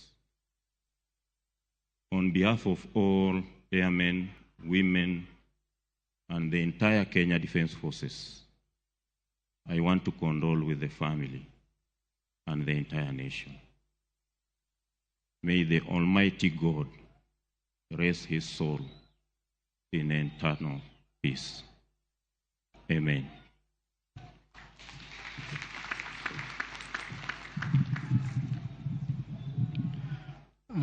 Mama Eileen Ogola, the family,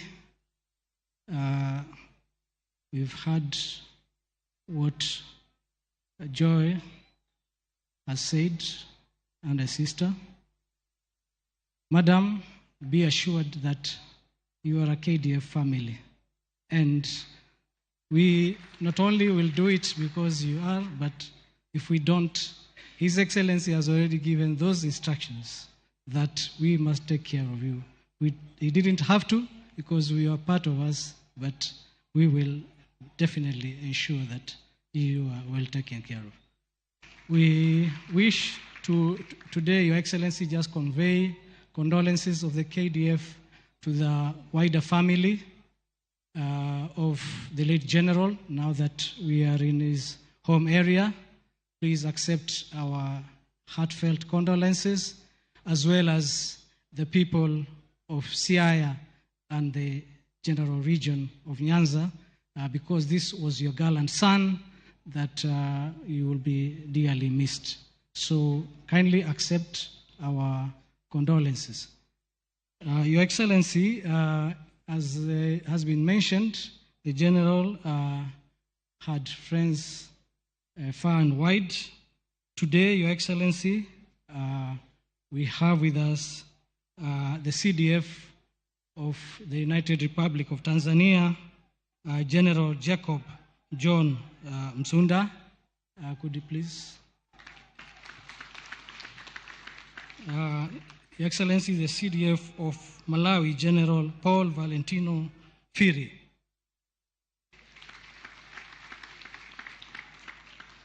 The CDF of Burundi, General Prime Nyongambo. Your Excellency, the CDF of Namibia was on his way. However, due to some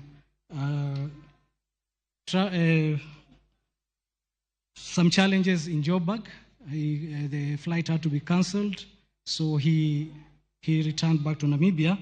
However, he had been preceded by a delegation led by Brigadier Nangolo and 2 participants. We also, sir, have from Rwanda, Major General Vincent Nyakanundi, the Army Chief of Staff. And from Uganda, sir, a delegation led by Lieutenant General Charles Okidi, the Air Force Commander. Sir, the messages still keep coming, and we should make sure to share with the family because of the General's networks. Allow me at this point to just say again, as a military, the loss that we have felt, and once again assure His Excellency that as the General would have wanted, we continue to soldier on and ensure the security of this country. So nothing has really changed as far as our duties are concerned. Fare thee, our General. May his soul rest in peace. Thank you, Excellency.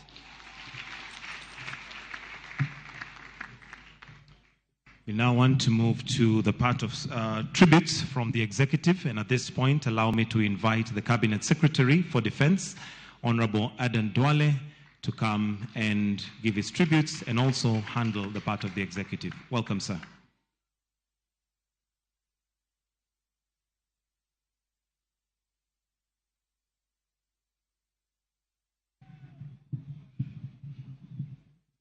Your Excellency and the Commander-in-Chief of the Kenya Defense Forces, Your Excellency the First Lady, Your Excellency the Deputy President, leaders present, mourners, Your Excellency, my brother and friend, and our General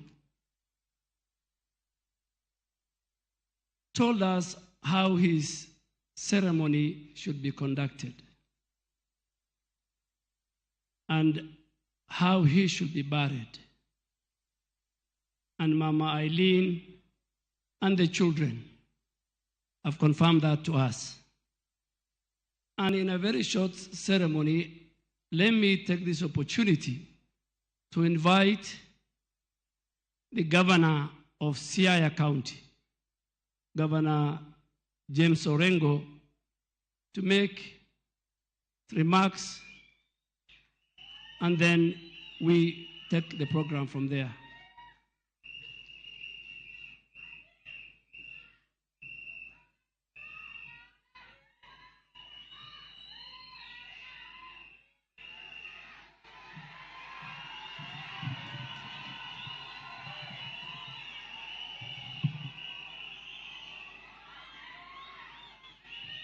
Asante.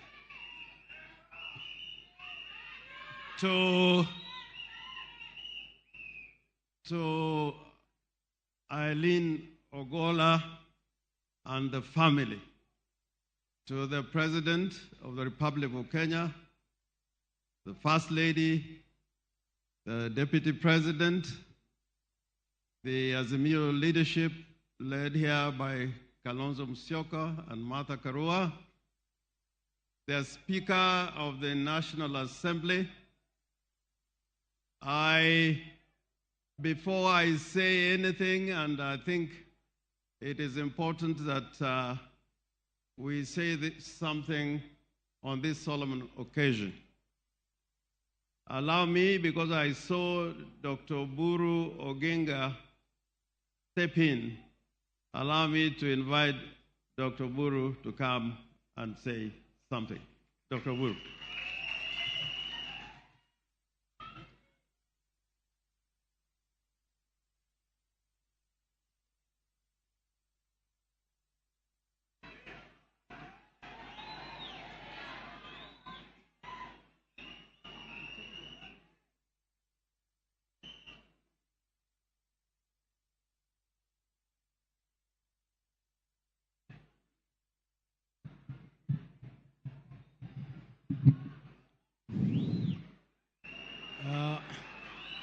Your Excellency, the President of the Republic of Kenya, and His Excellency, the Deputy President, and the First Lady, and the family of the late General Ogola, and all protocols observed. I stand here on behalf of my family, the family of the late Jaramogi Oginga Odinga, on whom I represent as the chair. Now, the late Ogola here is our maternal uncle, and our mother comes from this village. And therefore, we come here as relatives of Ogola. I also come here to bring condolences of my brother, Jacob Raila Amolo Odinga, who has sent me to come because he is a bit indisposed. He could not come personally, but he has asked me to come and represent him and the family.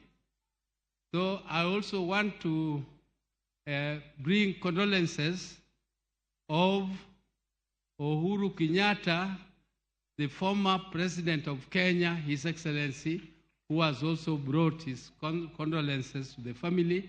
He is out of the country, but he has asked me to bring his condolences to the family. Now, I would only want to mention one word after saying words of condolences and sympathies to the family. I would just like to say that the death was an accident, but even though it is an accident, in this region we have had many such accidents, and we have also had assassination of leaders from this region. So when such things happen, we are a bit suspicious, not because of anything, but we want to know the truth. We want to know the truth. And I want to ask our uncle, the general's son, not to be impatient with us. It is not because of anything. It is just because once beaten, twice shy. So we are asking for no stones to be left unturned, and let us know the truth of who killed our uncle, General Ogola. He died too soon, and we are a bit shaken by his death. And you people know, we lost Tom Mboya in very tragic circumstances. We lost Ouko in very tragic circumstances. And when we lost Ouko, I was part and parcel of the team of Parliament which was investigating the death of Ouko. And I can tell you it was very sad because the regime at that time managed to convince the family to be very protective and not to allow people to go into details. So young man, please just allow investigators to do their work. Now, with those very, very few remarks, I would once again want to wish that our uncle is rested in peace in heaven, and let the Almighty put him in the best place and was one of our best sons, one of the best sons from this area. We wish that the Almighty puts his soul in peace and let his family also rest here, and we shall be with you all the time. Thank you very much.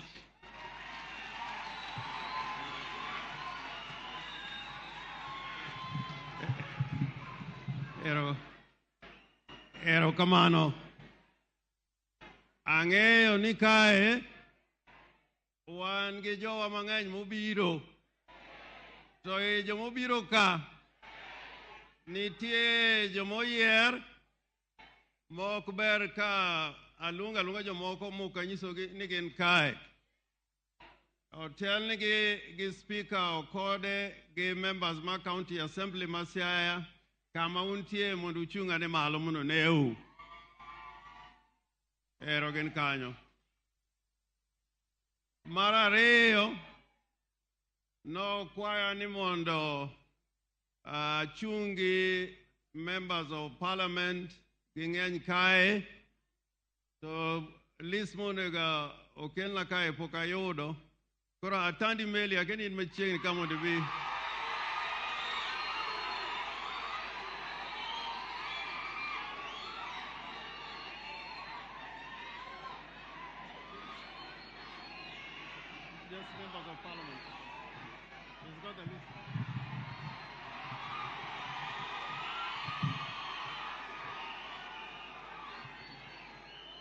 Oyaure uru joka nyanam.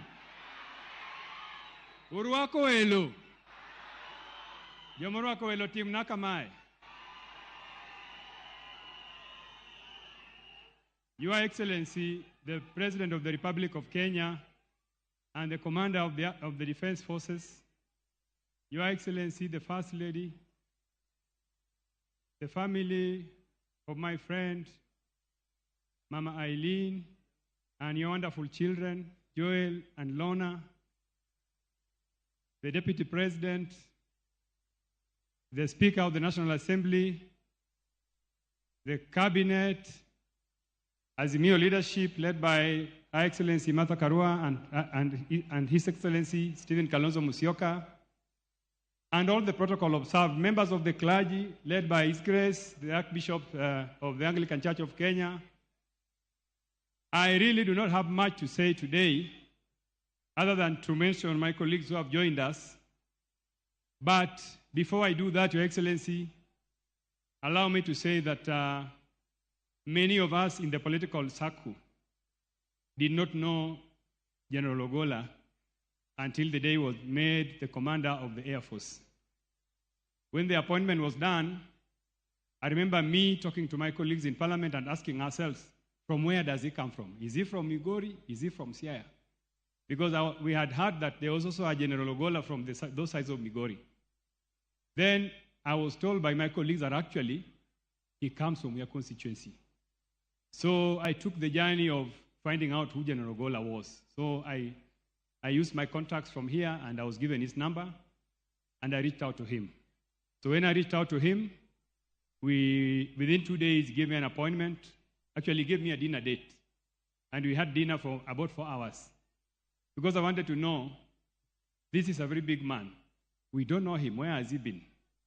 So he told me that actually he has been around serving the country in various places, some inside and outside the country. So General Ogola was largely a private person. He was very private, and he did not want people to know him. At that time, I started to work with him closely on some of the development projects in the constituency. And I began to interest him on some of the things we could do. But he told me that we will work together with you, but I don't want people to know that I'm the one who's doing all these projects. So there are so many projects which General Ogolla did around here, especially in the school that he went to, Nduru Primary School. He came one day and he began to renovate the old school. And when I visited the school, I found workers working and doing everything. But I was expecting the members of the Kenya Defense Forces to be the ones who are working on the school. No, they were not. The people working there were just people he had hired with external resources. Many a times I was not comfortable with this simplistic approach to life because I could meet him around here driving in one car. And I would ask him, my brother, the position you hold is very big. As a Luo, you need to be very flamboyant. And Ogolla told me that, no, me, I'm a very simple man. I don't need people to know what I'm doing. I wanted to tell you something which we used to do with him. During army recruitments, people would call me and tell me, please talk to General Ogolla so that we can get some of our people hired. But I developed a system where I would give people his mobile number and they would send him messages. I would tell them, send them messages, but don't say I'm the one who has referred you. People who would send him messages would come back to me and tell me, by the way, Mheshimiwa, General Ogolla helped us. Our son was hired in the army. So that is how we related with General Ogolla. He was a fine man, and Your Excellency, let me say this. When this Boma story came up, I was taken aback, Your Excellency. Because I remember during 2022 campaigns, I reached out to him and told him, General, can you support my campaigns? So he didn't say anything. He invited me to Nairobi to have a meeting with him. I thought I was going to get some money for campaigns. He gave me 2 hours of lecture about the code of conduct of the military. That the military is apolitical. And it means that even his own resources, which he earned from the military, cannot be used for politics. So that's why when this debate that the general was trying to engage in what I would refer to as espionage, I could not believe it. And I want this to go on record that General Ogolla, who is seated here, would not be engaged in something like that. I want to give accolades to Your Excellency. Your Excellency, you earn the kudos for being the first commander-in-chief to make a Luo to be the chief of defense forces. That, I give it to you. Your Excellency, there are some positions in this country that Luos will never occupy. If a Luo was in such a position, that would be a miracle. Your Excellency, the Cabinet Secretary for Treasury, that position, a Luo has never held that position. A Luo has never held the position of Principal Secretary, Treasury. Even the Attorney General, we have never seen those positions. So I think, let us remember that General Ogolla is the first Luo to sit in that position. And that's why, Your Excellency, when members of my community are expressing their concern about the way the end has come, and let us agree, my friends, the end is smelly. The end is smelly. The end is smelly. It's not as clean as the beginning. We would only ask you, Your Excellency, the way you broke the record of appointing him as the Commander-in-Chief, let us get the report about what happened to General Ogolla. That is the only thing that we want. We want this thing will give us a closure as his community. And lastly, Jim, I wanted to say that, Your Excellency, you together with Raila Amolo Odinga, we were engaged in the process of uniting the country through what we call the NADCO process. My majority leader, the Honorable Kimani Ichung'wah, is here, together with Aaron Cheriot, Senator Aaron Cheriot. They did a wonderful job in bringing us this document. Your Excellency, we want this document to be implemented in totality. because that is the only way for us to assure that the country will achieve unity. Let me add that the Vice President Kalonzo Musyoka, the leader of Azimio, who was part of the team that was developed the NADCO report, we would be interested in seeing that that report is implemented with totality. Thank you very much. Oh, sorry. Now I want to just introduce members of parliament who are here. If I mention your name, please just rise up. We have the majority leader in the National Assembly, Honorable Kimani Ichung'wah. We have the Honorable Silvanus Osoro. We have the Honorable Eva Obara. We have the Honorable Christine Ombaka, the Siaya County Women Rep.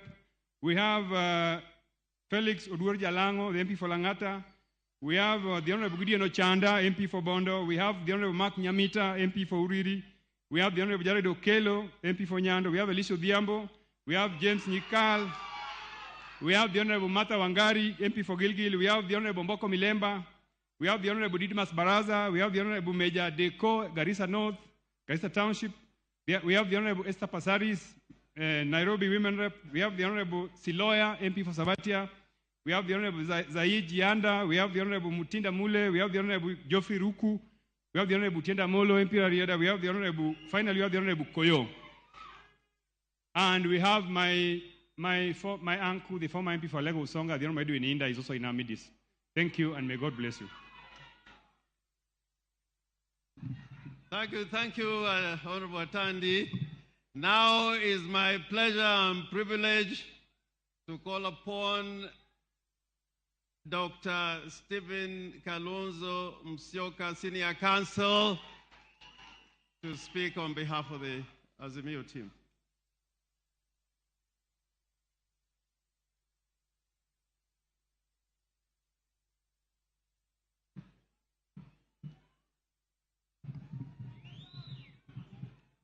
Thank you. Mheshimiwa Rais wa Jamhuri ya Kenya, William Ruto, ambaye pia ndiye Amri Jeshi Mkuu, and I believe more than anything else you are here in that capacity. Mama Eileen,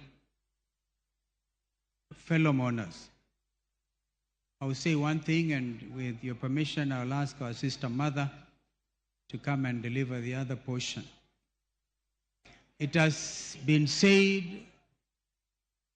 that generals don't die, they just fade away. But here we have a case of a general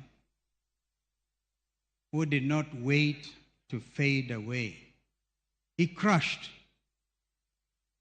died in office, and that's why as a nation we are gathered here to give him a proper send-off. I associate myself fully with what our brother Senator Oburu has said. Mr. President, this is a straightforward thing. We have heard that a team has been constituted to look into the circumstances under which General Ogola fell. What Kenyans want, Mr. President, is simply to make it public, because then that will allay all these fears. And the matter of General Ogola goes beyond our sister Eileen and our beautiful kids. It's a national thing, for the truth must come out. So I just want to ask my sister to come, and as she comes, I want to say, rest well, a man of great faith. Anybody who can read the Bible twice in a year can only be a committed Christian. And this brother here had a secret with his maker. Alikuwa na siri naye Mwokozi Yesu. And that's why he has done things in a very unique manner and as to be laid to rest and cutting huge costs. And we have full confidence in our defense forces. Please be as neutral as General Ogola was. So, erokamano inya. Arthur.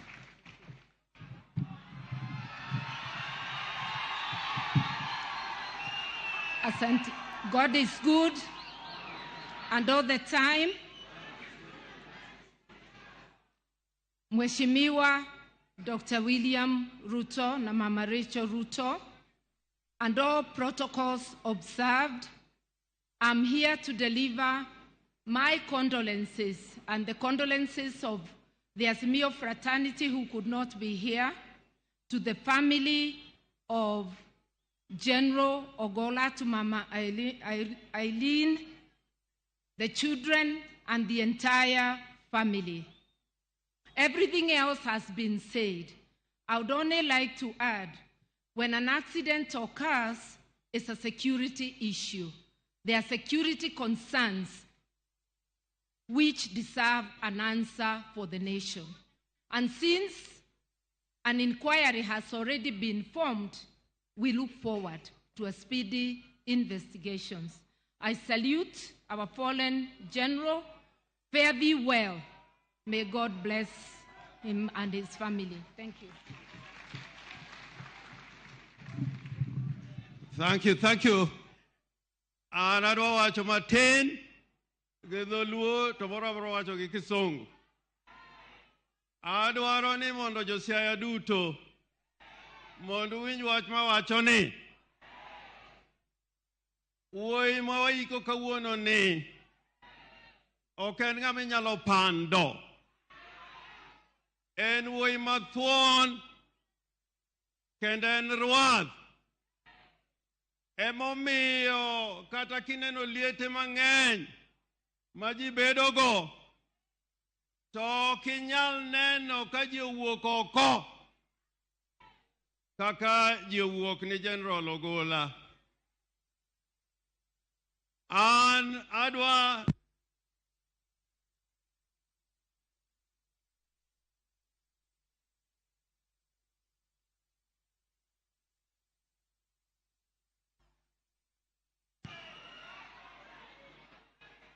mitambe mokethre, onge gima rach. Onge gima rach, onge gima rach. An ing'eni abe an gi mach moro kama kosim to adhielo. Adwa wacho ni yani kawuono jomotelo ni nyasi ni gin jolweny, the military of Kenya. Adwa wacho nyim oganda ka ne utimonwa tim maber ka uko wuodwa kaka ukoni. Agonu erokamano. I wanted to say this briefly. How do we mourn our heroes? We have had many heroes. And I was so happy when Joel was speaking here and he made a wonderful speech that your father took you to Jaramogi's mausoleum. Your father took you to where Achieng' Oneko is buried. And I am sure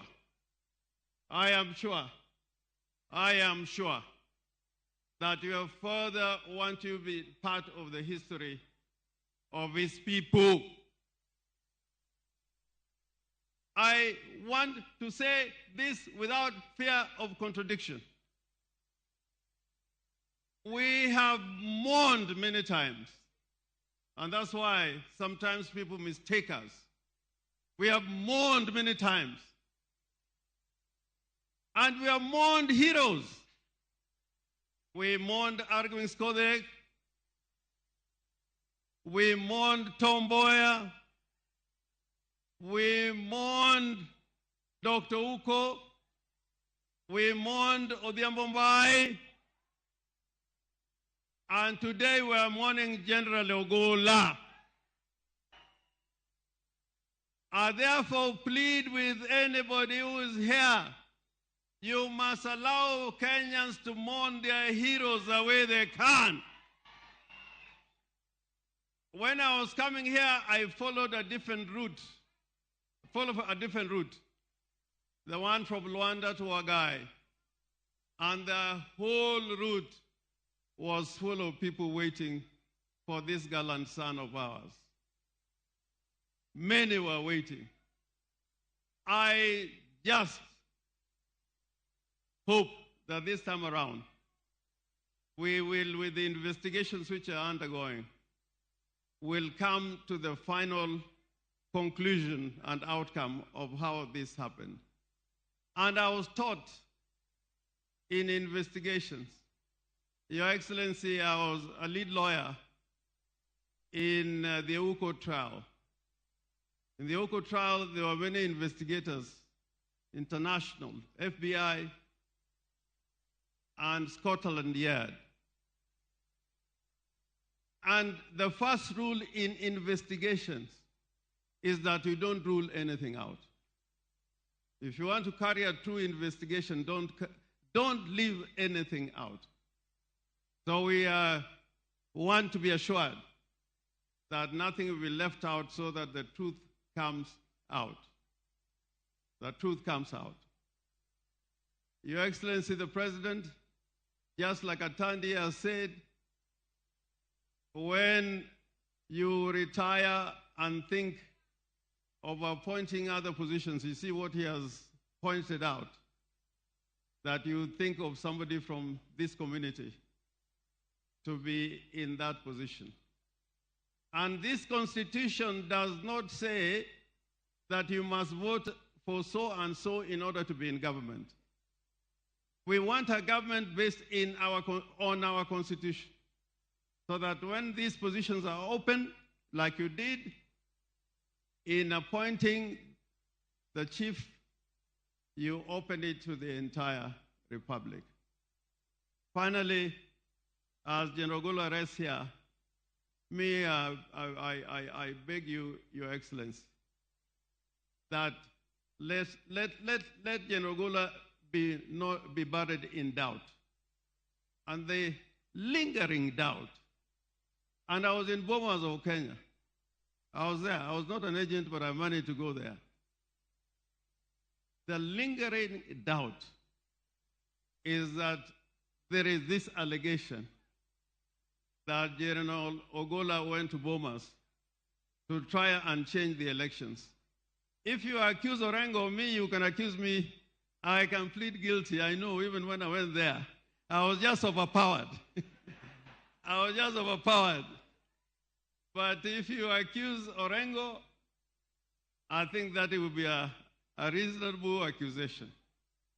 But General Ogola, the way I know him, and I've gone to see him, even on political issues, and he will tell me, if it is that, wachana nayo. Ata Murkomen told me that when he went to see Murkomen, it was just about development. So Murkomen, iyo uwanja wa ndege, uambie mkubwa, hata mimi nilishamwambia, iyo uwanja ya Gombe, mfanye haraka, tuone ya kwamba huyu generali alikuwa anatupenda zaidi na zaidi. Asanteni sana, na Mungu amweke mahali pema peponi. Thank you, Governor of Siaya.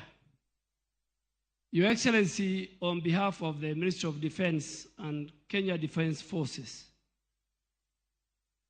and as a person who worked very closely with General Ogola as a Vice Chief of Defense Forces and as the Chief of Defense Forces,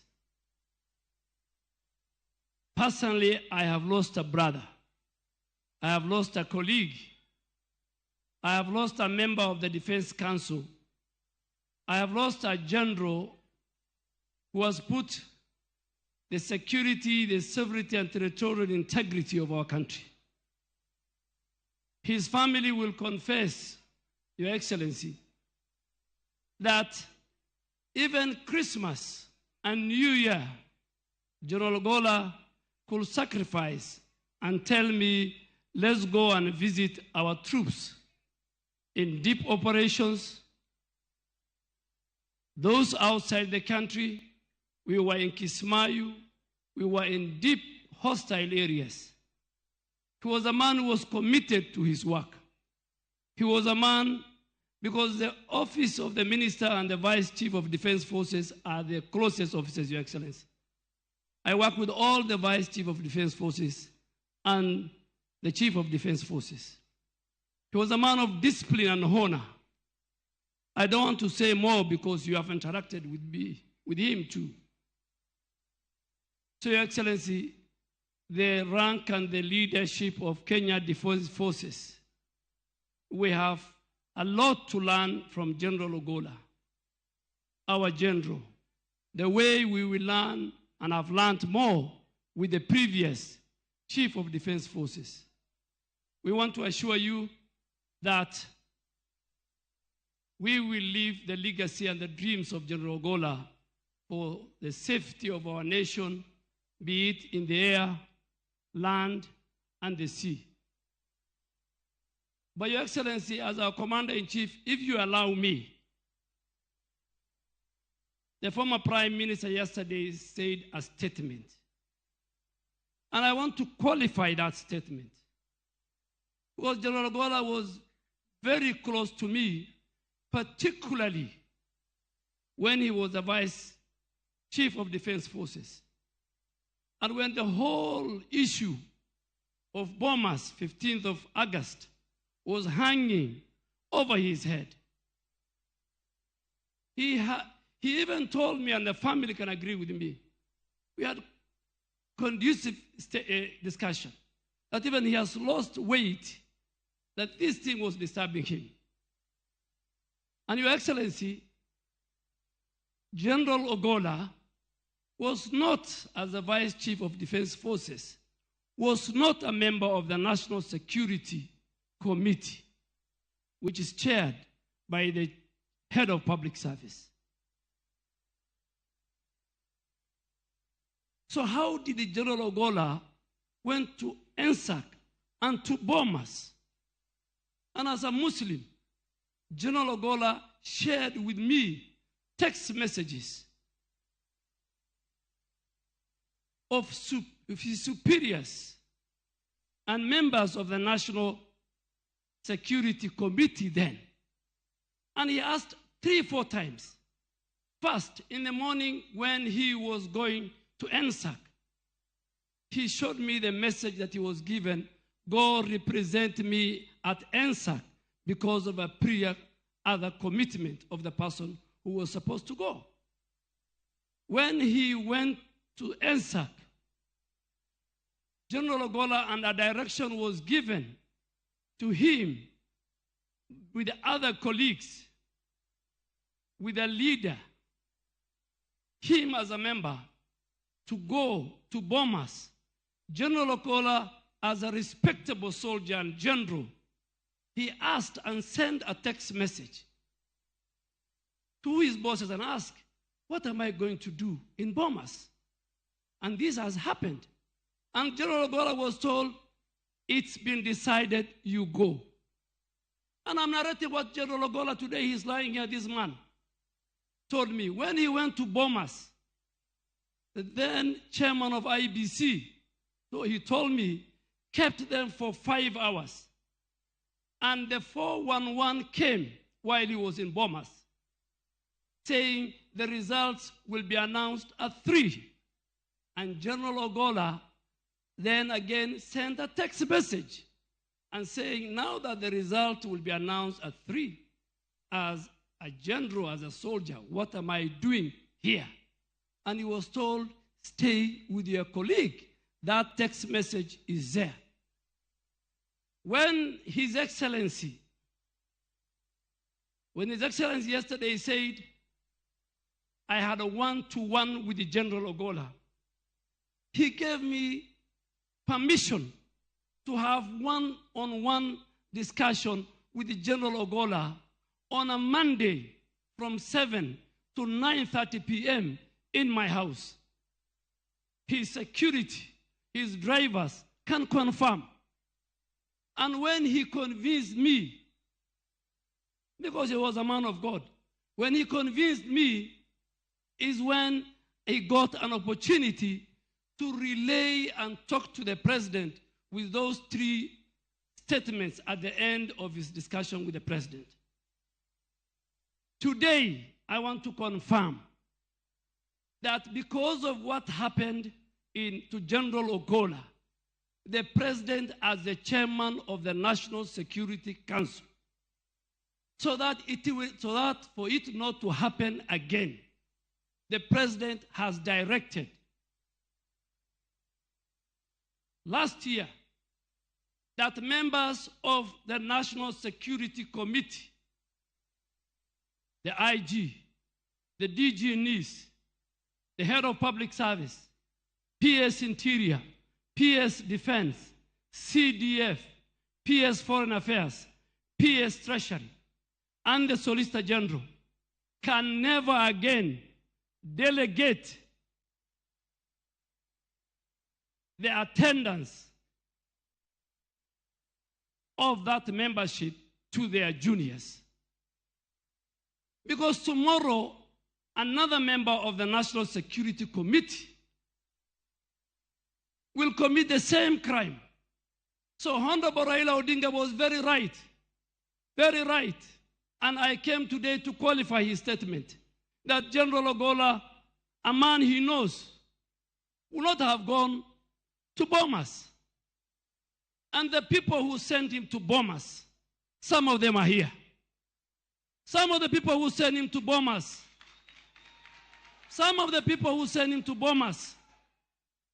are known. They are members. So sometimes, the way Joel said, let us not create a false narrative about General Ogola.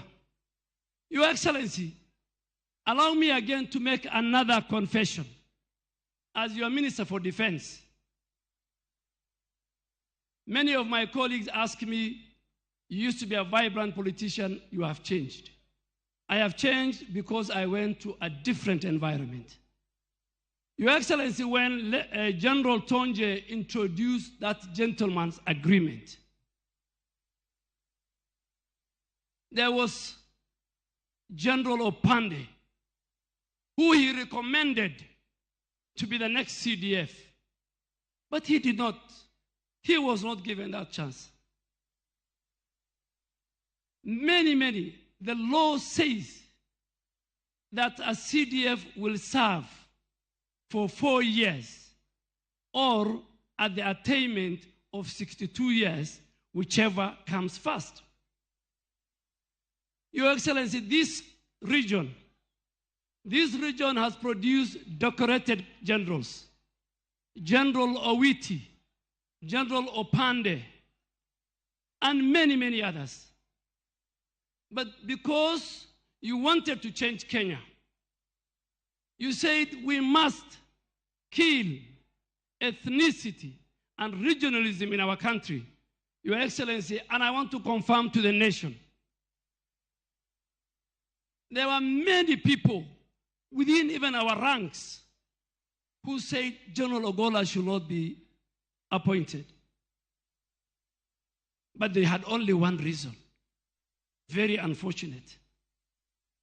Very unfortunate, the reason of 15th of August. They forgot all the other credentials of General Ogola. Your Excellency, you have confirmed to the nation you are not a petty leader. You are not a vengeful leader. You are not a person who will follow what happened, Your Excellency. As your Minister for Defense, you made a deliberate, with a finality based on the credentials. He was a smart general. He was one of our finest F-15 jet fighter. He has trained everybody here, including the current Air Force commander. He was a man of humility. He could walk to my office and to all the offices. I could walk to his office. Your Excellency, one day he came to me and asked me in the holy month of Ramadan, Minister, can I fast with you for 7 days? Your Excellency, you decided, you directed, and I went and passed the council, the Defense Council, your decision on the 27th of April 2023, the appointment of General Ogola, among others. And on 28th, you saw him as your next CDF. He died, you saw him on 28th of April 2023. He died on the 18th of April 2024, 10 days before he made to 1 year. He had good plans, Your Excellency, for the 15th of May this year of our graduation. And he told you the reforms he will introduce, and you will see it because our team is here. Your Excellency, you'll go into the annals of history as a person who appointed not only General Ogola, not only Raymond Omolo, not only many Kenyans to key security positions, including myself, without regard to ethnicity, to the region they come from, and to how their communities voted in last election. Your Excellency, you will be the one that will make sure that Kenya will be a country that everybody and every community will be proud of. With those many remarks, Your Excellency, let me take this opportunity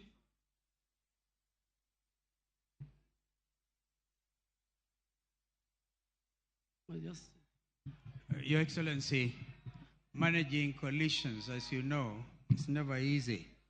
I need to tell you that I spoke on behalf of Mwangi wa Iria, the party leaders of Usawa, and Mheshimiwa Wajakoya of Roots Party. Thank you. I forgot to mention the governor as well. I will. Governors who are present here, I saw Governor Otoma. You are being recognized. We recognize you. We value you, all our senators and other leaders.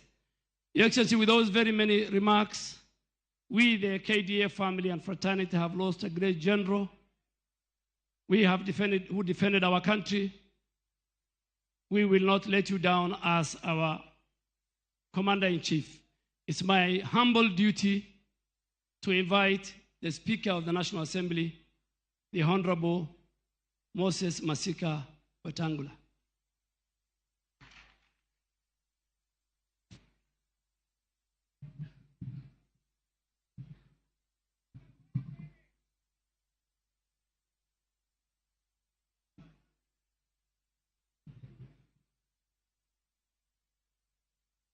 Your Excellency, our President and Commander-in-Chief of our forces, our First Lady, Deputy President, the family of our fallen brother and hero, fellow mourners, Oyareuru, I stand here to bring a message of condolences from my family and from the Parliament fraternity. We have lost a great man. General Ogola was one of our finest for those of us who knew him. Brilliant, unassuming, and a wonderful communicator. I had an opportunity to work with General Ogola and his colleagues during my time in foreign affairs over the peace issues in the Horn of Africa. He had clarity of mind as to what we needed to do to secure our region. Today, we see of a man who lived by the law, who lived by the Bible, and who lived for this country. Mine is just to wish Mama Irene and your children and the larger family, the protection of our Savior, Jesus Christ, and for you to believe in prayer, for the Bible says, Bwana aliye juu ndiye Bwana wa wajane na baba ya mayatima. Lastly, as a country, we learn a lesson from this great man and Your Excellency's act to appoint General Ogola. That this country needs all of us, and all of us have a role to play, and that parochial politics and helpful fitina will not guide us to modernize this country. We will work together as one. And General Ogola, wherever you are, my brother, rest in eternal peace. We owe you more than you owe us as a country, and we pray for your soul. Thank you. Your Excellency, allow me to introduce cabinet ministers present. Can you please stand? And principal secretaries present. And Your Excellency, thank you. And then, Your Excellency, we also have the head of all our other security agencies. It's now my humble duty and pleasure to invite the Prime Cabinet Secretary, Honorable Musalia Mudavadi, to take over the program from here.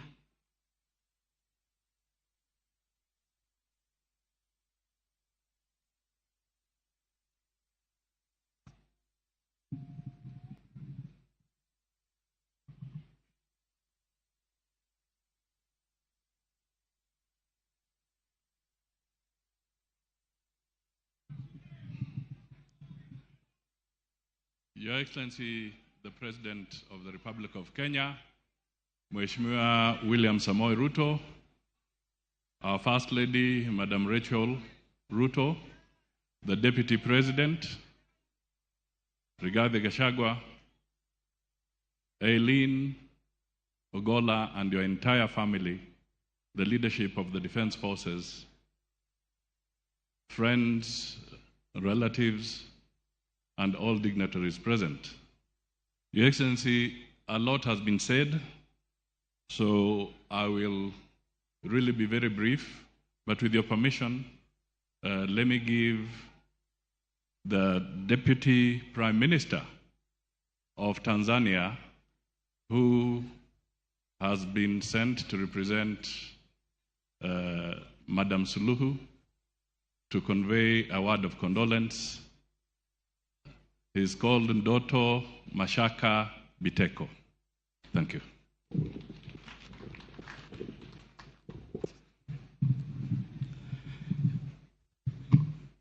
Mheshimiwa Dr. William Samoei Ruto, Rais wa Jamhuri ya Kenya, na Mama Ruto, waheshimiwa viongozi wote tukiongozwa na Makamu wa Rais, ndugu zangu waombolezaji wote, Bwana Yesu asifiwe. Mheshimiwa Rais, nimesimama hapa kwa niaba ya Dr. Samia Suluhu Hassan, Rais wa Jamhuri ya Muungano wa Tanzania, ambaye baada ya kupata taarifa ya kuondokewa na mkuu wa majeshi hapa nchini, yeye pamoja na Watanzania wote wanaungana na wewe kukupa pole nyingi kwa msiba mkubwa ulioupata.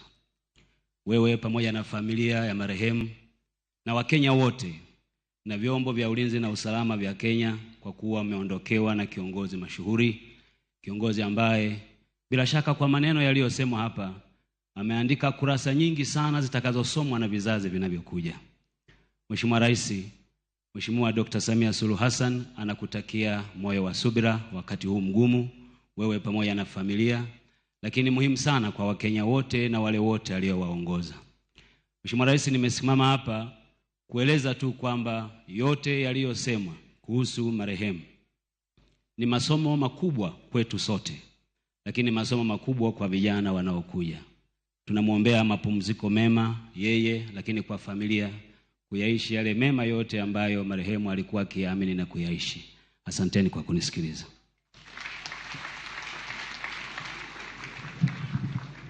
Asante sana naibu waziri mkuu.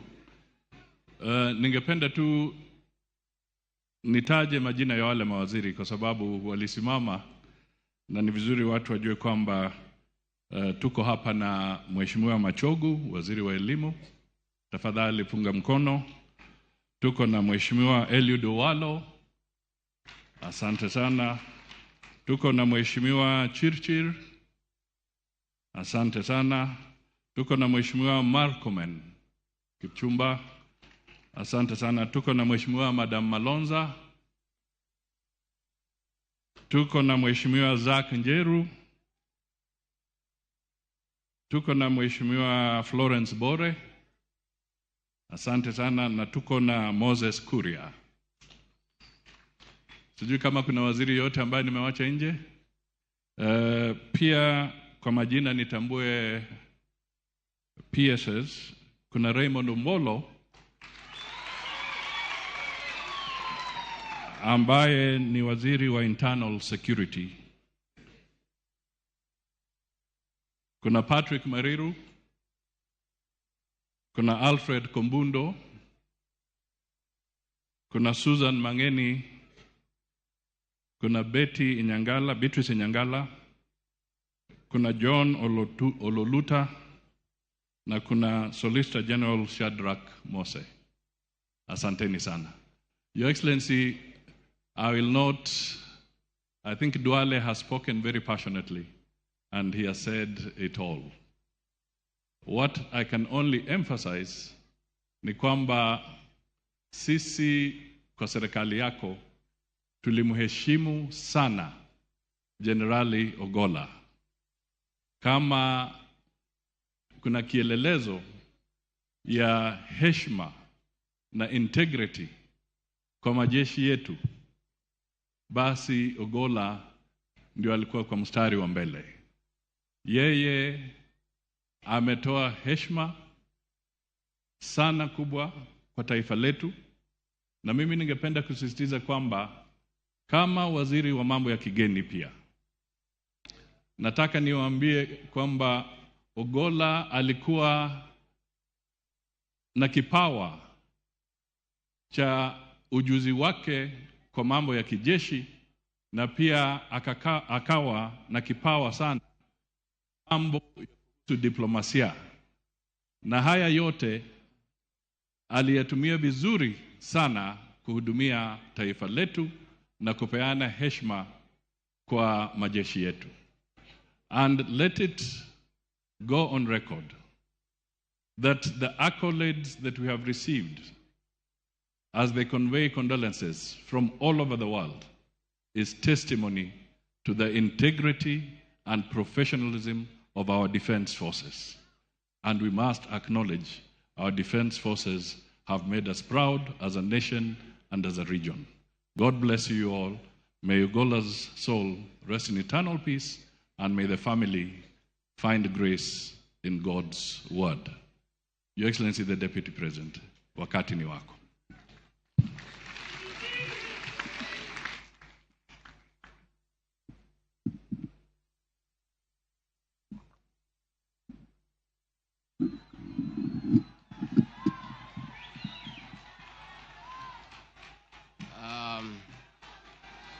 Your Excellency, the President of Kenya and Commander-in-Chief of Kenya's Defense Forces, Your Excellency, our First Lady, Mama Rachel Ruto, the family of the late General, Mama Erin, Lorna, and Joel, all protocols observed. God is good, and all the time. Nisalimieni kwa haya. Bwana Yesu asifiwe. Bwana Yesu asifiwe tena. Your Excellency, we have accompanied you here to this great county of Siaya to honor and bury a decorated general, a career military strategist, an accomplished fighter pilot, a competent and focused team leader, a humble, kind man, and all of us are privileged to have served with him under you. We have come here to condole with the family and the people of this great county of Siaya, and to say thank you to the family and the people of Siaya for giving us a great son to serve with us and serve this republic. We did spoke yesterday at the military function, and therefore the president will speak on our behalf. Na kwa hivyo nauliza na heshima zote tusimame, tumkaribishe Rais wa Jamhuri ya Kenya na Amri Jeshi Mkuu atoe risala yake ya rambirambi. Mr. President.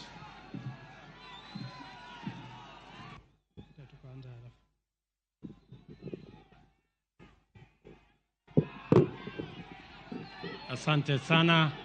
Tafadhali tunaweza keti chini. Asanteni.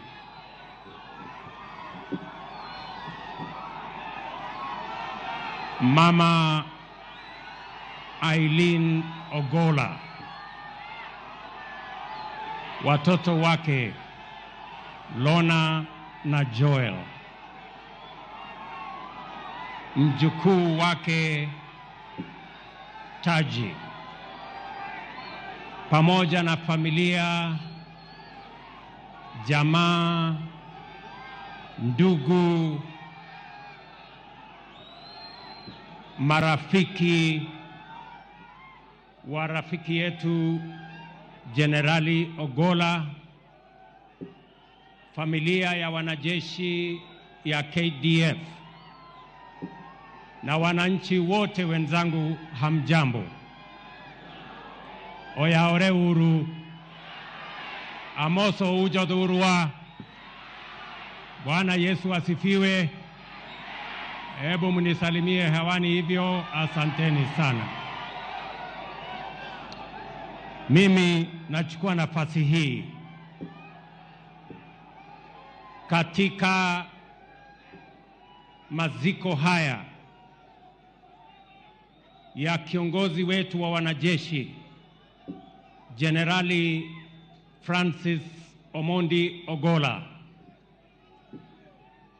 kwa niaba ya serikali nzima na wananchi wote wa taifa letu la Kenya, kuleta rambirambi zetu kwa Eileen, Joel, Lona na familia ya ndugu yetu aliyetuacha Generali Omondi Ogolla. Poleni sana.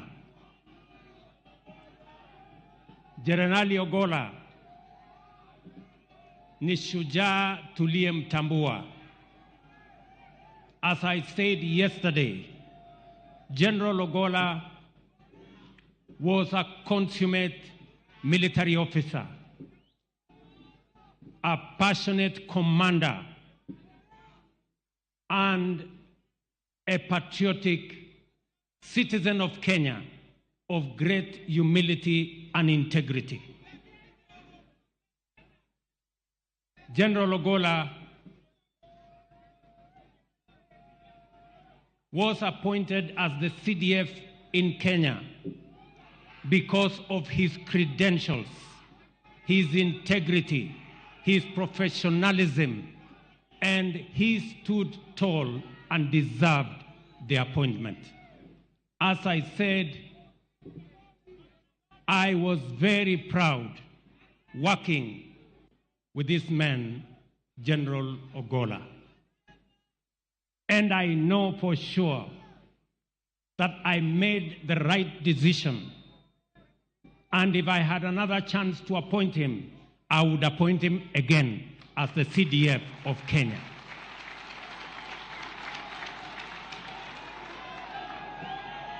I am very confident,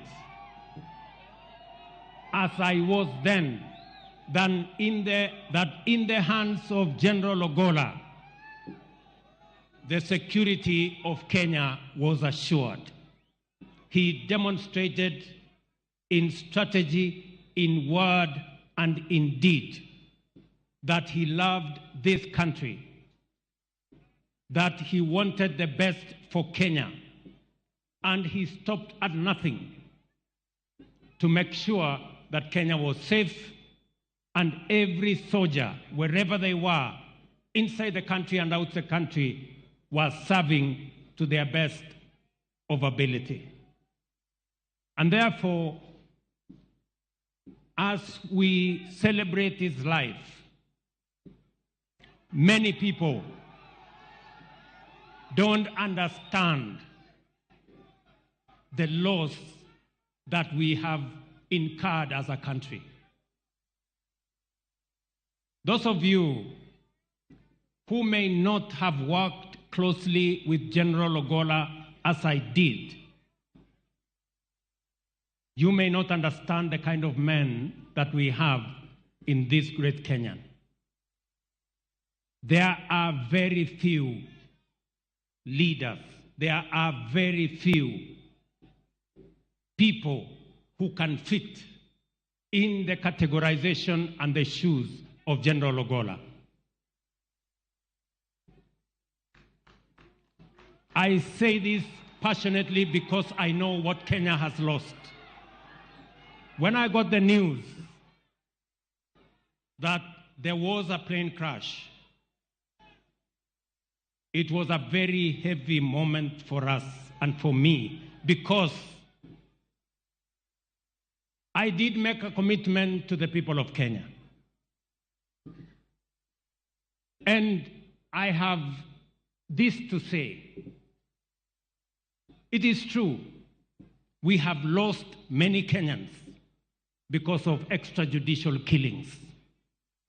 It is also true that we have lost many Kenyans because of political assassinations. And I made a commitment to the people of Kenya that there will never be, and let me say this,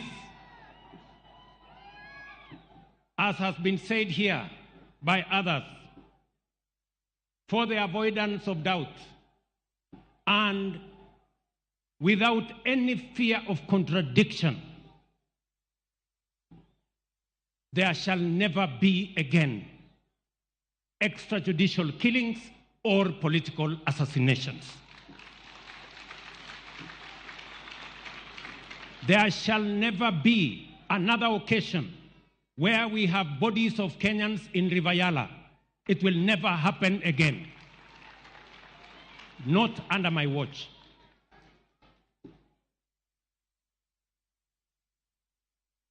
I have full confidence in KDF. They are our foremost professional entity in Kenya. They have demonstrated beyond any doubt their professionalism and integrity. And therefore, I have full confidence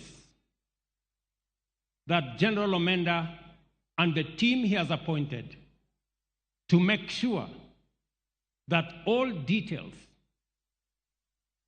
are laid bare on the accident that took away the life of General Ogola. I know the KDF are as concerned as I am, and indeed the family and every Kenyan, on the life of General Ogola. And I want to assure the country that the KDF, our Kenya Air Force, have the requisite integrity and professionalism to make sure that there will be no shroud of doubt on what happened to General Ogola. Let me also say, as a country, that for a very long time, ethnic bigotry, ethnic profiling, ethnic chauvinism has informed our politics, and the events in our country. I want to commit to Kenya that we decided and I committed we are opening a new chapter in Kenya where every Kenyan will have an opportunity on account of merit and no other consideration. There is no position that is preserved for any group or any community or any religion. Kenya belongs to all of us. I want every child, as they grow in Kenya, for them to know that merit is going to be the yardstick for the far they can go in their lives. That is the Kenya that we all want to belong to. And that is the Kenya that I believe in. And that is the Kenya that I will work hard to make sure that it becomes a reality. That is our country. And therefore, as this great Kenyan, as we lay him to rest, he is a great example of humility, a great example of integrity. You can see the influence he has had on his family. His family is a great inspiration to all of us. In fact, they have made all of us strong because they believed in God and their father brought them up very well. Joel and Lorna, you are great examples of children.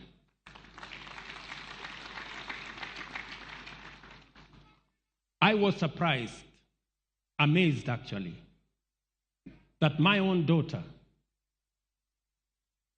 was greatly influenced by General Ogola. And yesterday, my daughter called me, Charlene, she's here, and she told me I must go to the funeral of General Ogola. And I want to speak. I told her, Charlene, first, there is no way you are going, and there is no way you are going to speak anywhere.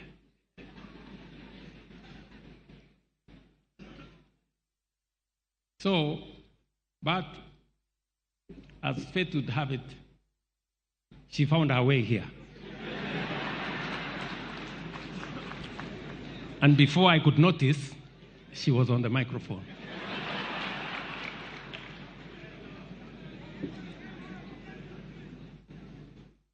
That is how General Ogola was influential. Again, let me say this. I had asked my wife that since we were yesterday in Langata, maybe today she can do something else because she too insisted that I must be at the funeral of General Ogola to stand by Eileen because they were a great people to our nation. That is the kind of influence General Ogola had on people, not necessarily people they worked with every day, but people who knew what he did for our country. Many people may say many things because they don't understand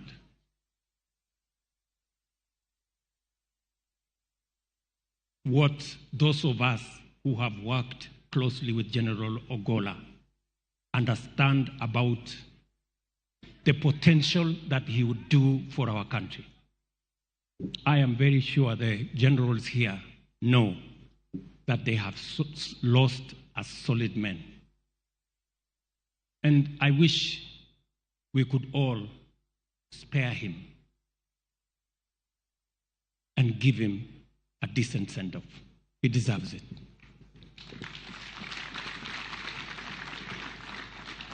So, to the family, Mama, as I have told you, to Joel and Lorna, as I told you, all of us, the government of Kenya is going to stand by this gallant general of Kenya. We are going to stand by you as a family, and we are going to ensure that the plan General Ogolla had for the KDF will be implemented, and the great influence he had on our country will continue. I want to thank all the leaders who have come, and all of you have come to honor this great son of our country. To give assurance again to all our children that we are opening a new leaf and a new chapter where every child in Kenya is equal. Thank you very much. God bless you. Rest in peace, General Francis Omondi Ogolla. Asanteni sana.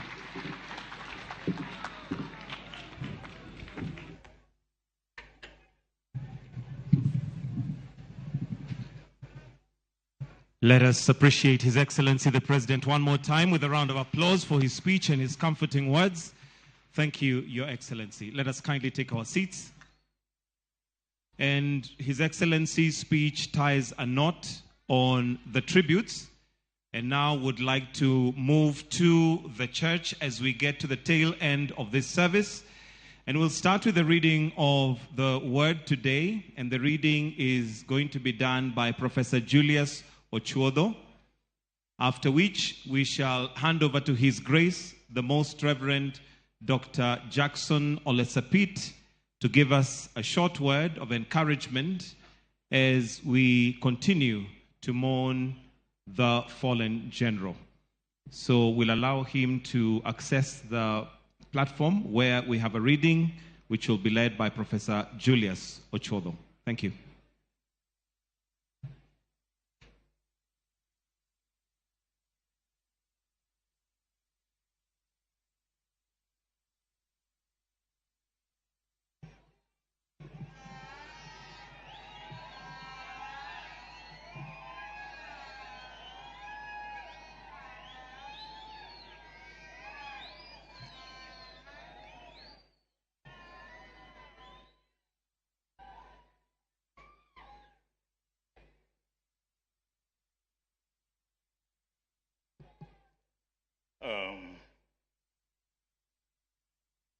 His Excellency the President and the leaders herein, and the clergy and the church, I plead that we relax a little bit now as we come back to church. We want to listen to the word, the eternal food that we have. I'm going to read the word, and it is from 1 Timothy chapter 2. 1 Timothy chapter 2, from verse 1 to verse 15. From verse 1 to verse 15. That is the whole chapter. And it reads, I urge then, first of all, that petitions, prayers, intercession, and thanksgiving be made for all people, for kings and all those in authority, that we may live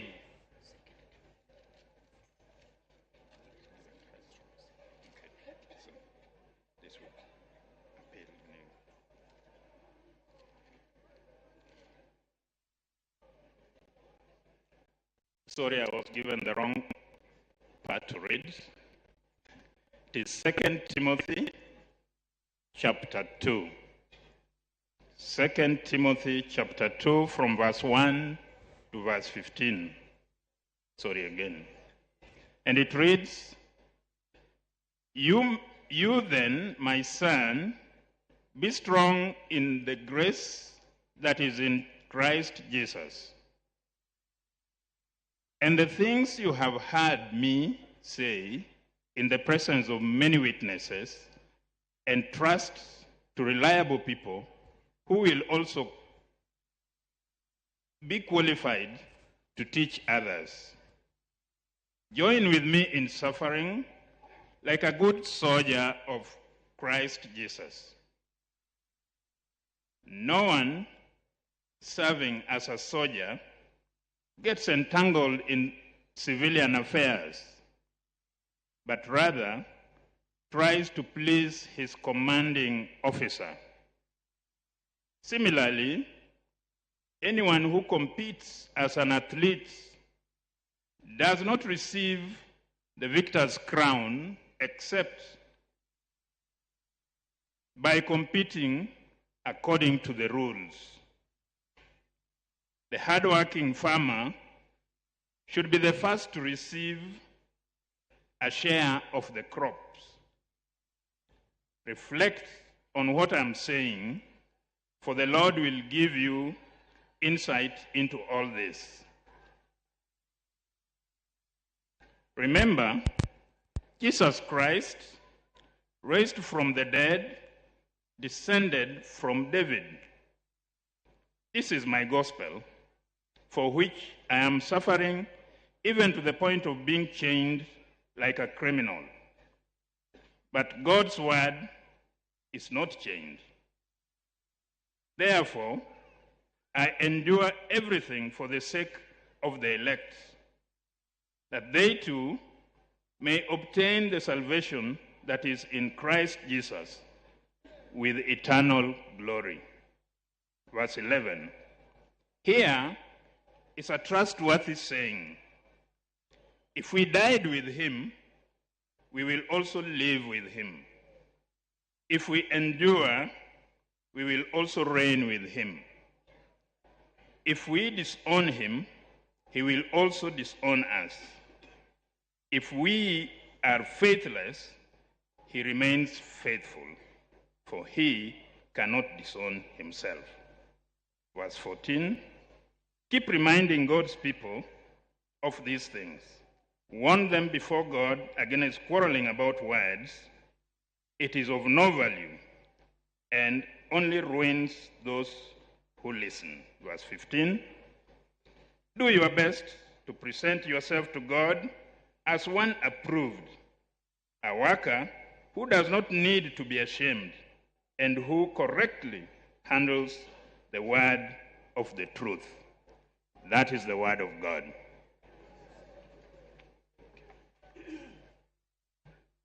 We now rise to welcome the Archbishop as he brings the word. In your program's page 3, there is a hymn, Ruoth Tingamalo. In English, it's I'm pressing on. We will sing the first verse and the refrain, then the Archbishop will come and bring the word. Aretoka Woto eyo Made malo Dalo dutom Kalamobe Lemonoru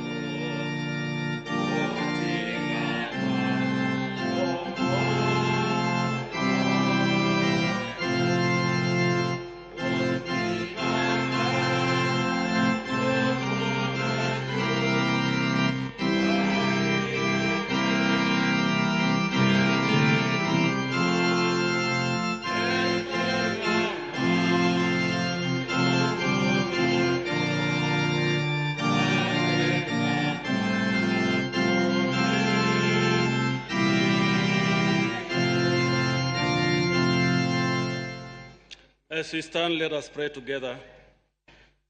Heavenly Father, we thank you so much for this day. You gathered us here as we pay the last respect to our departed brother, as you called him home to mourn but also to celebrate his life.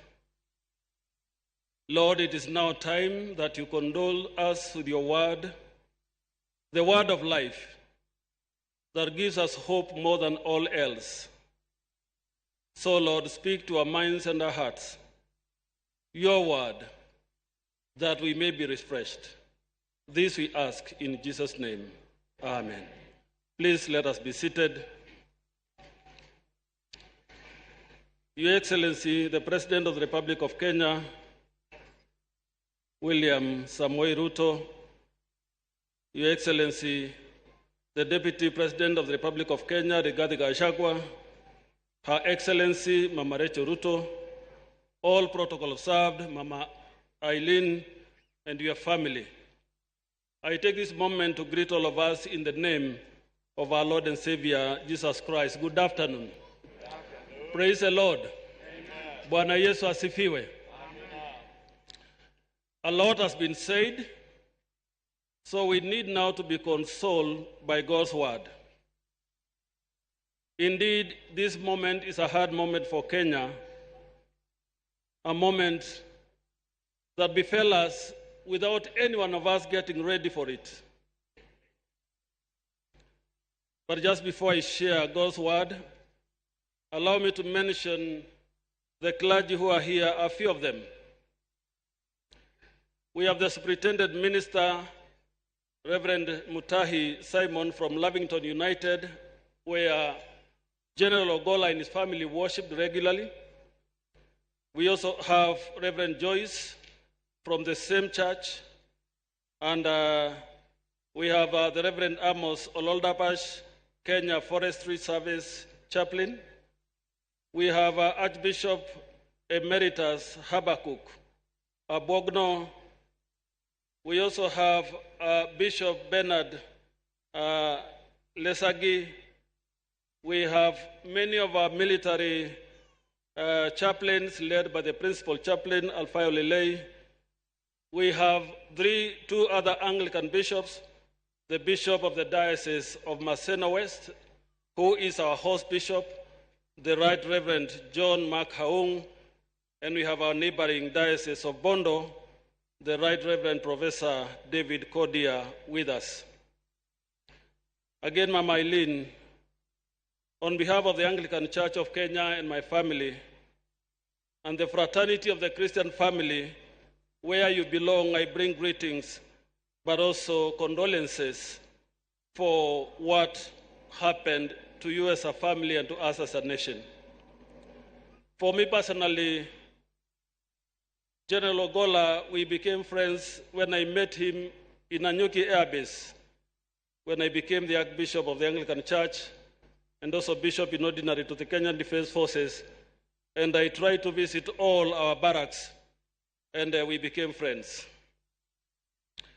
In the hard moment that has been mentioned, after the 2022 election, Mama Eileen and General Ogola came to me in church, and they asked for prayers, and only one asked.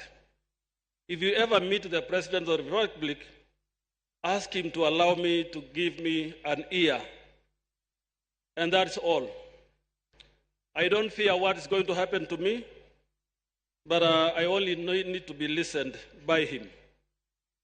I said, because I may not access as quickly as a matter needs, let us go to the one who answers every prayer we make, because you are a believer and I am a believer. So we prayed, the three of us. And I left it at that. Before I ever met the president, he was announced the chief of the the Kenya Defense Forces. What an answered prayer. We celebrated. We went to the church at DOD to have a Thanksgiving service for God hear and answer prayers. Today we are celebrating a man who many have said and described honest, capable, professional, and one who relied on God on everything. And that one encounter tells me he did not want to make a move without consulting God and have people to pray with. So we thank God that he is rested, a person who knows the Lord and who knows the way. Paul's letter to Timothy, a young man he was mentoring, and we have heard how General Ogola has been a mentor to many. He wrote this letter when he was in prison.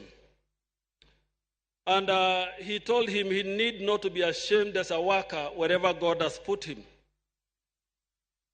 And he brought 3 analogies of dedication to service. One, that of a soldier.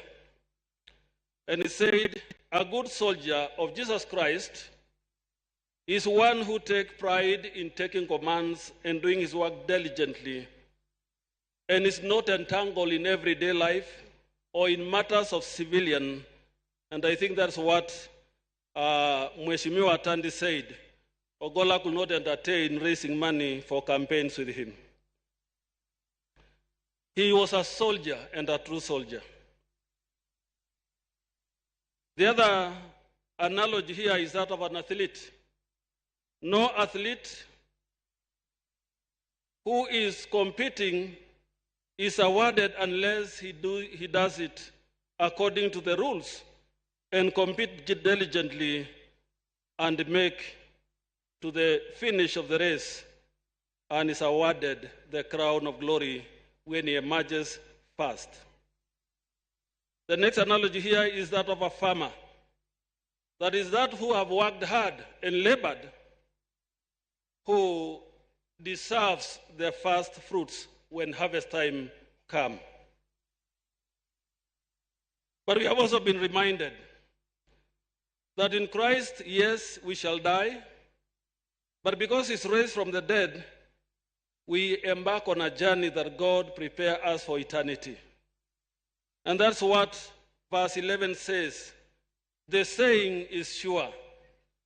If we have died with him, we will also live with him. If we endure, we will also reign with him. If we deny him, he will also deny us. If we are faithless, he remains faithful, for he cannot deny himself. God is calling us to a life of piousness and virtues, and be virtuous in all we do in life.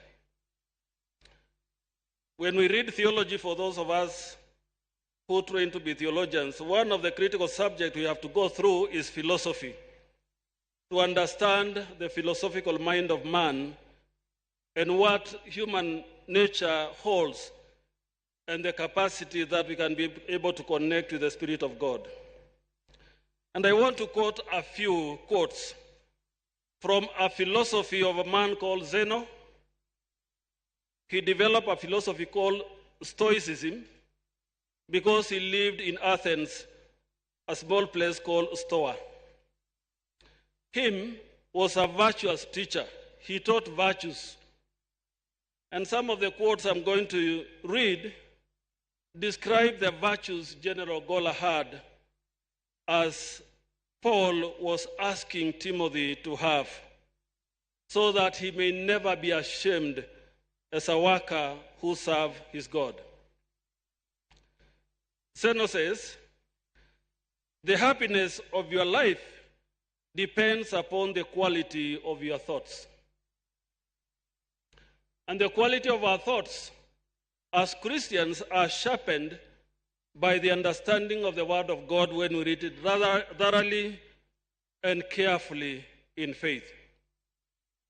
That is what the family has been telling us about General Ogolla, his passion to read the Bible, so that his true happiness and joy will be found at the quality of his thoughts, which are governed by the Word of God, which inspires and gives us wisdom.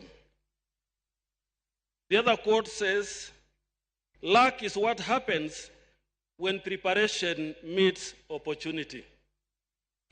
Luck is what happens when preparation meets opportunity.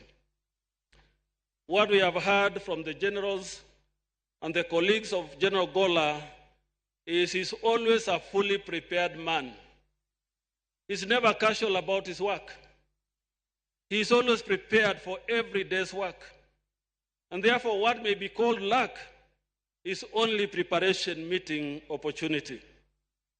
I loved when I heard the daughter speak, Lorna, and the courage the son has. Preparation meets opportunity, people may interpret luck, but that is what it is. He goes on to say, it is not death that a man should fear, but he should fear never beginning to live. So it is not death that we should fear, but we should fear a life that we have never begun to live. And I can attest there are many people who are elderly today who have never begun to live because they became so careless about what they do every day. But to him, he did not fear death. He was prepared for it. He prepared his family for it because he began to live. God's word guided him, empowered him, and enabled him.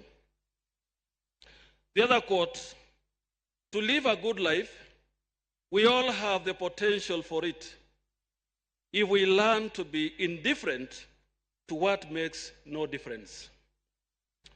General Ogola did not pay attention to things that make no difference. He paid attention to everything that makes difference in the lives of people.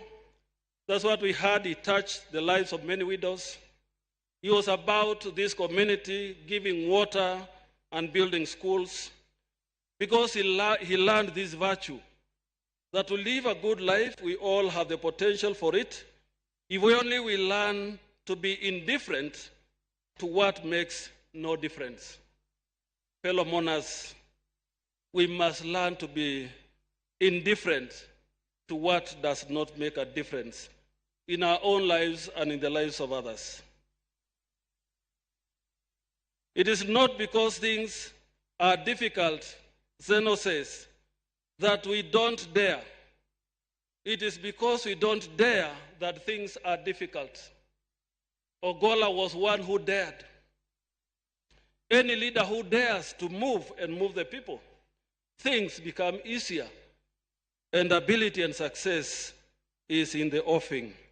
But if we fear to dare, we will never do anything. The last two, as I conclude, he says, a gem cannot be polished without friction, nor a man perfected without trials. We have to undergo trials of every nature, pain, sickness, hard moments, hard decisions to make, for us to be polished like there is no gem that can be polished without friction, nor a man perfected without trials. The very last one. The best sight in the world is to see a man struggle against adversity. This describes our gallant soldiers. They are always struggling against any adversity that gives us threat. And Zeno says that will be the best sight in the world to watch, to see one who can be able to face adversity and conquer it. Today we have lost a hero, a man of God, a man of faith, but a commander who gave commands and we listened, and all those under him listened and were very, very happy.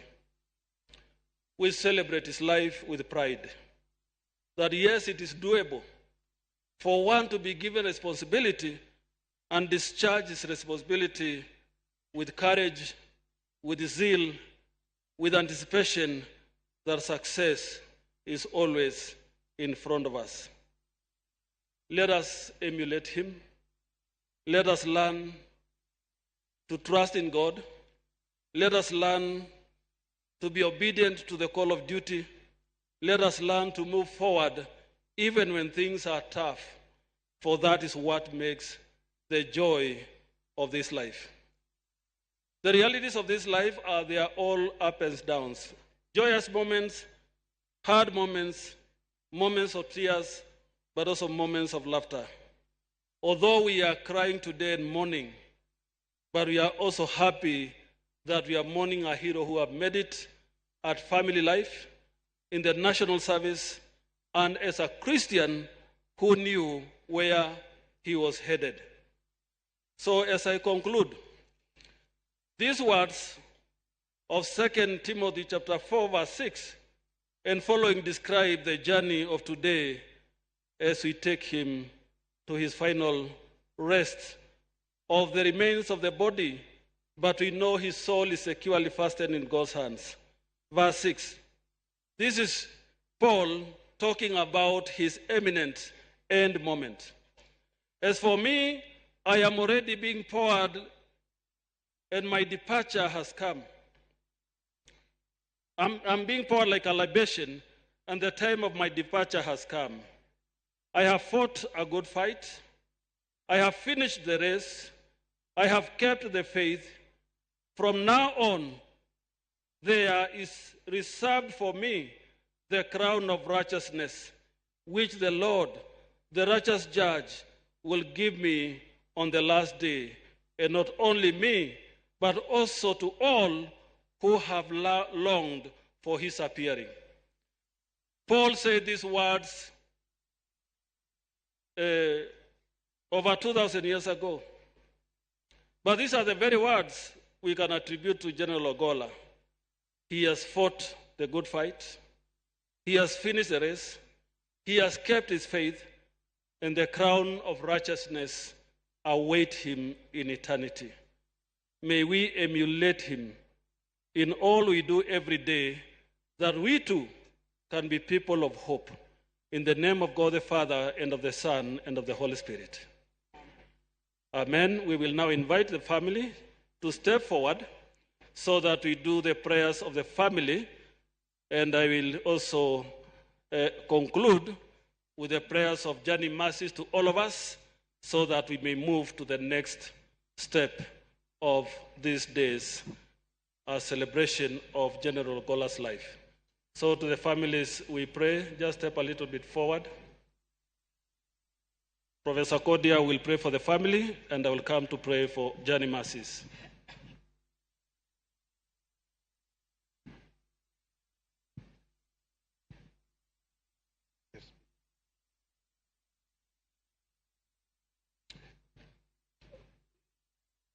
Let's all stand and join the family in prayers. Our God and our Lord, we have heard you.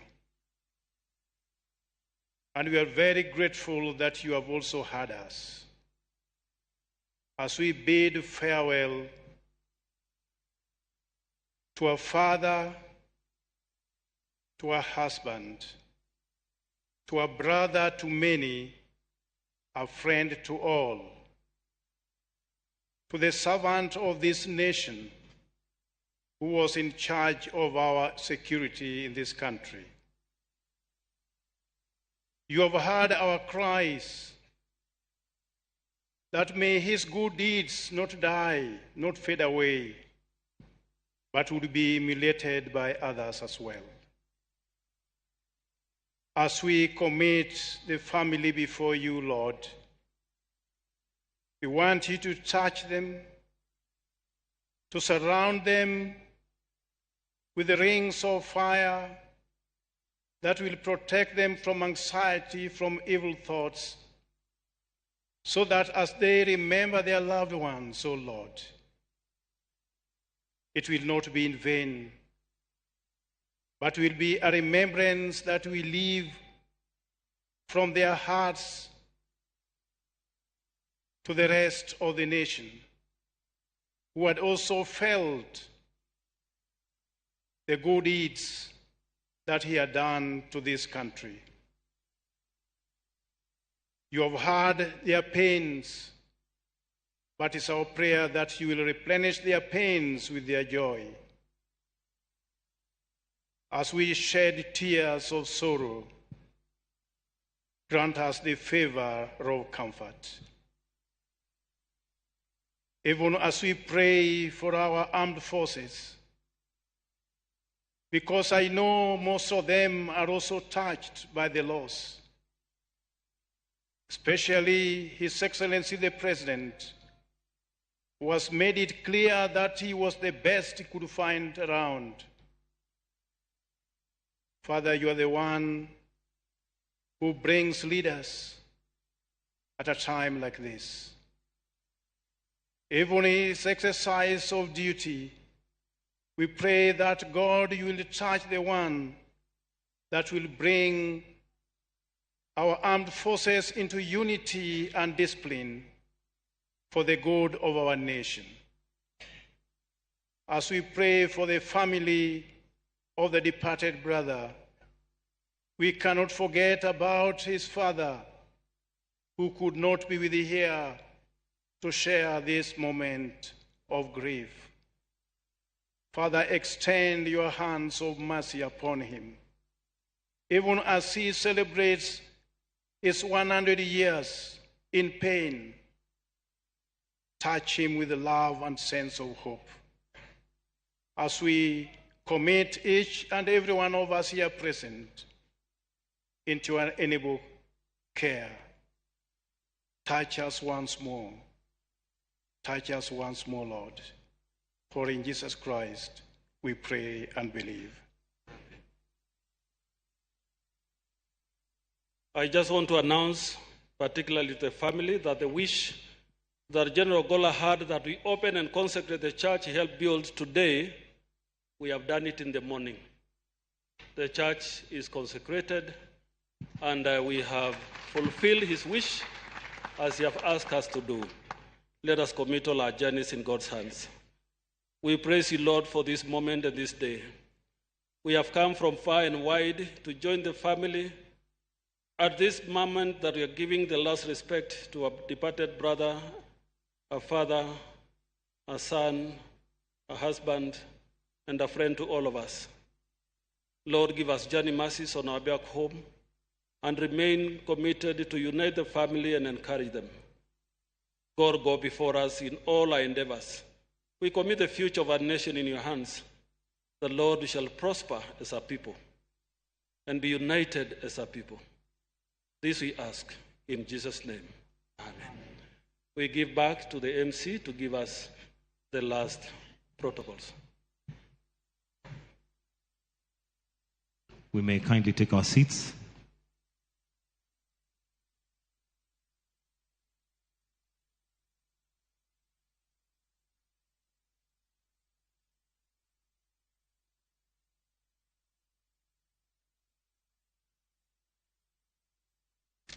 With your permission, Your Excellency, at this point, allow me to invite Major General Otieno, who will give us a very brief vote of thanks before I direct on the exit protocols, because from here we'll be heading to the gravesite. And as a request from the family, we have very, very limited space by the graveside. So kindly, if you have not been briefed to proceed to the graveside, it is the desire of the family that we respect that and remain. I'm speaking as I wait for Major General Otieno to proceed, so that we'll reduce on time. So if you're not briefed to come to the gravesite, kindly, we request that you follow the proceedings from the screens provided here. Welcome, sir, to give us the vote of thanks.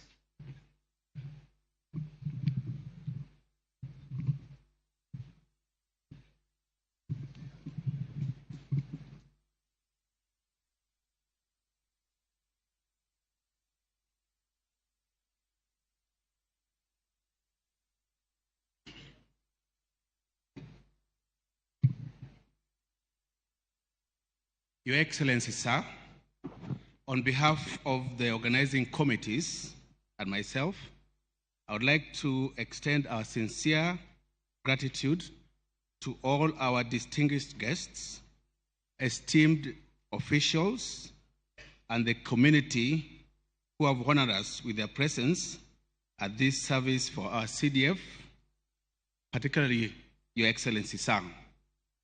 I would like to start by expressing our deep appreciation to the Church for their support, spiritual guidance, and blessings on this event.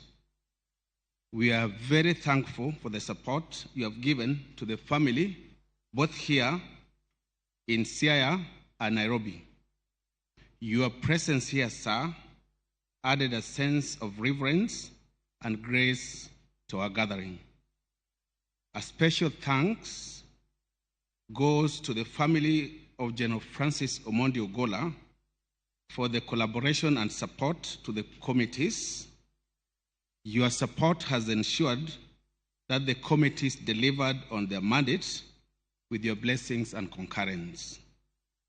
We also extend our gratitude to the Office of the President, the team at State House for their leadership and support in making this event a success. To the following, the Kenya Defense Forces, retired CDFs and retired generals and military officers, religious and county admin teams, the Kenya Shipyards Limited, service providers, both in Nairobi and Siaya, the National Police Service, the Office of the Governor of Siaya, the Office of the Area MP of Alego, Usonga. We want to thank you very much for your unwavering support to the planning team and the family. Your collaboration and efforts have been instrumental in ensuring a peaceful and successful service. We also want to recognize the community and the local leaders for their openness and the partnership in ensuring we give our gallant son a befitting send-off. Your warm and welcoming outlook made our visitors comfortable. Wadukunuero Kamano. And special thanks goes to Senator Barack Obama Primary School, where we are, and the secondary school for ably hosting us. In conclusion, sir, I would like to express my sincere gratitude once again to all of you who have contributed to make this service a success. Your presence and support have made this event truly successful. I urge all to continue working and supporting the family. God bless you all. Thank you.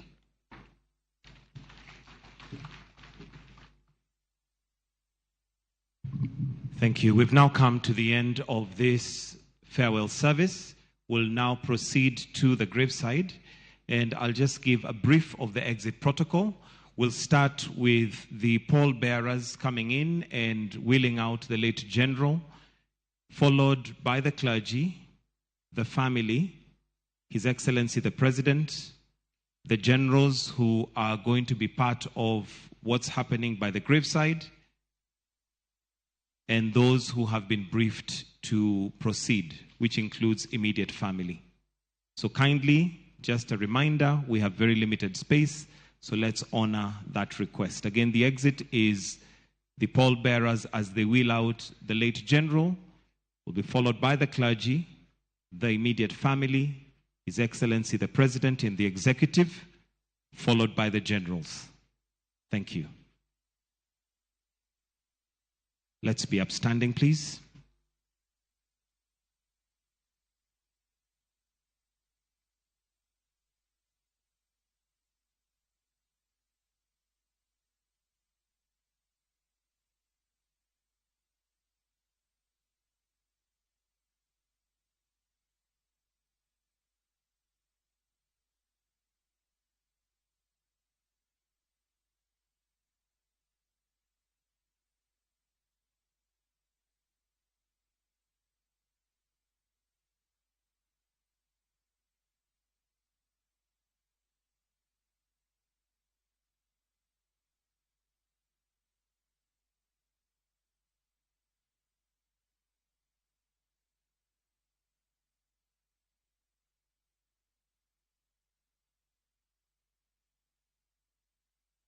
Nyakuramoga John mago chenro mane itimo alapa sekund primar ma Obama kama chenro mar kopo mogik mar Jamadar Ogola ne itime ka bende thuolo nomi familia mare josiasa kaachiel gi jodito e sirikal kama noting'o jatend migawo mar lweny, jatend migepe kaachiel gi jalup jatend piny Kenya Rigathi Gachagua, kama notelie bende gi president ma Kenya migosi William Ruto, kendo gichiwo neno ewi ngima mar jamadar Ogola ka koro sane nyakwar mag jwang' pichni mineno achiel kachiel go en koro safar ma koro biro wuok kae kadhi e dala mar Ogola kama idhi kane ringre mare, idhi miye ik mare kapod chenro ni pod itayo kod jolweny ma pacho kae, mano iko mar jamadar Ogola mano wito ngimane. Nonyuole e higa mar 1962 kendo ne onindo e higa mar 2024 kendo bedo jatend jolweny mokwongo tho ka entiere tich. Bende obedo jatend lweny mokwongo mowuok e gwengegi ma Nyanza, ka bende en puoch gi pak ne jatend piny William Ruto kuom miye thuolo mar bedo jatend jolweny ma pacho kae, jolweny mag Army, Navy kaachiel kod mago mag Air Force. Ka niwinjo kaka ji ne wuoyo ewi Ogola, familia mare owuoyo kendo wacho kaka ne en ng'atno manohero familia mare kaachiel kod hero weche mag kanisa, ka bende jotelo mopogore opogore ka moting'o Rengo to ting'o bende senator ma Siaya Oburu kaachiel kod jodito mag Azimio, kama bende noting'o Martha Karua to ting'o Stephen Kalonzo Musyoka, nyo ochwalo paro kendo wach mani mondo mi otim nonro ewi kalapapla manyolwar kendo nego Ogola gi jolweny mamoko 9 mane owito ngimagi. Ka bende weche manotimre chieng' mane itimo yiero kata odiochieng' mogik mag kapok noland jatend piny, mano kar romo mar Bomas bende owuoye, mano no olidh mana matin gi jatend migawo mar weche jatend migawo mar lweny Edin Duale, mano bende ochiwo gino manotimre bang' kowacho ni ne obedo gi twak kachiel kachiel gi Ogola ewi gino manotimre Bomas. Ka bende jatend piny Kenya owuoyo weche mag nek ma oyaye kaachiel gi political assassinations mowacho ni e bwo tende gik ma kamagi ok biro timre kata matin, ka osingo ni gino manotimre ne Ogola kata masira manotimre no ibiro timne nonro mapiyo kendo ibiro yud ni ang'ono mano okelo ng'ikruok mar kalapapla mane olwarno. Ka bende owacho ni Ogola ne en ng'adno mane nolombo ji ahinya, ka bende ochiwo ranyisi kata gi nyathine mane wacho ni kinde machuok mane gitwak gi Ogola no obedo kode machiegni, ka bende ochiwo kacha ranyisi mar minode mano koni nowacho ni nyaka chopa e gwenge mang'iya kendo konyo minod Ogola ko chuore e kopo mare mogik. Pod an kod wendo na Tom kwa ng'injo twak kata kaka ji wuoyo e neno ma ochiw kuom jamadar Ogola.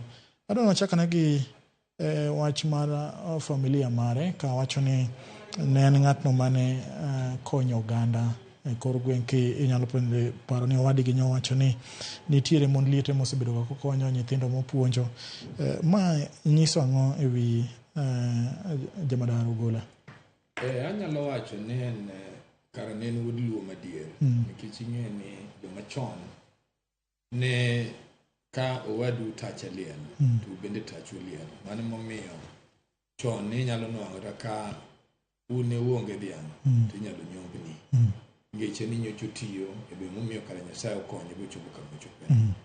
To kore ranyisi ni jotelo modong' ne bende gimogolo timano gibende gitimo kuonde ma giaye. Ineno kong'isu kaka jotelo ang'eny kano ma joluo to gin kata gi pesa monego bed nokonyo jopiny.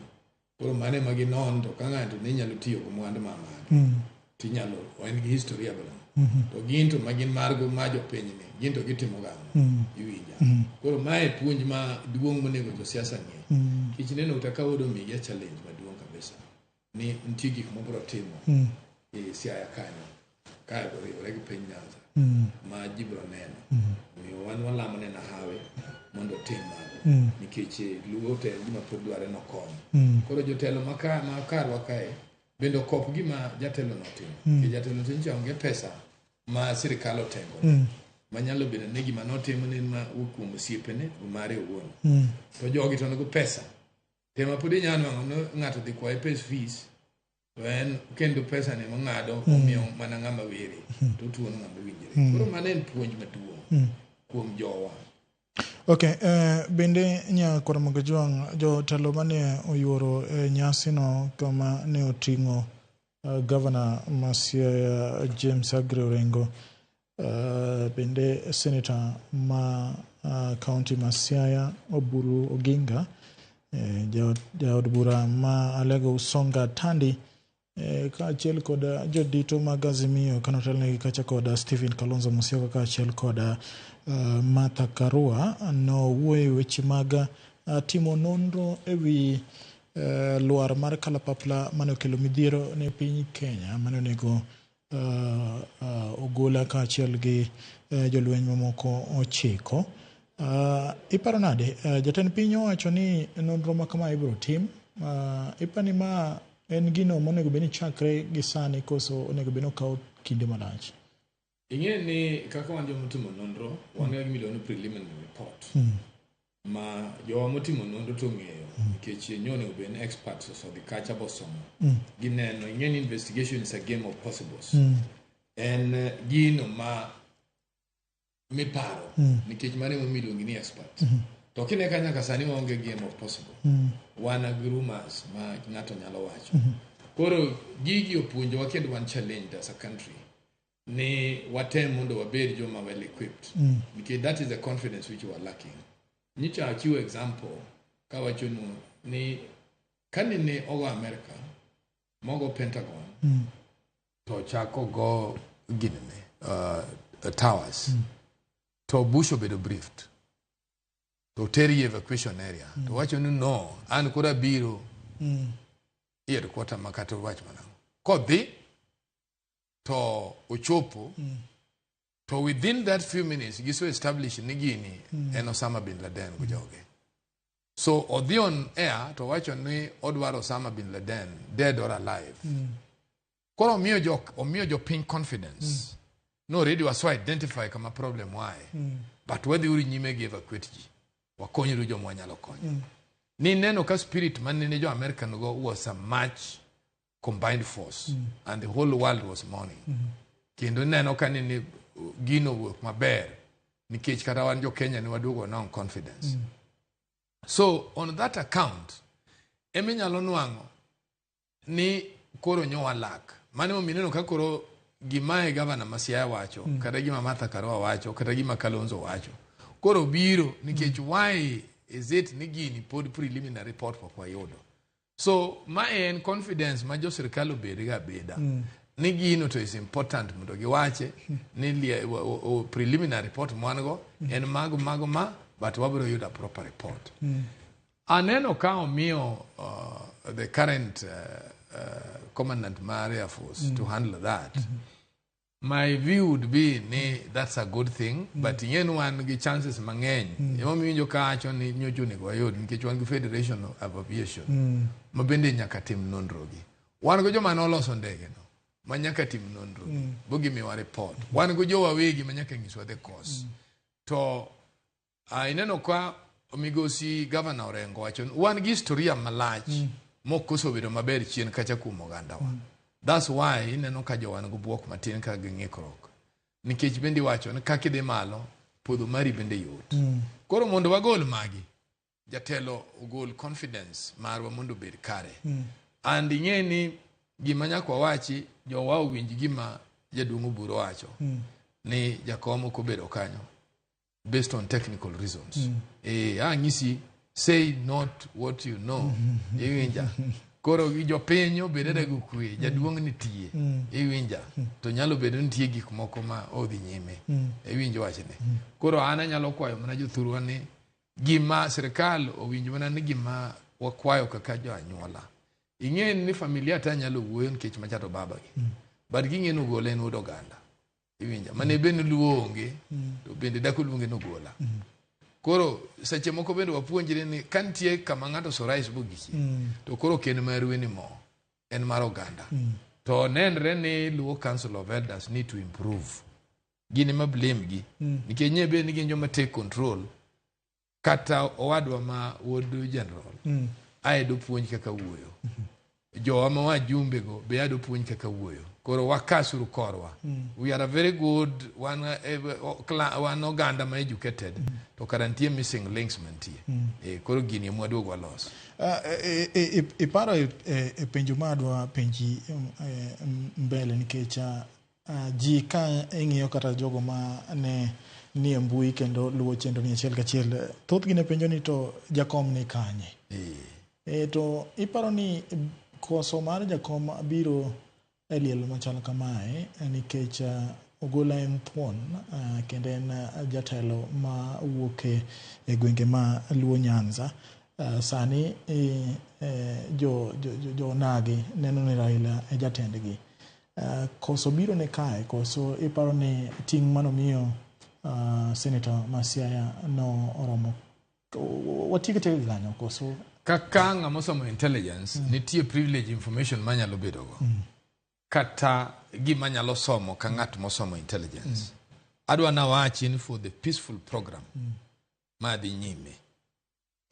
Jakom is safe, jakom is okay, functions of the maber, wadhi yiko wadwa maber. Wajenge kanyo. Bende e weche mag ng'en piny duong' ok makno marembe.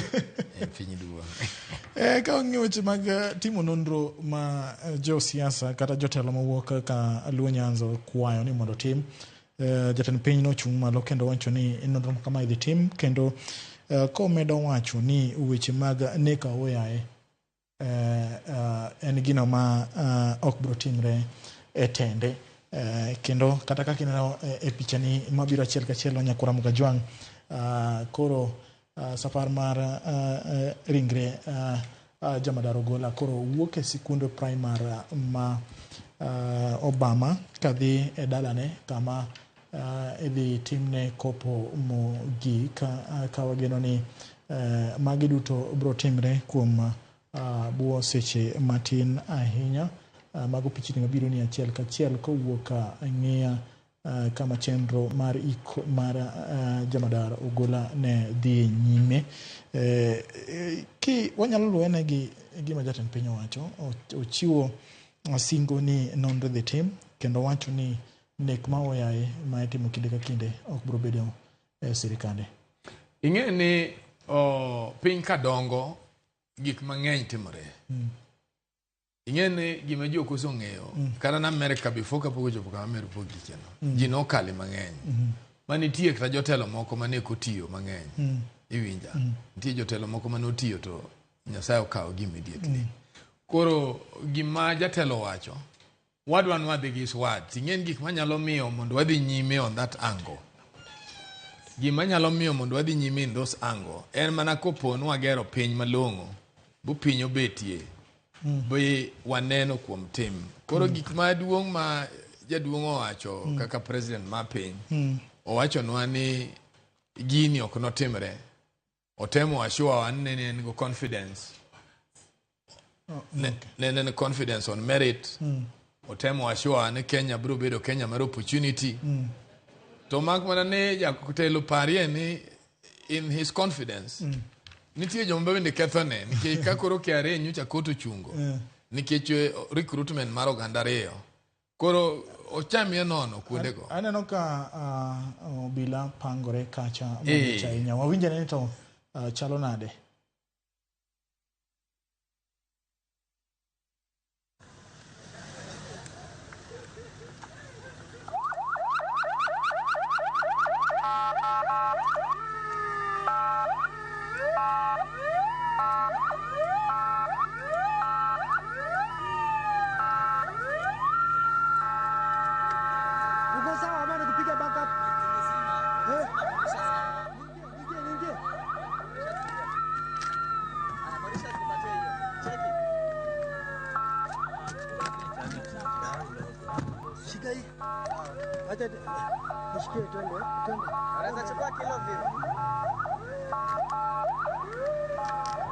Sawa, nani Mauritius panda ama unipatie?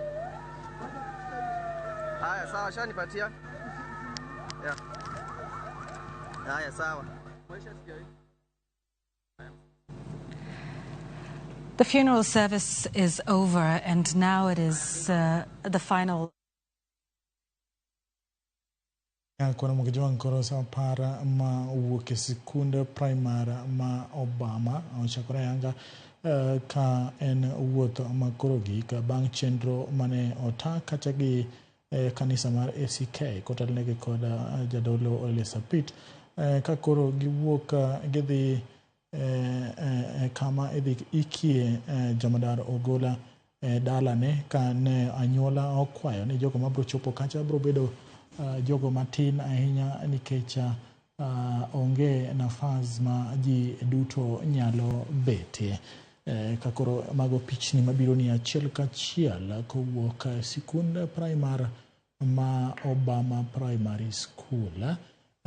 Obro kelo ni mae safar ni achiel kachiel nyaka ka siche ma ibro ket ringre Jamadar Ogola ilo chenro no ma pod ibro telie gi kanisa ka achiel koda jolweny ma pacho ka jolweny mag Navy Air Force ka achiel koda mago mag law kata army. Bende ka pod wang'iyo kaka jotelo mopogore opogore no wuoyo kendo chiwo nendgi chenro no mane otaka chake kanisa. Bende watemo doyo ni ang'o girima jotelo owacho mopogore opogore. Tom ka nang'adi ne wang'iyo weche mag nek ma oyaye ma timore kinde ka kinde. Kinyalo paro higni mokalo jine iyudo mana ka lew e ora mayala ko singo ni magi gin gik ma ok bro timre tende. Ing'eyo omiwa confidence kaka ng'ama rito piny. But gimwana wanyalo timo warito neno. Ing'e ni pok otiyo mang'eny. Bende pok piny oduogo bojiwore ne ma seche moko decisions bilago nyalo betie. Koro wan gima wanyalo wacho. Wabro na teste kwa neno ka piny ojiwore ne. How kako behave. Ng'e ni wan kaka jotim nonro, we are wait and see. Wan wa evaluate gigi mwa neno. But what the confidence no wacho ni gima bela no kenya temore. And mana gima wacho kaka jatim nonro. Nitie gima waluongo no preliminary report. To mano nyone ube no sowuok. Ing'eyo giro tho Ogola ni kikwa kawe ka gir tuk nyithindo. Tho Ogola ni duong' in this sense. Ni kopo ni nyen ng'ikruok mar mitambo mwatiyogo to expose wa malach kuom adui manyalo gowa. Kopo ni onyalo bedo kuom jogo ma jokwe dhok miwacho ka ne motime bendo expose wa marach. Koro that report ma preliminary no in very important. Ma government nyalo chiwo confidence. Mana kaka iwinja wacho ni amiyo gi example gima ginyalo dok chien to gineno. George Bush second ka ogo America to within a few minutes giso establish no Saddam Osama bin Laden ne motimo gino. And indeed it came to law. Bideno kagi the Taliban gitieko. You see, areas makoro ni gwadilgo ma wanwanya lomio president support nomiwa the confidence ni wanene gini ogik nadi. Angisi ni kuponen mitambo to waket pesa mondo wanyiew gigo manyien, waus kata magi. Mondo wabed kata matin to mabeyo. Dan bedo korgi mang'eny makara nyalo miyo wagore piny. Iwinja. Koro gima duong' ma President Washwan kadibed ni gini nitie to lwedo marach onge iye. En gima kaka accident mora mora. To accident mora mora ni be wanyalo avoid in future. Mato sotimore. Nyen sani gima wadwaroga en way moving forward. Nyen se moko tuo nyalo goyi kinendo. Suno kai. To kasuno kai bu malaria goyi. To lwacho ni gano koro nyeo net. Momoro betino tino kel ma kiwirori to sunare ingo. You understand? Koro magu gik manya kibedgo. Koro mae gima wadwani mondo obedi. You understand? And obendo ng'eni wano kwa beri kaka kwa neno wabeti. Ma okujaluo. Omiyo ma jaluo ma civilized. Jaluo marita diera mondo wuogi. Ma okujaluo. Ma okujaluo. Ma jaluo machielo. Ma jaluo ma understanding ne oso dongo. Ma kiko duok jaluo. Kigini duok jaluo kama jaluo iparesha. Koro the challenges with the government. Iwinja. Gujogo motelo ni. Gujogo moyier mondo ti. Ging'eni gima rach go pinyi ni sani mriambo tek mondo inyiew. Nikech kamiteme no. Ing'eni gima Musungu nowacho no tek mondo idagi mriambo. Nikech okibi paro gima nyi wacho nyoro. So giber mana jomo chung' adiera. Bende jatend migao mochung' ne weche mag lweny Aden Duale ochiwo twak kendo owacho gima otimore Bomas. Gima notimre ka nyalo bende paro ka jatend piny wuoyo wach manotimre mano kapok no oyiero Jamadar Ogola kaka bedo jatend jolweny ma pacho kae. Iparo ni mano nego beni timo mondo mi ji obed ni koro ng'e gima notimre mondo mi ji owilgo ka Ogola dhi e yweyo mare mogik mondo bed ni odhi gi ka en gi ng'ano ma ji ong'eyo gima notimre odhi gi ywe odhi oywe maber no ipano ni gini no nego beni timo gi jatend migao Aden Duale. Gima adwa na wacho na sirkal bedo ga machuny gi tut kendo bedo ruoth tek ruoth inyoroga kana na Daudi ma Yese manoyiero boro Samuel yode ne dhi yier na ka yod Jesse ma yiere ruoth ema Saul no manyo boringo boyudo tabu buode wono dwa duogo loke eko duogo sustain himself until to date onge kama Daudi ne nowache ni gima ne timore. Daudi noloso mana monyalo owene mana Solomon wuode kowe tich ni ineno jadekgi ng'ane neno nego ng'ane ndalo kwere mono ni wiya ing'ama riek kiko thotho makwe ng'ane neno miya kwe ndalo mano wadu Absalom dwa nega eno chiemi mesa mari iwinja kanene wod Saul mane puth kano chopo kokoro sugurure to dhi dwaro no bende nitie jog Saul modong to kara jatich moro ne nitie manoringo gi wod Saul mane puth koro ka puth chokel to wacho Daudi kiki nega to Daudi wacho ni nukanegi in ibiro chiemi mesa mar ruoth. Sirkal bedo go siri mare iwinja kaki practice give people confidence about you not what you speak.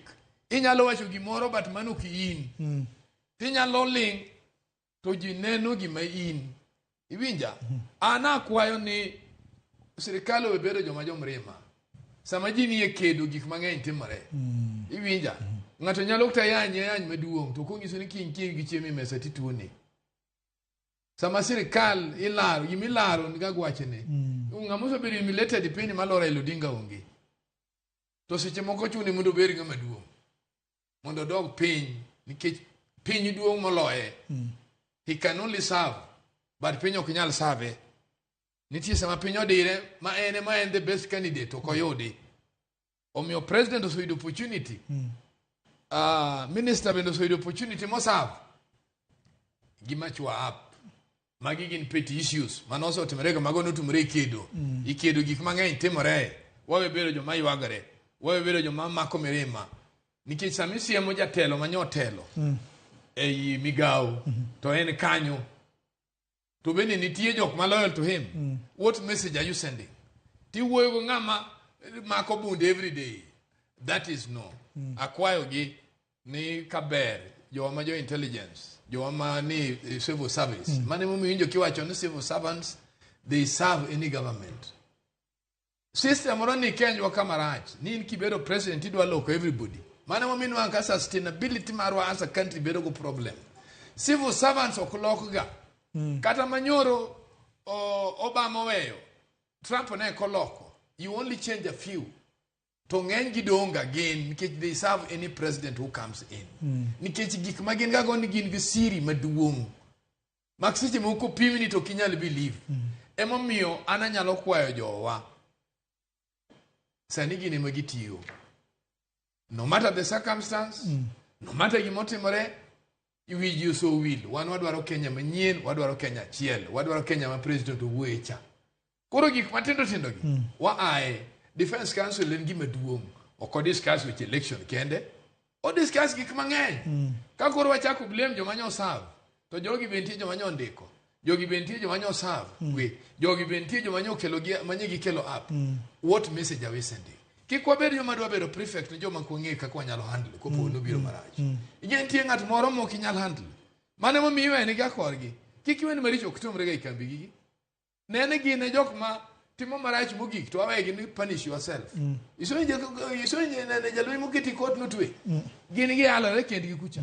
Mondo burano kik duogo no ok civilian ka. Kik koduogo na civilian ka to ginya bedo joma richo mogik. Mane momiyo wawegi and deal with your own matters. Who create problems in your camps, deal with it there. Who create berry karu wapako. Koro gin jowa gi osom gino. Jalwenyo ken ng'ami handle iyo maka kiparo. Akwayo gini wabed joma chunygi tu. Pinyu duong'. Ing'en gran menena wuoni.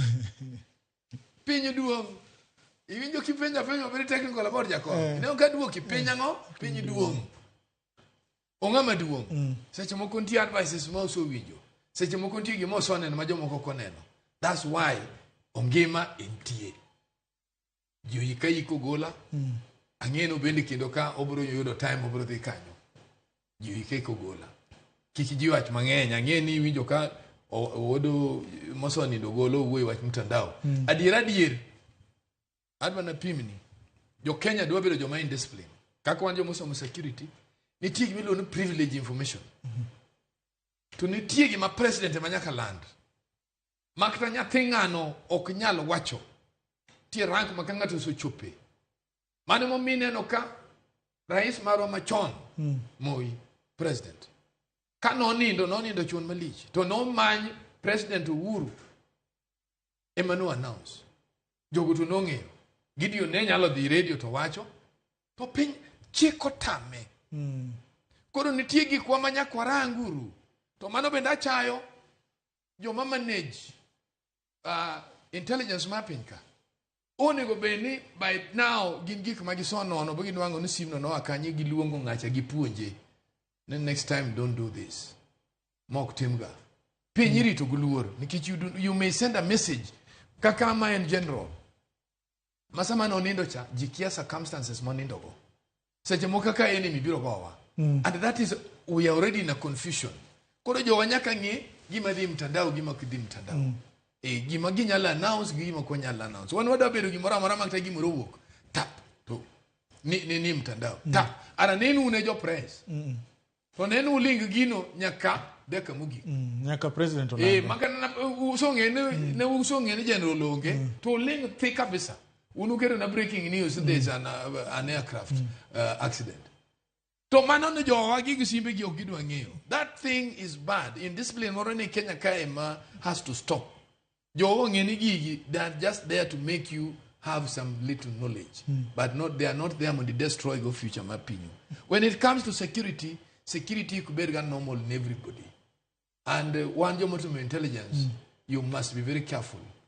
Any information migolo can be bad or good, or depend on the time migole. So, Angi Manyalo kwayo, Minister Woyo, Angeni Minister Adwa miwa confidence, Kakanegi Yero Jamadar, that is okay, but why today? ne giwacho mana chon kawuono gik mosotimore gi koro gicha giwuo bilano to giwuo when generals mano serve mane bwana serve go there. No, that is not correct. Acquire again next time when such kind of a function is there. Okine ka president okumulugino nikech ong'en mage jogete sani jaduo President Ruto kato tin to nitie ng'ama ohinge gigni kanyo ene won jogo. He must learn on how to handle everybody. Nyakora mga jwang kaka neno pichni go mabiro ni achiel kachiel mano koro sapar makoro ko Jamadaro Gola ka tere e dalane ma idhi ike nyakora mga jwang ne chenro mano chakre okinyi kendo ochiegni chopo e giko ka familia ka achiel kod jolweny kotelne gi bende gi kanisa mar ACK pod otele chenro ni ka gibro dhi achiel kachiel nyaka kama idhi ike Jamadaro Ogola kama en oriti mare mogik iluongo ni salute mare mogik. Ne en jalweny mane ochung ne jolweny duto ma pacho kae kendo nowuok kidieny mar Air Force kendo ne en jariemb ndege mathiring'inyi kakiwinjo kaka jo dito mopogore opogore matiyo e sectors mag lweny ka achiel kod weche mag arita kwe osebedo ka wacho ni ne en jalo manohero tije kendo Kenya ka achiel kod jopiny duto bro bedo ka bro winjo lal mare nikech koro oonge se dhi e yweyo mare kendo ik mare ochopo kama koro chopo e giko ka familia mare bende pod wagone gi mana mos ka gino ni sechegi ma piny okuyo jo Kenya duto pod okuyo kodgi. Motel ne wakwayo jo Kenya ka achiel gi jo Siaya gi jo siasa mondo dimbre be dimbruok ne ntiere. Approach was good. In fact, kata ingen kata rengo muwe chamacha kiorengo. To kata na matha chamacha kumatha. Kalonzo being a diplomat, onge how to put his things. Kendiano kaji Azimio uwe maber. Approach Marigo was good. Reaction Vice President uwe maber. Minister ma Defense ema aneno kudwa gulusiri maserikal manok timga.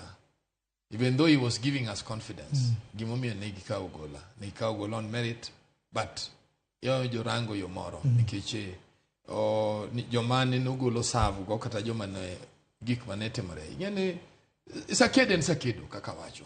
Sakedo gik mang'eny timre kedo. Ng'ama no yanyi pini malumo ionge. Moi neno ko biro hand over to jokiro nyaka kuome chuodho. To no better gentleman. Podo we no ame ateko. Omiyo mago gik matimorega. Onge loch mabiro gima duong' en to inti wuotho nade gi gik motimore nego. Wuoth Nyasaye ken wuoth mayot. And ineno ka president bendo promise wa ni onge waber go confidence. Kenya en Kenya chiel. Kenya en Kenya mar opportunity.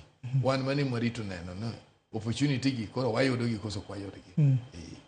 Bende jatan pinyo owuoyo e wach mar kaka Ogola ne ng'ano mane lombo ji ka familia mare chiwo ranyisi gi minode ka achiel kod nyare mane wacho kendo ramo ni nyaka ne gichop e liel ma kawuono mar Jamadaro Ogola. Manyisi ang'o ewi Ogola? Gima duong' en ni nenre ni kara ne gin osiepe machon to mane monego gol rumors mang'eny manyocha ji wacho. And if you can see even the appointment kara there was a lot of it than ingene familia bende contribute a lot of things. Iwinjo ka idhi guru Yesu to jaod ruoth wacho ne na ng'ana neno lek mara gutieno kik yale marach. Iwinja kendo bet kama yale Nyasaye to wacho ne no nindo gutieno to wach ne ochanda mang'eny. Akwe ni kik yale manade marach. Omiyo gima President Ruto wacho nwa ni they had a journey despite gik miwacho gi. Tineno ka wode bendo wacho nti gik mang'eny mane nyalo timore kindgi ma ji ok ong'eyo. Gima gitemo mi jagi miyo ji confidence. Ne despite manotimore ka ne gisolve come gibugi chopo kamoro. And I'm happy ni the ogini opuonjwa families osebedo kadongo kara ma wane monego be nwarito dhowa. Emo miyo jo kanyisi ni we should be people who are disciplined. Onego wabed joma ng'eyo gima onego wawachi gima onego wawachi. Warit nitie gik moko ma ing'en sani koro joma nyocha wuoyo donge kawuono ng'eny ji dhogi omoko. Nikech ka koro iwinjo story to ng'eny ji dhogi omoko. Kech kara gima ne ji paro cha is not what it is. Koro wanyalo bedo geras matin to mago gik matindo wanyalo loso. Omiyo ka an gima nyalo kwayo nenre ni jatelo nigi famili maber, jatelo ma nyonindo bende nigi famili maber, to famili magero gimoro. Ng'e ni owachi ni kidwa bedo gi kwe to nyaka ibed gi kwe e yodi. To nene ni gin gi kwe mane ginyalo wacho wach moro achiel bo chopi. Ng'e ni seche moko inyalo wuoyo to ng'ama odag ng'ato ko ok dwari ting'e ni you have problems. Kaka wan joma osebedo personal assistants wan mang'e mago ni ka mondo survive nyaka ibed loyal to the family. Makineno kitiyo higni mang'eny to the family ineno koweni korgi ngech ne the family miro ng'eyo ni in part of them. Isowuotho kodgi ma koro ichal nyathigi. Iwinja. Koro nitie gik moko ma waluongo ni privilege information. Omiyo jowa ma bende serve cabinet sani watemo na puonjre nitie gik ma wanyalo bedo on the privilege mwango kaka joma serve cabinet. Waranguru kako regulate gi. Kendo gima nyalo kwayo president his public ng'amotelo ne secretary mare ma the cabinet otem mondo odhi in a lot of international diplomacy matters ma ging'eyo how to handle this kind of occasion. Aneno ka jopiny oyuoro kar rombgi gone Jamadar Ogola oriti mogik. Ne waneno mae kochakore okinyi kama ne ringre mare ne wuok e alap ndeke ma Kisumu ka jopiny ne ochopo e genga paya kendo fwayone ka gone salute mogik. Kendo aneno ka jo ng'ia ka achiel gi Nyanza mzima gi onagi duto poda chiwalo kuyo ote mag kuyo margi ne familia mar joka Ogola. Ka bende ni winjo ka wuongi ma osechopo higni 100 ne ok oyudo thuolo mar chopo kae nikech apani buok gi higa bende. To bende winjo kaka nyamin gi wuoyo gi singo mane omiyo nyamin gi konyise dwache gigo mane odwani mondo timne ka onindo. Iparo ni gigi en gik monego bed ni ji onego bed ni timo motelo kapok yudo masira mar machal kod mae koso en ikruok mane ma inyalo miyo familia mari. Kata kamano abro duoko kuom Tom adwani mondo watudre gi jafwambo marwa Eric Owenga. Eric Owenga adwani kore miya twak ni to chenro ne chalo nade jogweng' mang'ia oywago Ogola kaka ng'at machalo nade. Owenga kinyalo winja to aluor kuomi kendo imiwa chenro kaka chalo sikund primary ma Obama. Japicha awinjo maler ahinya mana kiwacho ne wachako gokinyi be awacho ni wachako nyoro okinyi ma kawuono nyaka sani kendo bang' romo kata lam ka achiel kod twak ma okawo thuolo ma hawo seche 5 koro gikone to wach mar Jamadar oserumo kech kuma wantiere mane lam timre kendo koro ringre osekow nyaka kuma koro idhi kane mogik e gweng' ma Mur Ng'ia mano e pare kata e dalane. Kae weche ok mang'eny japicha kendo gima fwenyo kuom tho mar Jamadar Francis Omondi Ogola en ni nen jalno mang'won kendo mano hero ji kendo mano chiwre ni konyo ng'ata mane dwaro kony koa kuome. Kata kodoko ne kong'e ng'ato to wachre ni oyawo dho ot kata rangai thuolo n'oganda buora mane dwaro kony kuome. Gima kendo winjo kendo kuom Jamadar ka kalure kod jogo manong'eye iwacho ni ne jalno mane kohero weche mag siasa kendo nokonyo makong'iyo nang'o kendo nobor kod weche mag siasa. Japicha wach machielo moka nyasi ni bende noyuor kod jotelo mag siasa mowuok e kweth mag Azimio ka achiel kod mago mag Kenya Kwanza. Be wang'eyo maber ni jatend piny Mathurka Migosi William Ruto en jatend Kenya Kwanza bende nene ka wach mowuok kama duong' en mano maneno ni to ibro tim nonro matut kalure kod gino mane dikelo tho mar Jamadar Francis Omondi Ogola e county ma Elgeyo Marakwet tich ang'wen mokalo, kendo kweth mar Azimio la Umoja otemo sundo mokalo kagiwacho ni ok en mokwongo ma tho makama kata tho makoyangre timre e thuru ka koro kod history mosebedo ka timre e thuru ka. Iwacho ni kinde duto iwacho ni timo nonro to gima ok malong'o onge, koro gitemo siemo wang' piny owacho kagiwacho ni mae to nyaka tem matim mondo nonro ne. Gino bende jatend piny William Ruto kano chungo kawo thuolo mar twak to osingo kowacho ni ne ogeno mokalo jamadar Francis Omondi Ogola, kendo en gadier ni piny owacho mare biro neno ni otimo kaka nyalre mondo ne ni report ma biro chiwo ler gima ne dikel tho mar jatend piny mane dikel tho mar jatend jolweny othuru ka Francis Omondi Ogola onyeny kendo lela ba jopiny ong'eyo gima notimre. Kata kamano ok wang'eyo ni mano biro timre kuom thuolo maromo nadi, to piny owacho osechiwre kendo owacho wang'eyo ni magi gik mosebedo ka idhira ahinya nyaka ne jamadar Francis Omondi Ogola onindo kokalo e masira makoch mar kor lwasi e kaunti ma Elgeyo Marakwet kaachiel kod apisas mamoko 9.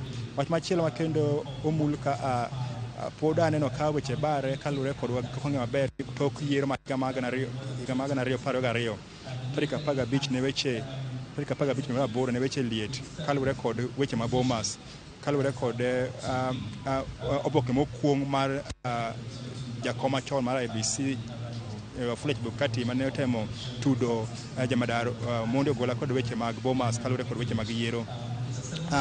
Jotelo temo wuoye wachno kagiwacho ni gima ging'eyo ahinya jotelo ma ok riwruok mar Azimio wacho ni gima ging'eyo kuom jamadar Omondi Ogola ni en ng'ano mane kohero weche mag siasa, makata ka nigone sim to kowinjo ni en wach mar siasa to ok inyal romo kode.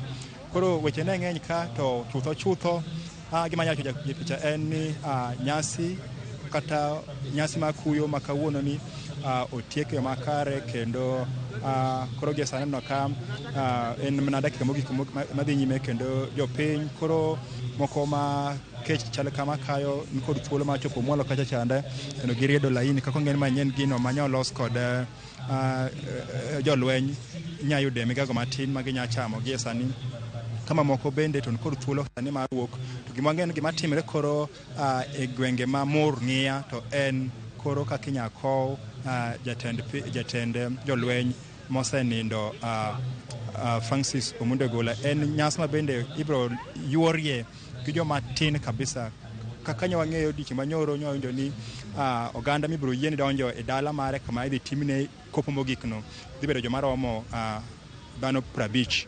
Koro gi sani mane gima dhi nyime gi sani kech en on ringre mare osegol ka kendo kowe kod jolweny ma oktere mos nyaka e gwenge ma Mur Malanga ma kok mwantie ka skul ma Senator Barack Obama primary ka en gimo kilomita 3 kok ma wantin ka mage gik motimre ka japicha. Ang'eyo ni pod weche gi pod oboluogi kendo oboloso report kata kod gik ma samoro ne di kal wang'wa seche mane oluwo weche gi japicha kuom studio.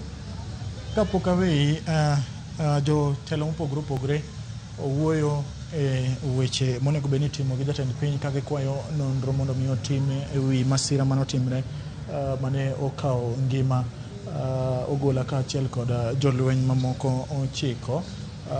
Oganda ma ng'iya ahinya to kama ne untiere bende go mbaka kodgi winjo ka giwacho nang'o e wi jamadar Ogola.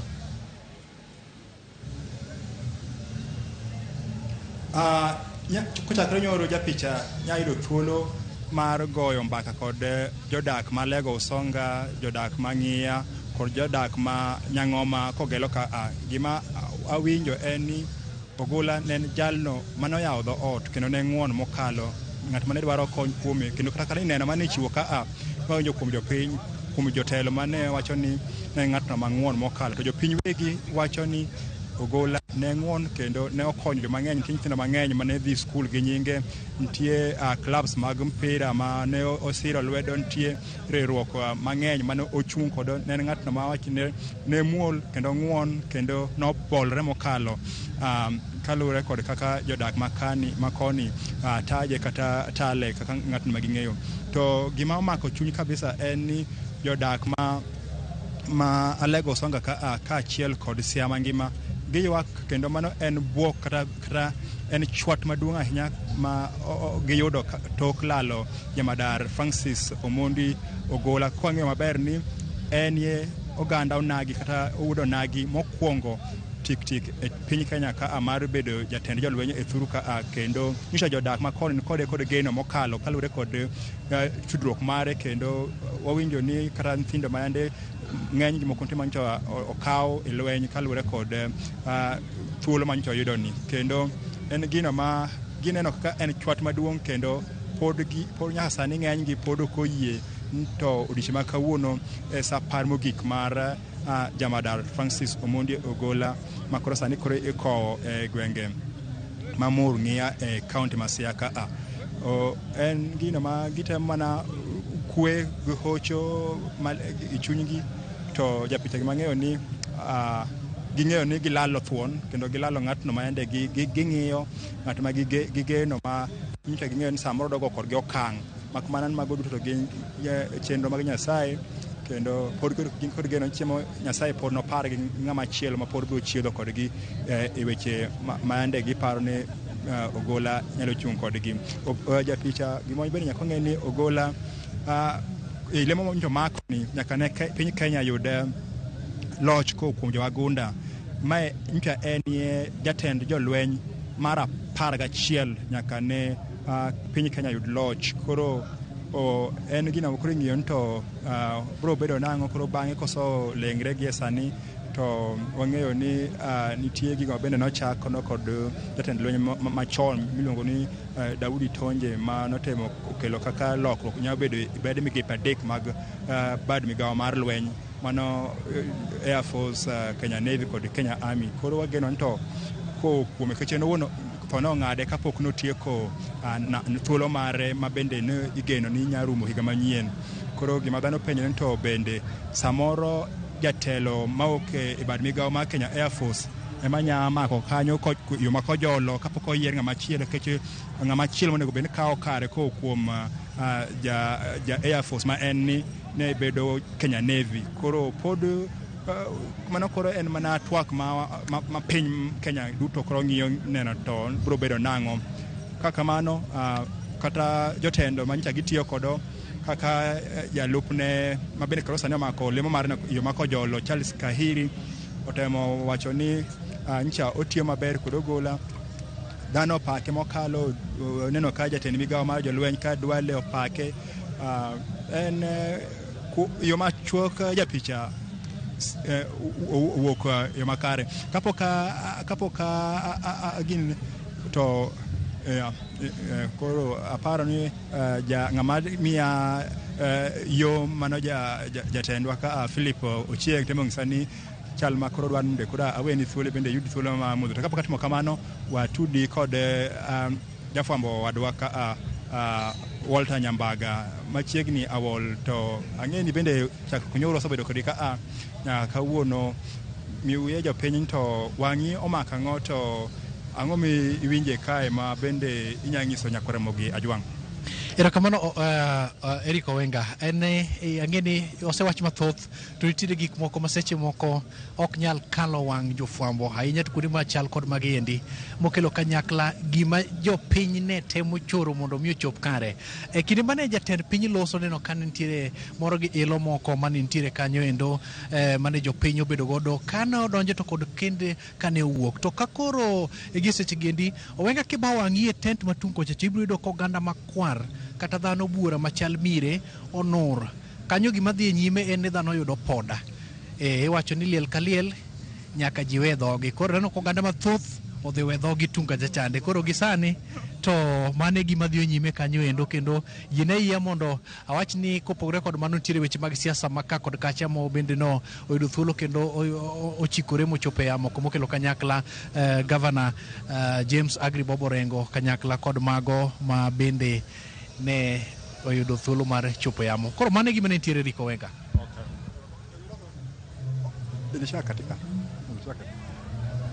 Philip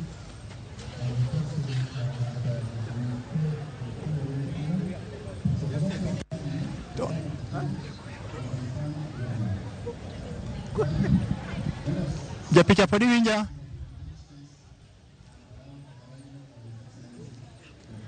Erokamano japicha ka iwinja kendo koro aparo ni watieka bang' twako jafwambo wadwa Walter Nyabanga mabende kuom thuolo mandalo 2 wasebedo go e gwenge ma Kogelo ka kendo en gweng' mabende wang'eyo ni gweng' mamia ahinya kaluwore kod history ma wan kodo kech nyaparo ni migosi Barack Obama wuon gi nonyuol ko gweng' ka koro kaka mano waduoki studio Ramogi TV Malim Juma Center. Walter Nyambaga kaachiel kod Eric Owenga kuom timo tich ma long'o ahinya. Ambe adwani mondo awe thuolo udhu wedho kik ang' wach ni ne wawuok gi dhowa nono. Umbo yudo thuolo mar dhi yudo migago. Kinde ka kinde wacho ni jokata koyie ni mondo iwedhogi kamoro to kiki iwuok mok iwedhogi nya Kwaramoga Jwang'. Iwinjo Tom winjo gigo ma jofwambo wetega wacho kautenre koda jopiny ma wuoyo ewi Jamadar Ogola ka bende gino ma alidho en wach mar ng'atno mabro kawo kara Ogola. Ka wang'iyo ni sani ne Ogola no kawo telo kowuok kuom jo army, koro ne en kinde manonego bed ni jo Air Force ne kawo telo. Jo Air Force kotieko to bro duoke Navy. Jo Air Force margi obedo kod ng'ikruok nikech Ogola ok otiyo kata na higa achiel e telo. Telo ni bro dok Air Force koso nego bed ni koro dhi army Navy, koso magi gin gigo ma komiti mochung'ne weche mag arita kata national security onego bed ni twakie kapok omiyo jatend piny thuolo mar yiero ng'atno mabro kawo kar Ogola. No, ing'en magi gin gik ma puonjo mana ji. Ing'en sama ne wa iloso mane Tonjo oloso katiba ni. Ne koketo ne ka ng'ato tho ofis titimo nang'o. Oketo mana ni ka usutiyo to joge dhi kama. Koro ma is a challenge. To kine kabende chik wacho ni mondo ibed kacha, nyaka bed ni so act ka deputy. Koro kati ibed mana ni chance wolal, to ki deputy tek mondo yedhi mondo ichon office ni. Iwinja. Koro nikech mani en gima wuok apoya. And ng'acho be ok nyal wuok from again en commandant ma Air Force to biro yedho malo to nitie deputy. Chief of General Staff mantie. Koro mano ok bibedo ma possible. Naparo ni kinyalo neno mano picha mar jaduong'. Naparo ni koro sani ringre osechopo e dala kama onego bed ni idhi timne kopo mogik. Tom, yes. Kidhi nyime ileronwa kaka onego bed ni timo chenro mar kawo ng'atno mabro kawo kar Ogola. Koro nikech gino osebedo prepared ma in ng'ama dhi ka office in ibedo deputy. Ma ng'ikruok nyalo na beti kopo no ng'ama ni mbele no time ne obedo extended. To ka ko bedo extended bende nyalo bedo extended to podi hikini within bracket mar prauchel gareyo. Podi nyalo bedo. To kopo no ng'eny to uduto udhi. Ngech ni koro nyalo kawo ng'ama chielo but mana from the department mo nego succeed. Koro nikech mani en ng'ikruok mane kone. Ng'ama nitie ni manyoro deputy mabro kawo kom. To koro giwegi ginyalo neno nikech kara unyalo pango kaka dhano to Nyasaye kendo miyo rieko machielo. Koro mano to kata ka nitie changes to inyalo na lose bang'e. To ok onyal betie gi sani. Omiyo gi sani to mana kaka pare ng'ama act no emano kawo. Ng'ama nitie deputy. Nikech nitie mane omiyo en deputy nikech nyocha nitie kaka obedo prepared in the office. Kijineno ka Ogola kodhi Rift Valley to ene mudong' ochiwo command. Iwinja. Ma inyalo nwang'o ni sama message no wuok to ene ma message odonjo ne ma ene mogocho no president. Kahiri wuok Navy. Wuok Navy. Matiende ni kaka telo no ne wuok Air Force to ne ene ma nyokawo. Emo miyo nyobedo prepared in the office. Emo miyo nyobedo prepared kaka deputy. Koro chako lan gik ma nyawadgi chanye timo. Ng'acha be nobedo prepared. Iwinja. Koro en kamano. To nikech mano ne sama ni lose ne kwa ng'eyo nikech joma notelo ka onge ng'ama notho kapod tiyo. Koro nikech ma en gima nyien ginyana bedo piny ka Defense Council but now in the future not now. Bende aneno kacha ka ne iluongo jok mane wuoyo kowuok e lweny. Asomo gimoro ni Air Force kae onagi omako kuonde motegno sana. Yes. To ka nyisi gimoro ka wachako wuoyo, ta nyisi ni ing'eni Kenyatta machon, Kenyatta maduong', opogore gi jatelo ma jotelo mosotiyo. Kenyatta maduong' ne giketo Air Force, kech Air Force ne giketo kaka migawo moro mane oting'o jomariek, kech loso ndege tek, riembo ndege be tek. Koro Air Force gi Navy ne en nyaka ibed ja form 6 kata ki ja form 4 ni ja form 4 moyudo division 2 and above ema ne donjo go e department. Koro Orija University ting'eni guchon jowa ne Nyasaye okonyo nosomo mang'eny kendo ne gikalo penj. Ema miyo biro nwang' ka gwenge wa joma nondiko lweny ng'enygi ne gin joma ne je division 2 ne gin jo A levels kata nochuka ne A level. Koro bracket no duogo kethre na matin ing'ikruok ma 1982 ema koro no kidhi kaw recruitment to kori pogo from recruitment ni di Navy ni di Air Force ni di Kenya Army but gima duong' no sami ubedo recruited to duto nga Kenya Army. Koro kuso graduate koraka specialization angoma specialization omiyo kapod principal chanitie onagi pod ng'eny nikech chien kocha onagi nosomo maber kendo onagi ne somo prestigious school mane produce bejo maber and ng'eny jowa ne timo sciences ma bende sciences ni ng'eni ema in line gi wach mag loso ndege. Adona tere achiel kachiel wang'iane chenro mogika mar kopo mar Jamadara Ogolla. Yes.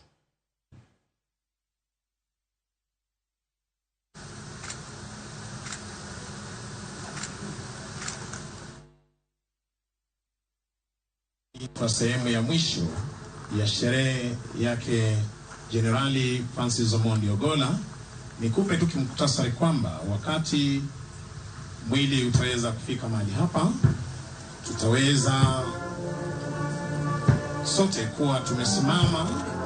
Mwili huu utaweza kuteremshwa kwenye kaburi na sote tutaweza kuwa tumepiga saluti kwa wale ambao wamevalia mavazi rasmi ya kiserikali.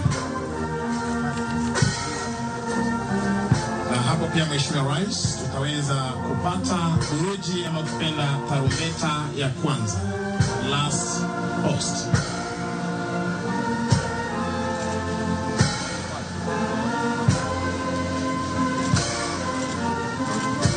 Kisha Mheshimiwa Rais tutaweza kuwa na wakati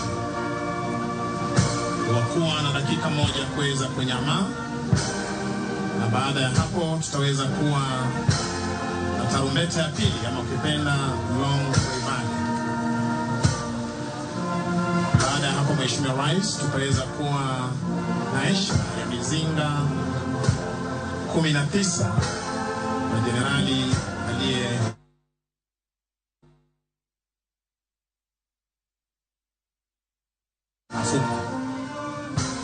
kisha tutaweza kutuongoza kwa kuweka shada la maua. Tutaweza kuwa na maombi ya mwisho na mwisho kabisa wimbo wa taifa. Kimuktasari tu, hivyo ndivyo mambo yatakavyokuwa.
utakapokuwa unatayarishwa, waweza kuwa na kipindi cha kubariki huduma hii.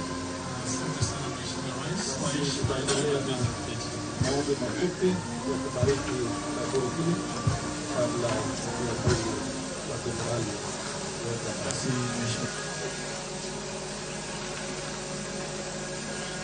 Lord Jesus Christ, through your own time in the grave, you made the graves of all believers sacred. May the body of our beloved brother, General Francis Omondi Ogola, lie peacefully in the earth, and may he participate in your resurrection through the power of the Holy Spirit.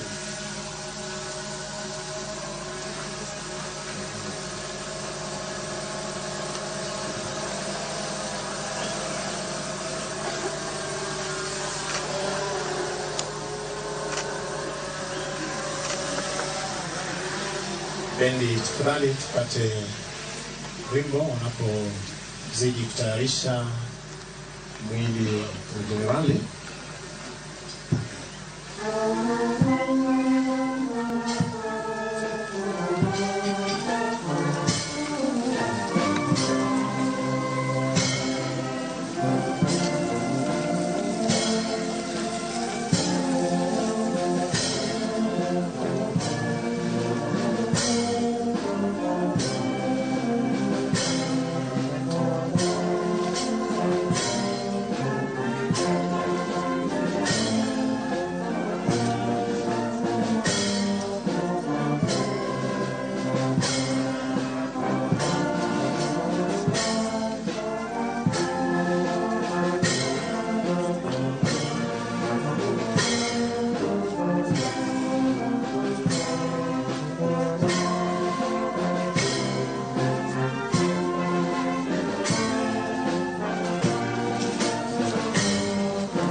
No photos, no speakers.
Nakumbushwa tafadhali usiweze kuchukua video kutumia simu zenu.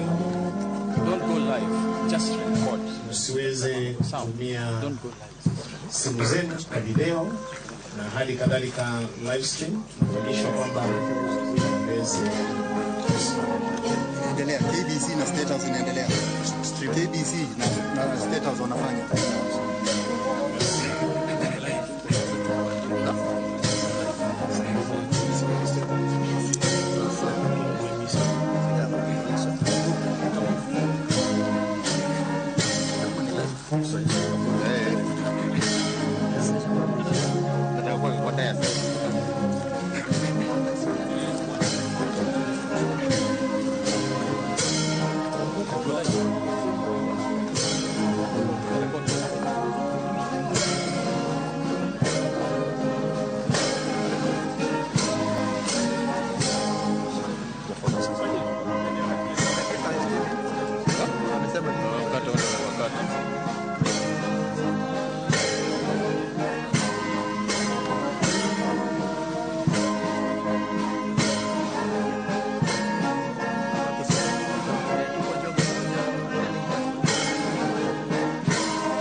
Asante sana, asante bendi zetu.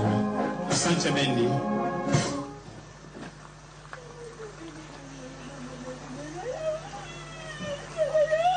Basi Mheshimiwa Rais, niombe kwa heshima sote tuweze kusimama.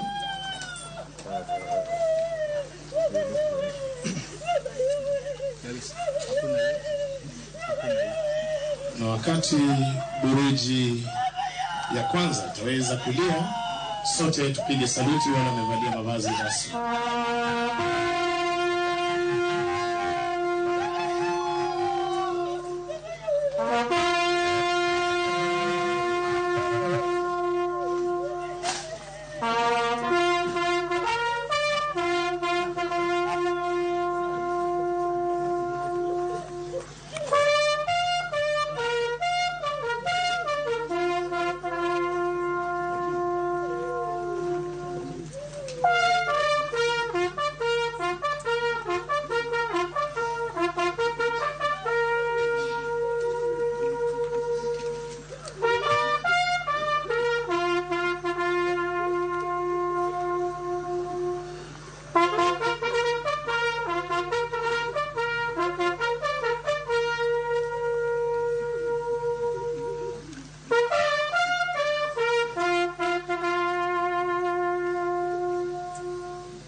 Basi Mheshimiwa Rais, tutaweza kuwa na kipindi cha kutulia kwa dakika moja kwa ajili ya maisha ya jenerali tunayemzika siku ya leo.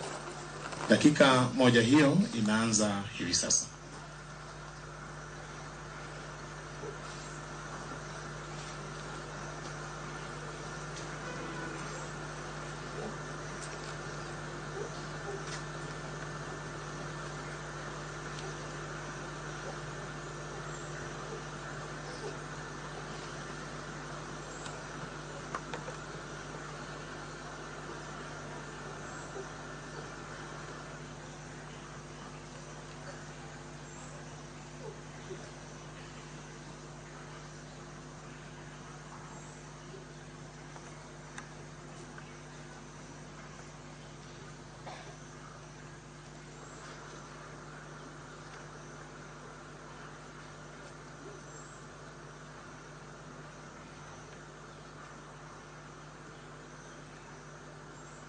Asante sana Mheshimiwa Rais kwa kuweza kutulia kwa dakika moja. Tuweze kuvalia kofia zetu kwa ajili ya last post ama kipenda buruji ya pili.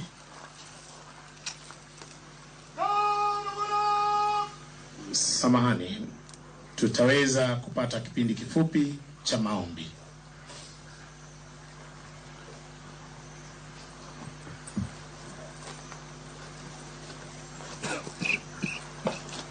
Basi tuombe pamoja. Tuaja mbele yako Baba rehema kwa nafasi hii ambayo umetupa tujumuike hapa tuweze kulalisha mwili wa ndugu yetu ardhini. Mungu, tuweka roho yake mkononi mwako pamoja na familia na kila mmoja wetu kwa Yesu Kristo Bwana wetu.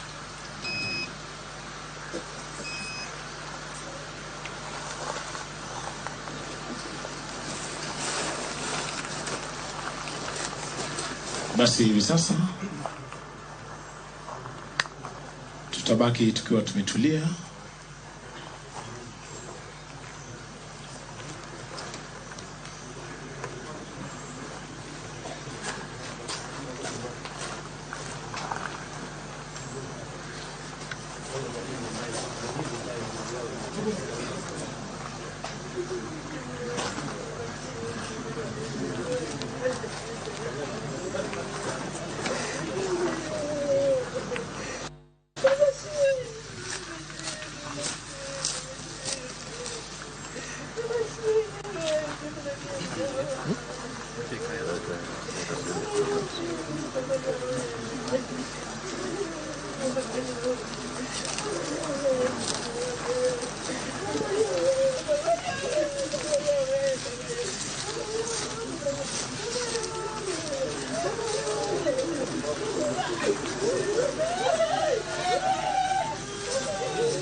Basi kwa heshima naomba sote tutulie kwa mizinga 19 tukiletewa na jeshi letu la wanamaji, na sote tutaweza kupiga saluti wakati huu.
Basi tupate wimbo wa taifa.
Basi Mheshimiwa Rais, nitaweza kupisha nafasi hii viongozi wetu wa kidini waweze kuendelea na maombi hivi sasa. We will continue now with the committal prayers. Lord, have mercy upon us. Christ, have mercy. Then I heard a voice from heaven say, "Write, blessed are the dead who die in the Lord from now on. Yes, says the Spirit, they will rise from their labor, for their deeds will follow them. Therefore, trusting in God's abundance provision of grace and in his gift of righteousness through the one person, Jesus Christ, we give the spirit of our brother, General Francis Omondi Ogola, here departed, into the everlasting arms of God, to take him to himself, while we commit his body to the ground. Earth to earth, ashes to ashes, dust to dust. For all the redeemed of the Lord, our sure hope is in the resurrection to eternal life through Jesus Christ our Lord, who shall change our perishable body so that it may be raised like his glorious body, according to the working of his mighty strength, which he exerted in Jesus Christ when he raised him from the dead and seated him at his right hand above all rule and authority, power and dominion, forever and ever. They are before the throne of God and serve him day by day, night by night in his temple. And he who sits on the throne will spread his tent over them. Never again will they hunger, never again will they thirst. The sun will not beat upon them, nor any scorching heat, for the Lamb at the center of the throne will be their shepherd. He will lead them to springs of living water, and God's will wipe away every tear, such as the one the family and all mourners are crying now. It will be no more. Let us all join in the Lord's Prayer. Our Father in heaven, hallowed be your name. Your kingdom come. Your will be done on earth as in heaven. Give us today our daily bread. Forgive us our sins, as we forgive those who sin against us. Lead us not into temptation, but deliver us from evil.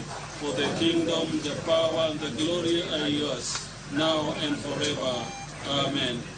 We now request all who will be able to throw their soil to come forward. Basi tuweze kwanza na Mheshimiwa Rais aweze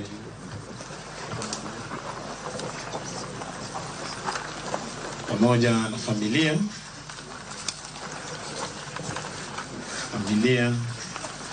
waweze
Nyakwaramaga jwang' manokopo mogika mara jana Rola Francis Omondi Ogola wuod Alega Usonga manokopo mare mogika ma itime kaunti ma Siaya.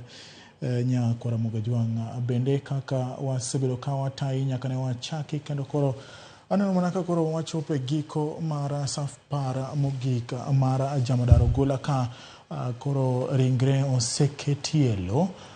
Nyakwaramaga jwang' ka koro pod itimo chenro mogika mar iko bura mare kaka ne odwaro Nyakwaramaga jwang' mondo mi ne tim ika mare kuom seche 72 bang' tho mare. Bende nokwayo ni mondo ike maonge sanduku magi gigo manondike kapod nongima ka dwache ne dwaro mana mage ka koro salute igone mogika chakre higa mar 1962 nyaka higa mar 2024. Jamadar Ogola nodak e bwo piny ni ka koro ochopo e giko seche makoro ikoe ka kopo mare Nyakwaramaga jwang' dhi nyime ka koro bur mare ema koro iko gi sani. Mano nyasi mane otelie gi jolweny ka achiel kod jatend piny Kenya William Ruto gi kanisa mar ACK kotelnegi kod Ole Sapit mane otayo chenro ni nyaka nochakre. Nyakwaramaga jwang' bende osebedo ka wanyisi chenro ni kendo waluonigo achiel kachiel ka wakelo ni kaka ngima mar Jamadar Ogola ne chalo chakre nyuol mare kendo tich mane otimo mar lweny ka nodonjo e lweny rang'eny mane oidho nyaka ne jatend piny William Ruto sidhe ayanga kaka jatend jolweny ma pacho ka. Nyakwaramaga jwang' kotelo ne jolweny mag army, jolweny mag navy ka achiel kod jolweny mag air force. Tom koro wachopo e giko kendo koro ringre Jamadar oseketie e bwo lo. Ng'oma koro onego beni timre tokma ing'e ni koro liel to pok orumo, liel to pod dhi nyime kendo ibiro nwang' ka koro akidwa kane nikech kodeno ka maua iketo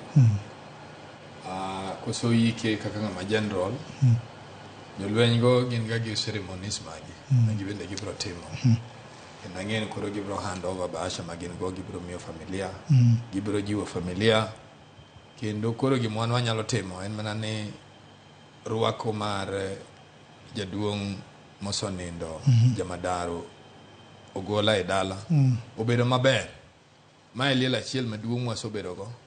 Taneno ka odhi maber. Nyaka wachaki kendo jowa oko wuodgi gi chia kaka wuodgi madier. Ineno ka sechegi e piny Luo liel mang'eny ma ok budh sechegi. Makineno ka ji obudho kama kamae bochopo nyaka sani. Mano nyiso ni kata oganda pendo bedo mamor. Maduong' ahinya manyaka wami ji confidence. En ni aparo ni neno kati mbui kanyo ka ji oneno adier ni jaduong' bende o act maber through his own intelligence and assurance monego bedi. En magi gik monego bedi. Kwe duong' mologi maramora. Winjo wachni. Omiyo wan gima koro wanyalo kwayo wan waduoko nero kamano. Kuom mokwongo jonyuol manonyuole. Omiyo tero Luo kama Luo ne kwa ng'endi jo nyalo chope. Wadoko ni jogweng' ma bende nodongo kuomgi. Nikech ng'ato koso nyuol jonyuol ne kende ke mapidhe. Bro no anokalo lwedo mang'eny. Wang'eyo ni nitie joma nyocha opidho. Wang'eyo nitie joma nyocha rito. Moko kuomgi koro osiepe ne nyalo kawo. Mondo bende leng'any mare kik lal. Wuode bende nwang' ka owuoyo ka wuoyi maratego. Omiyo wuode no bende sirkal omiyo mana thuolo kama nitie kony madumiye to miya mondo ger go piny Luo. Wacho no bende vision mare mondo overturn go things. Omiyo mana thuolo omiyo mana support. Koro gima wanyalo wacho en ni osolem ne jaduong' geche no kore ng'amo be lwet Nyasaye. Sani koro aking'eni ineno ka katibe koro samai kani bur kendo chia moro koro dwa maki ineno ka koro kendo lit koro akineno. Sama wa celebrate ating'ena e ber.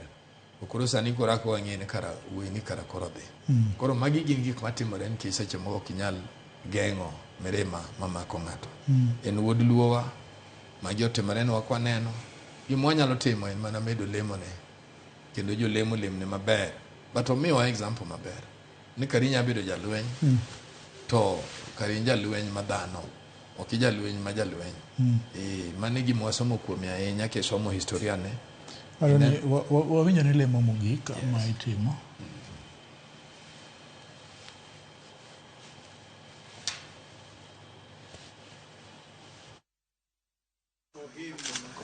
And for the family and for the Kenyan nation as a whole. Now, good Lord, may the Son, Christ, the Son of righteousness, shine upon you and scatter the darkness from before your path. And the blessing of God Almighty, the Father, the Son, and the Holy Spirit be amongst you and remain with you now and forever. Amen. So we commit you to the Lord as you will be filling the house. Thank you. Just before that, one final thing is the handing over of the flags to Madam Eileen before we then proceed to fill the grave. The handing over of the flags. Basi bendera hizi sasa zikiweza kuwa na Defense Forces Sergeant Major aweze kumkabidhi kamanda aliongoza shughuli hii Meja Jenerali Jeff Mugai Nyaga waweze kukabidhi familia.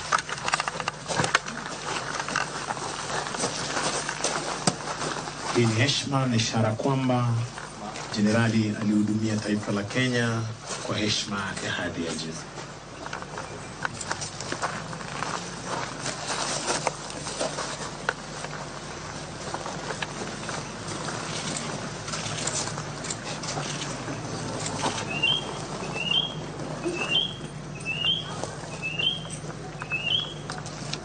Medali aliweza kutunukiwa sasa zikiweza pia kukabidhiwa familia pamoja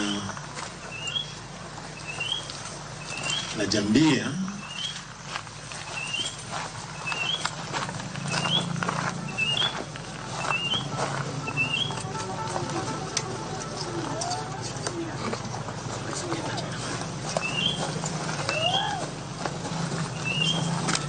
kabidhi bendera ya taifa la Kenya na hali kadhalika bendera ya majeshi ya ulinzi ya Kenya.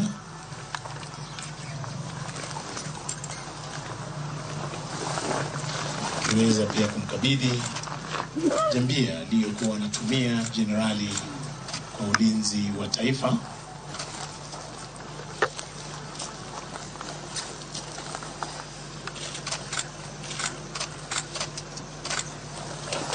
hali kadhalika viatu rasmi vya sheria. Basi Mheshimiwa Rais, kwa heshima na taadhima kuu, unaweza kuondoka kwa ruhusa yako, kisha baadaye wageni mashuhuri wataweza kufuata, nasi tutaweza kuendelea na shughuli katika kaburi hili. Mheshimiwa Rais. Bendi za majeshi ya ulinzi, tuendelee na burudani.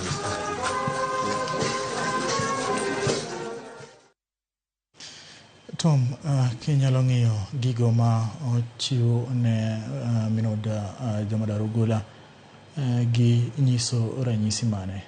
Mago honors ma piny ohonaego, kendo nyiso ni nyocha kotiyo notiyo no piny.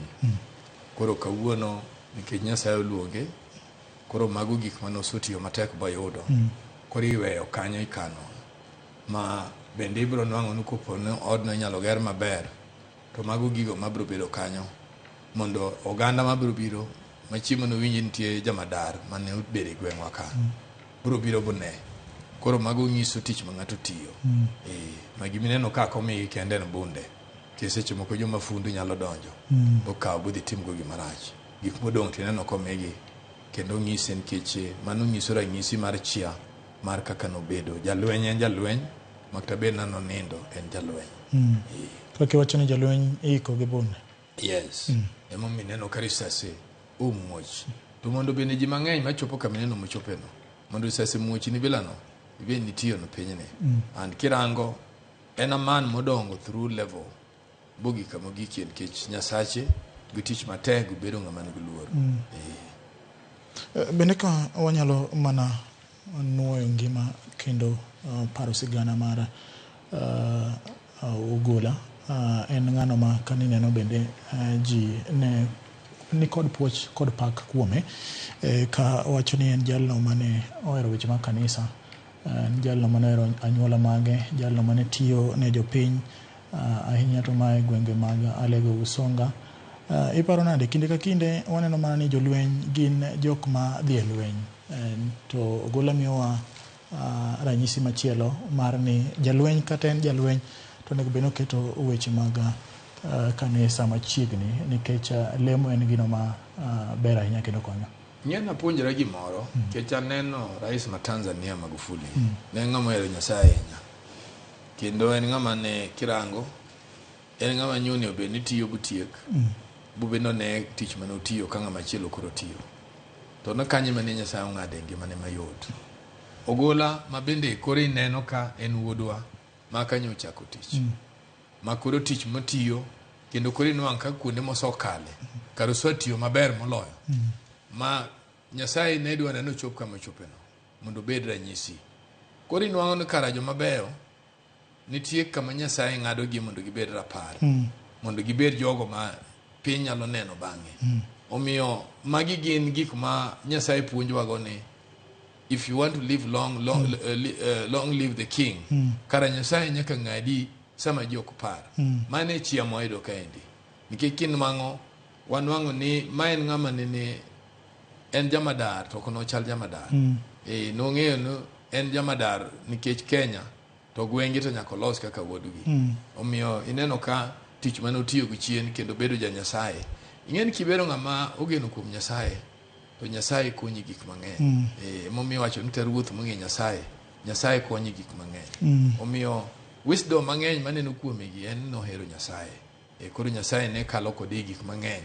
Bende kiwinjo story miwacho kuome kapok obedo appointed, inyawacho ne Nyasaye manomiyo kalo gigo. Kech weche ne ng'eny to mago kalo.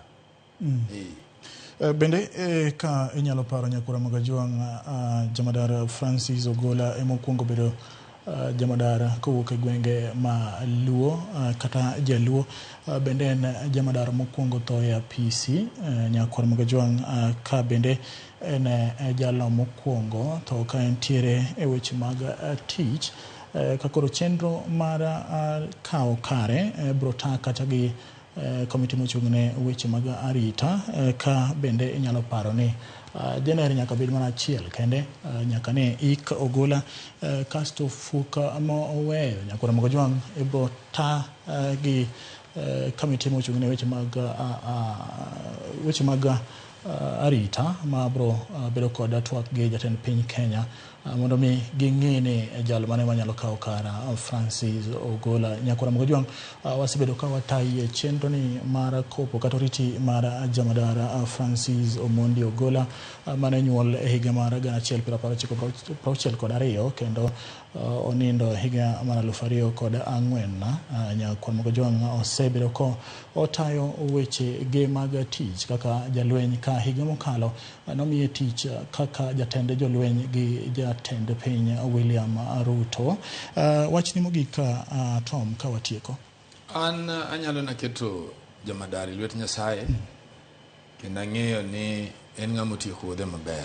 Kineno tabuk masomno mamoma osomno ni ke Paulo en ng'ama lichanga.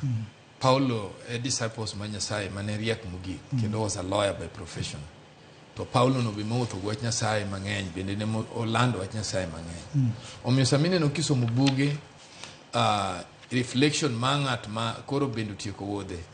It means ni comparison ng'eny kuome. He was a great man. Omiyo wan gima wanyalo timo en weyo lwet Nyasaye, wanyalo weyo family ne lwet Nyasaye, wanyalo jiwogi. To wanyalo kwayo jolemo mondo lem bende piny Kenya mondo piny Kenya obed gi kwe. Wanyalo kwayo mondo rais marwa bende obed gi wisdom mang'eny. Magi gin gik ma ji kale onwang'e enene ma koro entie. Koro moving forward ema duong'. Koro moving forward koro bendo dwar intervention ma Nyasaye. Mane gima nyalo wego. Erokamano Tom Nduku ma en achiel kuom jogo ma nigi lony mararie weche mag arita Nyakura Mogojwang kaachiel gi timo nonro ma opogore opogore. Asebedo kata e chenro ni kochakore saa 2 kendo ne wasebedo ka wakowi e sigana kendo wuoth mar jamadara Francis Omondi Ogola ma nonyuole higa mar 1962 kendo kochopo higa ni 2024 no wito ngimane e masira mar kalapapla manotimre tong' mar kaunti ma Elgeyo Marakwet kaachiel gi jolweny mako 9 mabende no wito ngimagi Nyakura Mogojwang. Ne familia mare minode kaachiel kod nyithinde gi jonyuolne duto Nyakura Mogojwang gi josiaya duto ahinya to jodak ma ng'iya kata jogweng' ma Alego Usonga wagonu mos ahinya kuom wito jalno mane ugeno mano Francis Omondi Ogola no setimo mare pinyni kendo ruoth osekawe ka duto Nyakura Mogojwang kinde ka kinde wageno ni ngima mapile ma wadakie chieng' moro achiel wan be wabro kawo mana wuoth ma Francis Ogola okawo. Kata kamano agoni erokamano kuom bedo koda kochopo saa 1 gi saa 3 Nyakura Mogojwang reporters wa mane ntiere gwenge mag Siaya bro kelo ni lipode mopogore opogore. Obro ng'iyo nonro kaka ji owuoye kendo neno mogol gi jogo mane oyuoro e nyasi mar ko mosenindo jamadara Francis Omondi Ogola nikech bende obro kwaluo kendo wakelo ni pach jopiny gino magibro paro godo jamadara Francis Omondi Ogola. Agoni erokamano kuom bedo koda kik bai kochopo saa 1 gi saa 3 kama obro kelo ni nonro matut kaka gigo notimre Nyakura Mogojwang. An nyinga James Opondo. Agoni erokamano kuom bedo koda ibed koda odhiambo makare.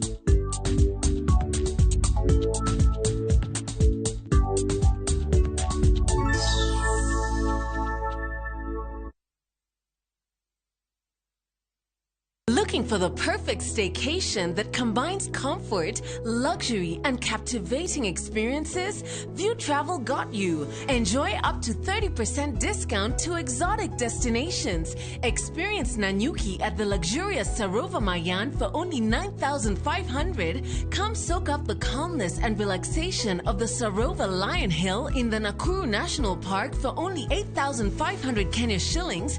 Get to relax at the magnificent courtyard at Sarova Woodland as you lazy away at the wonderful poolside